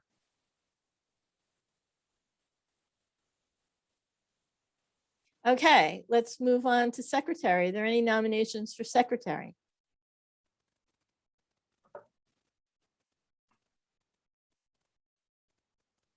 Warren Davis have his hand up? Yes, I Lauren. do. Yes, I'd like to nominate Dr. Ross. Somebody want to second that? Roz, would you accept that? I would accept that. Does anybody want to second that? I'd be honored to accept. I want to second it. I'll second that. No, who seconded it? It was Selena Romero, I think. Yes, Selena, thank you. Okay, great. Are there any other nominations for secretary? Laura? Oh, all right. Sorry, no. Oh, okay. Anyone else? Okay. Are there any nominations for second vice chair? Maury. I would like to nominate our current chair, Lisa Deller. I would second that. I'll second that. Sure. I'll accept. Thank you, Who made Maury. the second? Maury Thank made you. the nomination. Who made the second? I did, I did. Kenny and others. Thank you, Kenny and others. And does somebody want to make a nomination for chair? What about first vice chair? First vice chair. I forget all about first vice chair. Let's make a nomination for first vice chair. I'd like to nominate Frank Wu for first vice chair. I will second. Second. I'll accept. Okay. Are there any other nominations for first vice chair? Okay, for chair, are there any nominations from the floor for chair?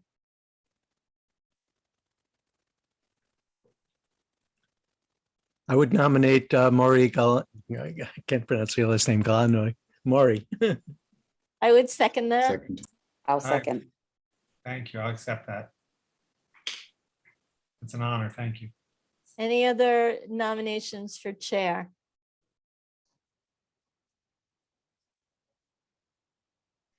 Okay, so we have nominations of a slate of officers right now for the November election. Please remember that we can take nominations until the November meeting. So if anybody else is interested, willing, and wants to know more, if anybody wants to know more about what the job responsibilities are, please call Sheila, Steve Cooper, myself. All of us have served on the executive committee previously, and Dr. Roz can talk about being second vice chair. And yeah, and so thank you all. So moving right along, district managers report. Debbie? Due to the late time, I will yield my time tonight. Okay, great. Teal, are you still with us? Yes, I'm here. Hi, everyone. So my first update is to let you know that the zoning for accessibility citywide text amendment was adopted by the city officially. The health and fitness, as well as the hotels city text amendments, will be voted on October 20th by the City Planning Commission. And the open restaurants text amendment went to the CPC public hearing yesterday, and that vote should occur in November. And then I also just wanted to throw in a plug for planning coordination. We really appreciate all of the effort that Frank and Lisa, you've put into your PD needs and budget requests. And as you move forward into inputting all of this data online, Debbie, I just wanted to let you know we do have a couple more webinars on Friday, October 8th and Tuesday, October 12th. And these are focused specifically on using some of the 2020 census data, as well as the DCP online tools and resources. And also, I appreciate your explanations of the needs and budget, and just want to make sure and echo what Frank and Lisa said, that this is a document to help advocate for CD2. And so please do feel free to put in any information about organizations that support your needs and your budget requests, as well as any other data, and just let me or planning coordination know if you have questions along the way. Thanks, Teal. Any questions for Teal?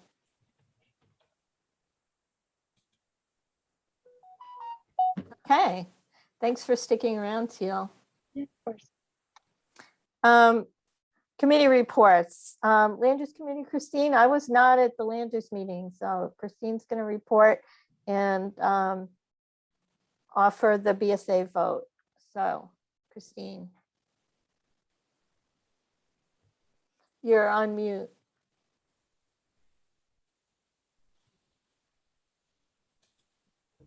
Yes, sorry. So at the Land Use Committee, we heard a couple of presentations about projects, future projects that are not yet up for any kind of action, but they were just informative. One was the park that's being planned for the Dutch Kills public space, I guess it's called. It's the space under the ramps, which would be funded by the American Lions development, and really, I think, become a major amenity for the community. If the board is interested and has time at an agenda, we could give an update we could ask them to do an update for the full board as well. It's a very exciting that'd be great. project. We also heard a presentation about an art installation at Rafferty Triangle, which is, I guess, being commissioned by the Long Island City Partnership. Again, very nice installation. And that's coming up very soon. So I'm not really, I think it's maybe in place before there's a chance to really present it to the full board. But it should be a very nice installation. And then we also heard there's a 3801 Queens Boulevard. That's the site where there was rumored or planned to be a movie theater as part of a larger building mixed-use building. They are rethinking their plans because of the disarray in the movie industry and the lack of commitment for that multiplex theater. So without changing the bulk of the building, they want to go for a different zoning, to amend the zoning to allow more office space and to market the building as a research and development facility in addition to a healthcare facility. They are still very early with city planning. They haven't been certified yet. So, you know, they were kind of soliciting, it was just an informational meeting as to what they're thinking. And then the last item, which we do have to act on, is the one we discussed earlier at 6207 Woodside Avenue. I don't know if there's any more discussion. It seemed as though we discussed it fairly fully. The recommendation of the Land Use Committee is to approve the application and actually to request that the variance be made permanent so that it doesn't have to come up in 2041. So does somebody We want to need make to vote on this? I'd So I'd like to I'd make- like to make a motion. Christina, since the chair is not supposed to do it, I will make a motion that we adopt the Land Use Committee's recommendation to approve the 6702 Queens Boulevard, Roosevelt Avenue, Woodside Avenue. Woodside Avenue, sorry. Does somebody want to second that? A second. I was gonna say, wait, did Steve take, accept the amendment to his proposal with the correct address? Yes. Is there any discussion? And Steve, does that include Who's the the record? second, please? Who Oh, was okay. the second? So the motion, Steve, is what? Is to adopt the resolution, is to ratify the decision of the Land Use Committee as to this proposal. And that's In to full. extend the BSA approval. Correct, And actually make it permanent. correct. This is something that should have been done 20 years ago. Okay. Okay, somebody want to call the question? Who made it the second, please? Kenny. I did. Kenny, is there any discussion? No. The motion on the floor is to approve the recommendation of Land Use Committee to make the recommendation for the BSA extension permanent. Debbie, we're going to do this as a roll call vote. Maureen, did you have your hand raised about something? No, it should have been down. Oh, okay. Is there any discussion about this? Somebody want to call the question? All Call in the favor of question. calling the question? I'll take that as a yes. Debbie, would you do a roll call vote? Appleby, Yes. Irina Andres, Yes. Anatol Asheroff, Yes. Carisha Batan, Yes. Kat Bloomfield, Yes. Daniel Brecker, Yes. Joanna Carmona, Tanya Chavez, Yes. Osmond Chowdhury, Yes. Stephen Cooper, Yes, Warren Davis, Yes. Jake DeGroot, Yes. Lisa Della, Yes. Sally Frank, she's absent, Maury Galnoy, Yes. William Garrett, Absent. Raj Giannousis, Approve. thank you. Camille Gray, Yes. Kenny Greenberg, Yes. Christine Hunter, Yes. Mohammed Shul is absent. Padron Khan, Yes. Sheila Lewandowski, Approved. thank you. Kristen McGowan, Approved. Ty McShane, absent. Tom Matusitz, Yes, thank you. Clara Oza, Yes. Elliot Park, Carla Perez,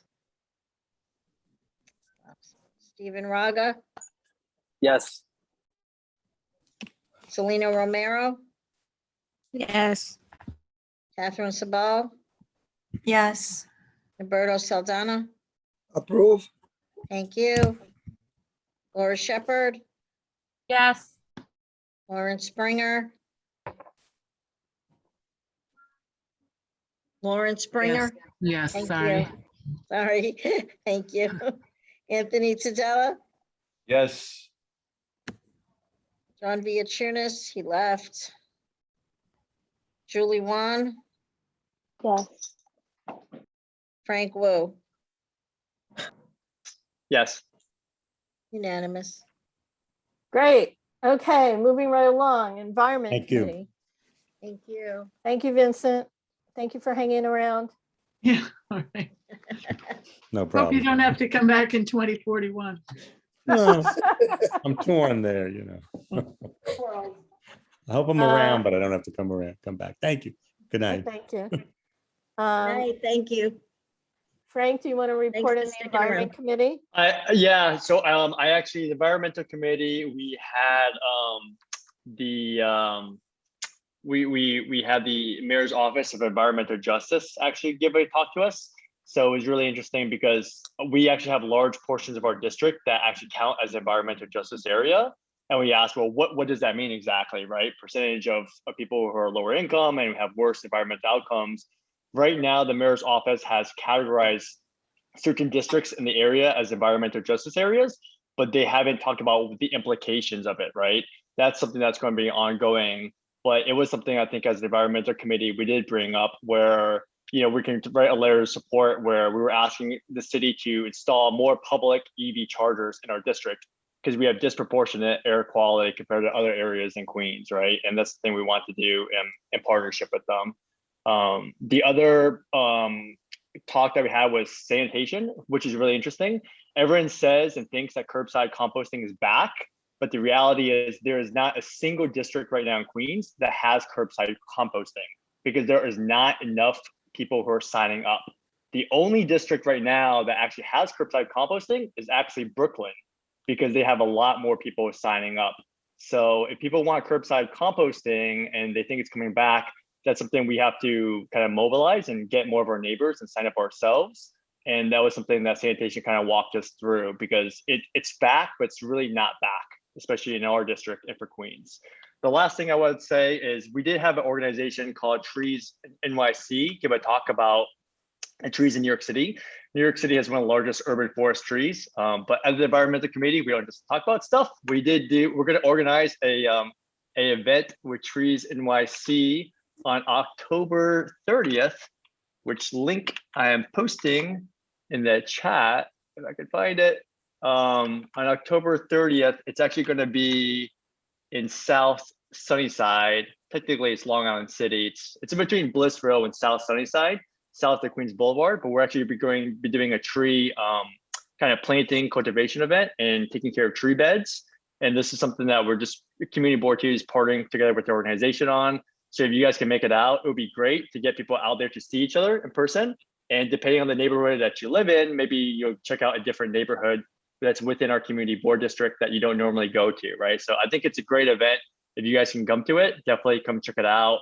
There should be coffee, we're gonna be planting flowers. So, and you know, I know people have talked about trees before, like taking care of Sunnyside trees. This organization actually has an arborist as well. So we partnered together with this organization. They might actually be able to do a survey study of trees within our neighborhoods. And we might be able to write a letter to the city agency saying, hey, you guys should be doing this, not our organization. So come on out, it's in person, it should be really fun.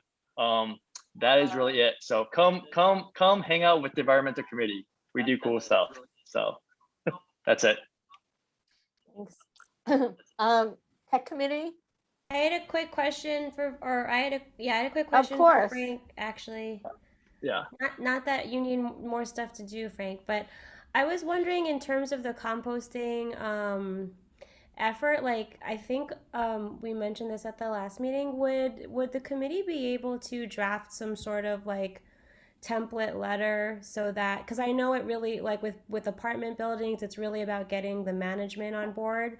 And I did appeal to my building manager once, but I think it'll be more compelling if I like have a, you know, some facts behind it or some other information that we can then also spread out to the other buildings so we can get that, you know, message out further. Yeah, no, I think they have some good videos. Like there's some myths about composting because it can actually be beneficial for the building because the trash does not have food items. The food items are sealed, so it's actually better because rats are not going to get to the trash bag. So there's a couple of templatized things. I can definitely send it to you.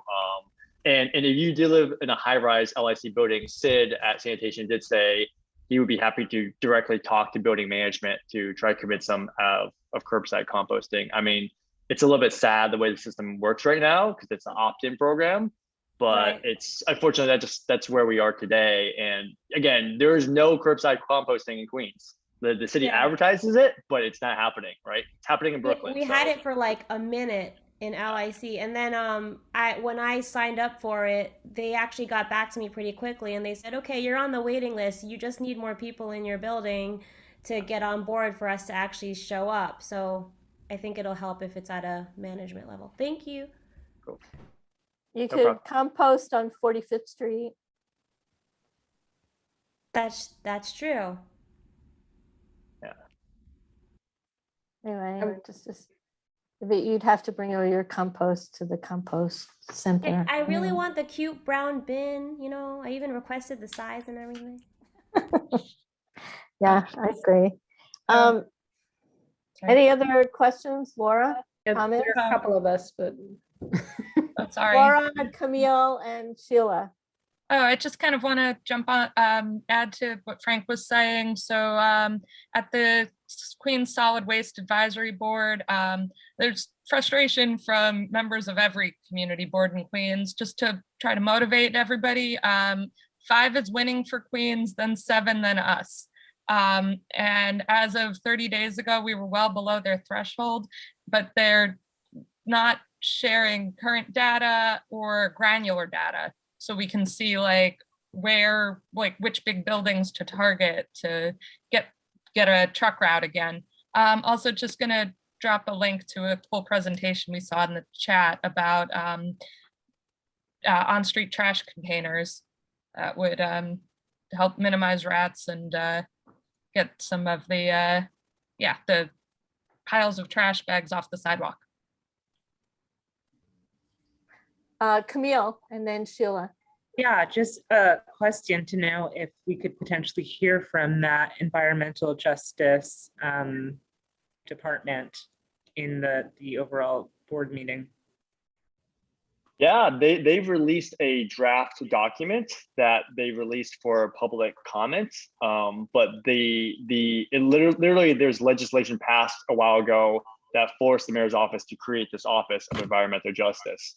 So, I mean, if there's interest, I can work with Lisa or Maury, and then there's some meeting notes as well around what we talked about, because it is a citywide issue. It does touch everything. And we did talk about things like land use and transportation. And if we are in environmental justice area, does that mean we get more money, resources? What does that mean, right? So I think it was a great topic. She didn't have a formal presentation, but I can definitely connect you with her too, personally, too, if you're interested with her. So and then do a follow-up. So yeah. There was a time we used to do a lot of advocacy around asthma rates and things like that, which were always environmental justice issues. I'd be curious to kind of see what they had to present. I'm sorry, Sheila, go ahead. I know it's late, but Frank, one of the things maybe we can, the environmental committee can do, and we can all support and sign on, is a couple of things, and they kind of connect to land use as well and different things, is mandating it for new construction, new buildings. I mean, all of these towers, it's just criminal. I mean, I remember when the related buildings went up and they touted it as if it was definitely going to happen, and then they didn't do it. And so, I mean, this is something maybe our incoming council member can, work on, is Also, you know, that being legislation, it's unacceptable. And also we talk about all these other ways that we're not dealing with the burning world.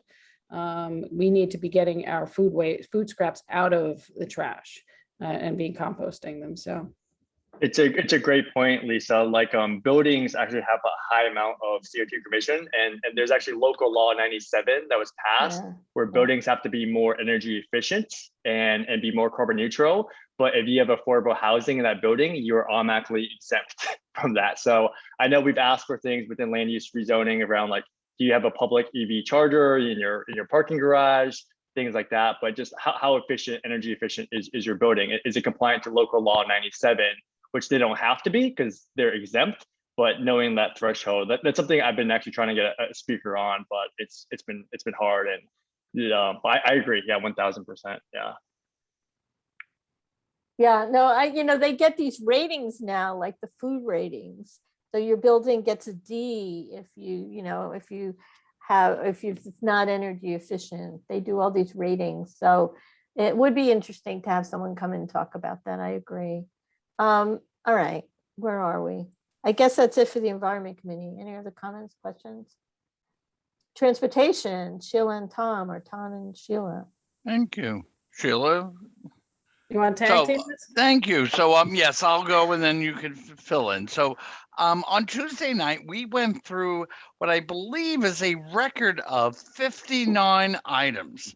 So 59 items were discussed, were dealt with, and we've also adapted our minutes and our agendas to include the items that we have had success in completion on. So I would encourage the public as well as community board to take a look at our minutes, to take a look at the agendas, because it will include the items of accomplishments, which there have been many. Some of the highlights included a overview of the 46th Avenue Plaza, IS 125 school safety enhancements for the roads surrounding the school, a dialogue around open streets, open restaurants, and I would like to give some kudos to the 108th for being very responsive to concerns regarding safety, reckless driving. We have a corner in Blissville, for example, where there's been many accidents, where there's been actually a death on the corner. And the 108 responded almost immediately. And I am grateful for their presence in changing the dynamic on that street where cars were recklessly going down the one way in the wrong direction. And in a matter of 24 hours, they descended on 37th Street, ticketed over 12 cars in a matter of hours, and also arrested an individual because he had some bad stuff in his car. So I'm grateful for that. But again, the public, please, I'd ask you to, we had a record number attending Tuesday night. So maybe we need to make sure our Zoom calls also have the appropriate number. And I would encourage people to participate, learn, and then come to the community board meeting for the public comment section and ask questions.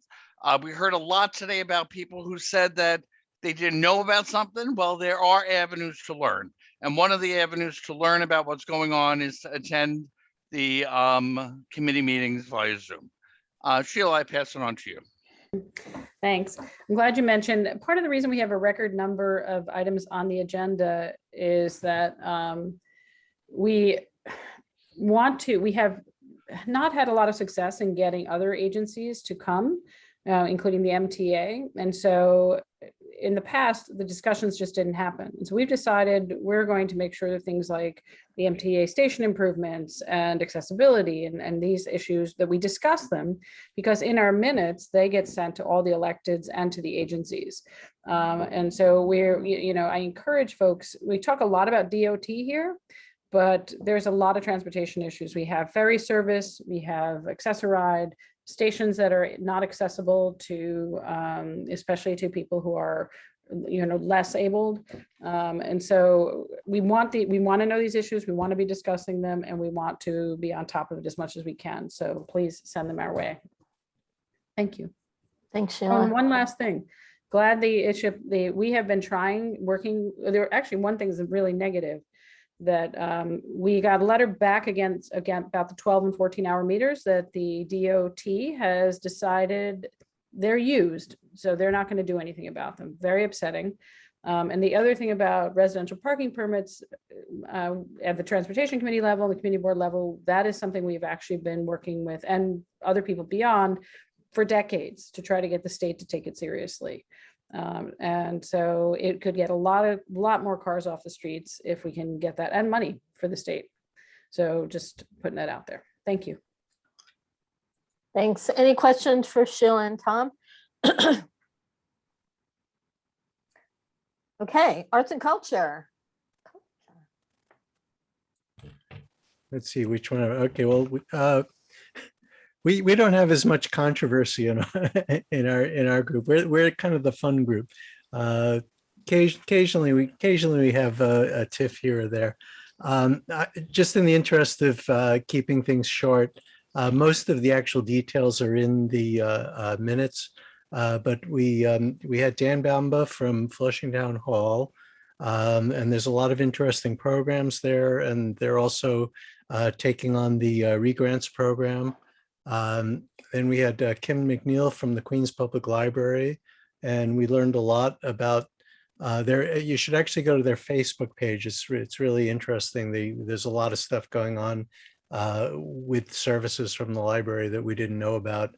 And we had Tatum, and we had Kat Bloomfield, our own Kat Bloomfield from the Arts Business Collaborative, who are doing a lot of programs that are designed to help organizations and artists kind of find their way through the maze of grants. And there's they have something called the Help Desk, which is also there for for people to reach out in a number of areas in both in the business of doing art and the art of doing business, as I put it. And we had Matt, whose name I can't pronounce, Rouliard, who's actually this weekend is at Carisha, is having the Writers Festival. And that's, and I think Carisha might be able to talk a little bit more about that. And is she here? There you are. Yeah, I'm here. Yeah. Thank you for reminding me what happened last month.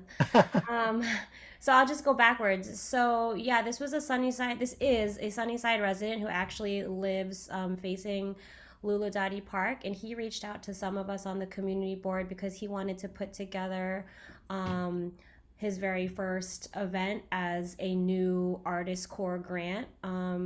For anybody who doesn't know, the New York Foundation for the Arts, along with the mayor's office and a lot of other city agencies, they released a bunch of $5,000 grants to different artists to activate new work or current work out in public space again. So he was a first-time grantee and didn't really know like how to go about organizing something in public space. So long story short, he was able to get a parks permit, and he will be doing his very first writers festival in Luludati Park, like next to the dog park, in between the dog park and the playground. So if anybody's around, I think that's happening on the 9th.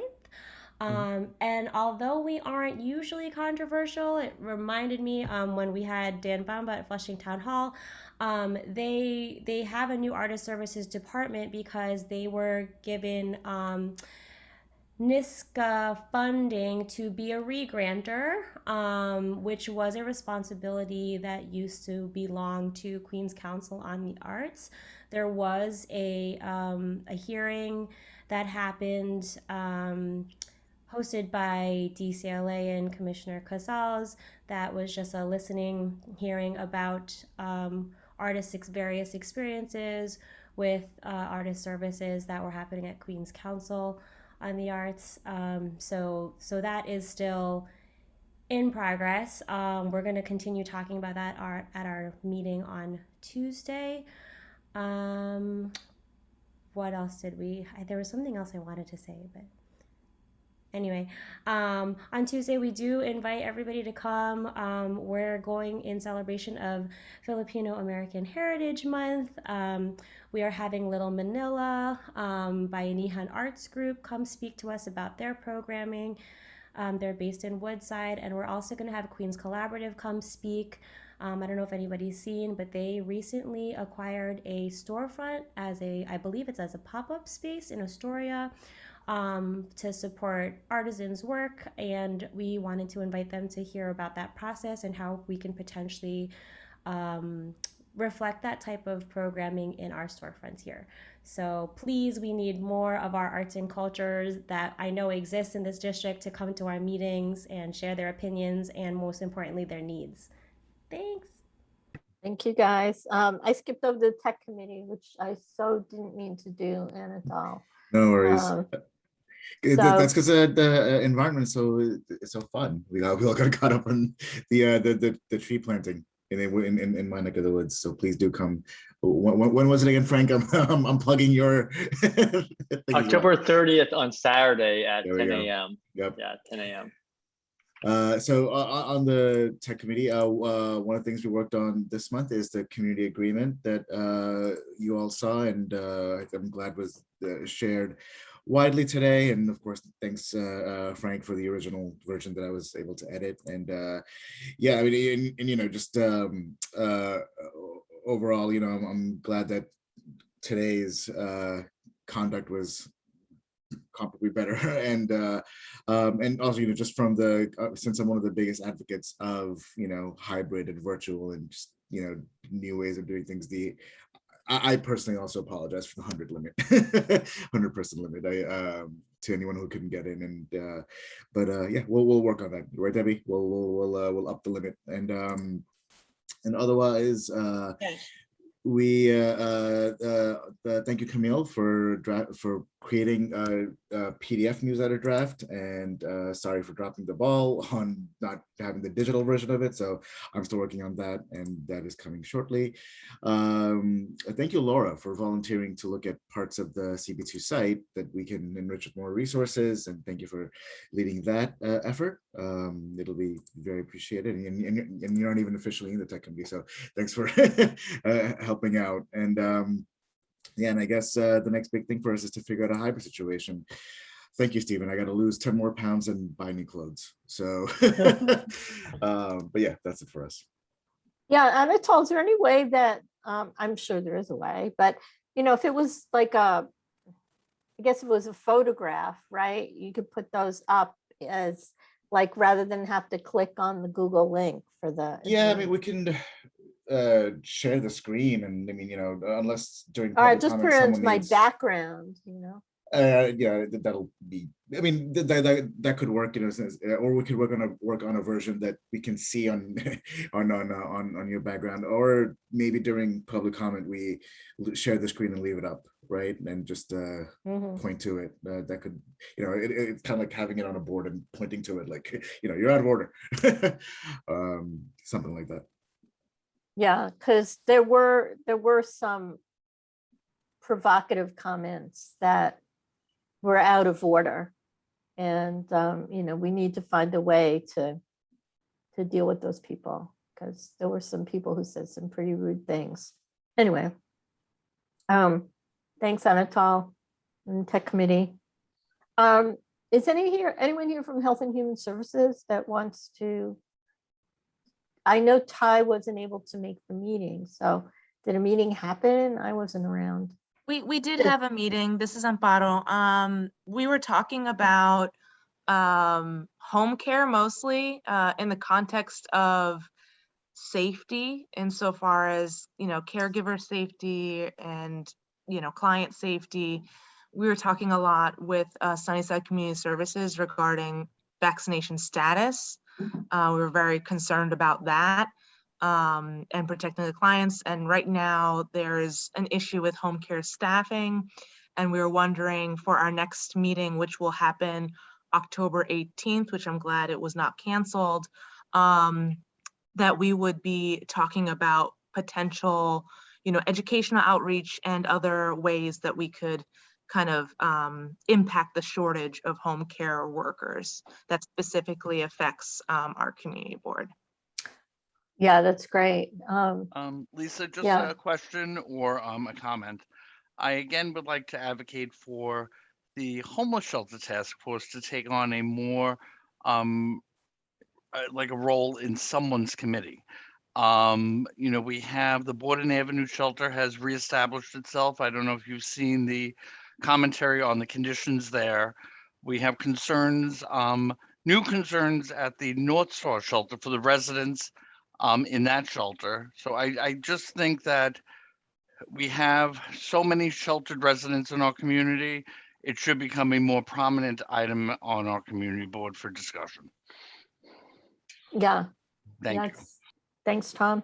Sheila? I had a question for Tom on that point.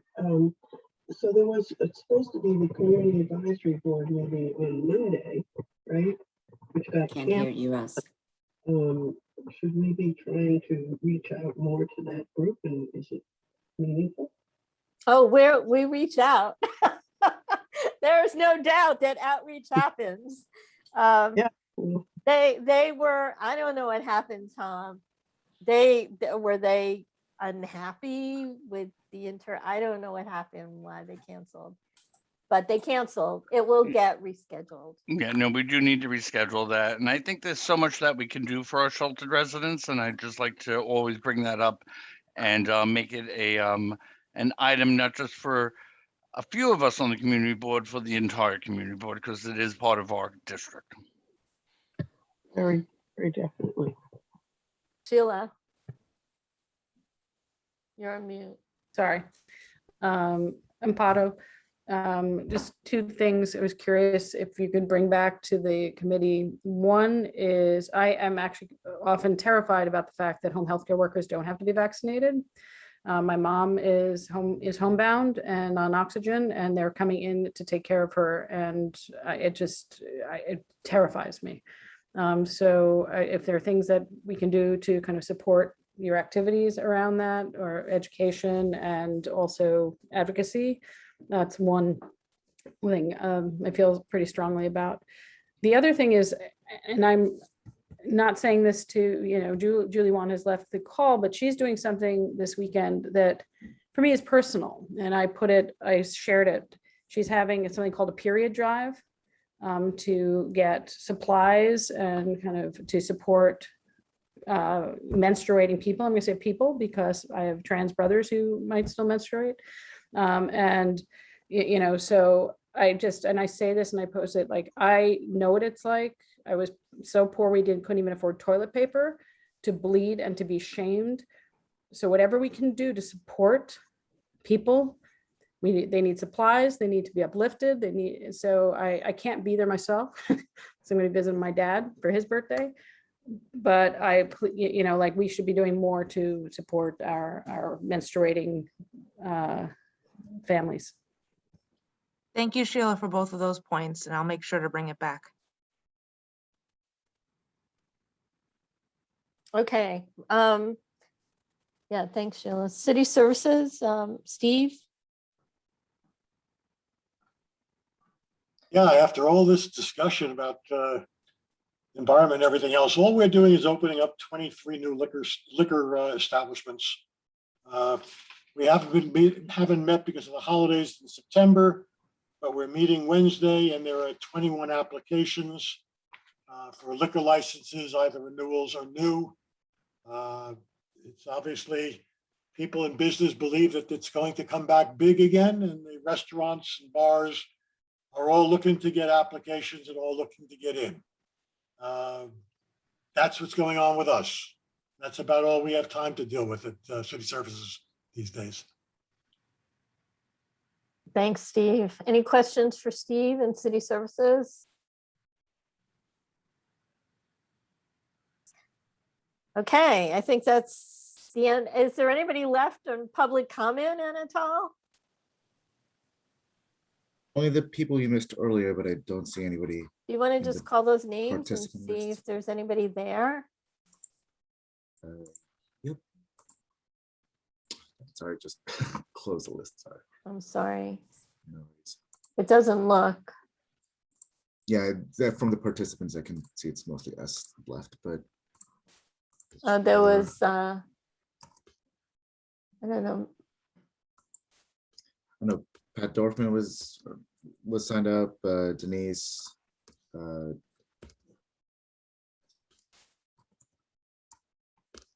Debbie Farley went. We had Tracy's, we had Tracy Sullivan, Alexis Perez, Ben Lucas, Denise, Pat Dorfman, Catherine McGrath, Brendan Shira, Andre Washington, and Yehuda Pollock. Great, thanks. So how are folks with having the public comment back at the beginning of the meeting? I think it was appreciated. Yeah. I think it's a good move to kind of do it first. Absolutely. I think it's Okay. nice. And I think it shows like responsiveness to the community, to make sure that their issues are sort of heard first. I think that's nice. Great, thanks, Kat. Okay, so I want to wish everybody a happy Halloween. Are there any other happy Halloween, a happy election day? Good luck, Julie, if you're still with us. We look forward to working with you on the other side of the election. And if there are no other comments, except we will resend the June 23rd minutes to everybody. I will ask you someone for a motion to adjourn. I so move. Happy Indigenous Peoples Day. Happy Indigenous People Yes. Day. Yes, I just wanted to say Indigenous Peoples Day is on Monday. Yeah. And The whole also, weekend starts tomorrow. sorry? The whole Indigenous Peoples Weekend starts tomorrow. Yes, and also, it's National Coming Out Day for our LGBTQ folks. And it's also my birthday. Happy birthday. All right, mine is next week, so. Happy birthday. On Libra season. Okay. To all community board birthday girls and boys and whatever, happy birthday. So have a great month. We'll try and figure out, Anatol and the tech committee, if we can have an in-person meeting in November. Let's see if we can make that happen. And thank you. Nominees, if you still want to be nominees, we're still taking nominations. So have a great night. It's not even midnight, 11:14. Amazing. Good night, everyone. Good night.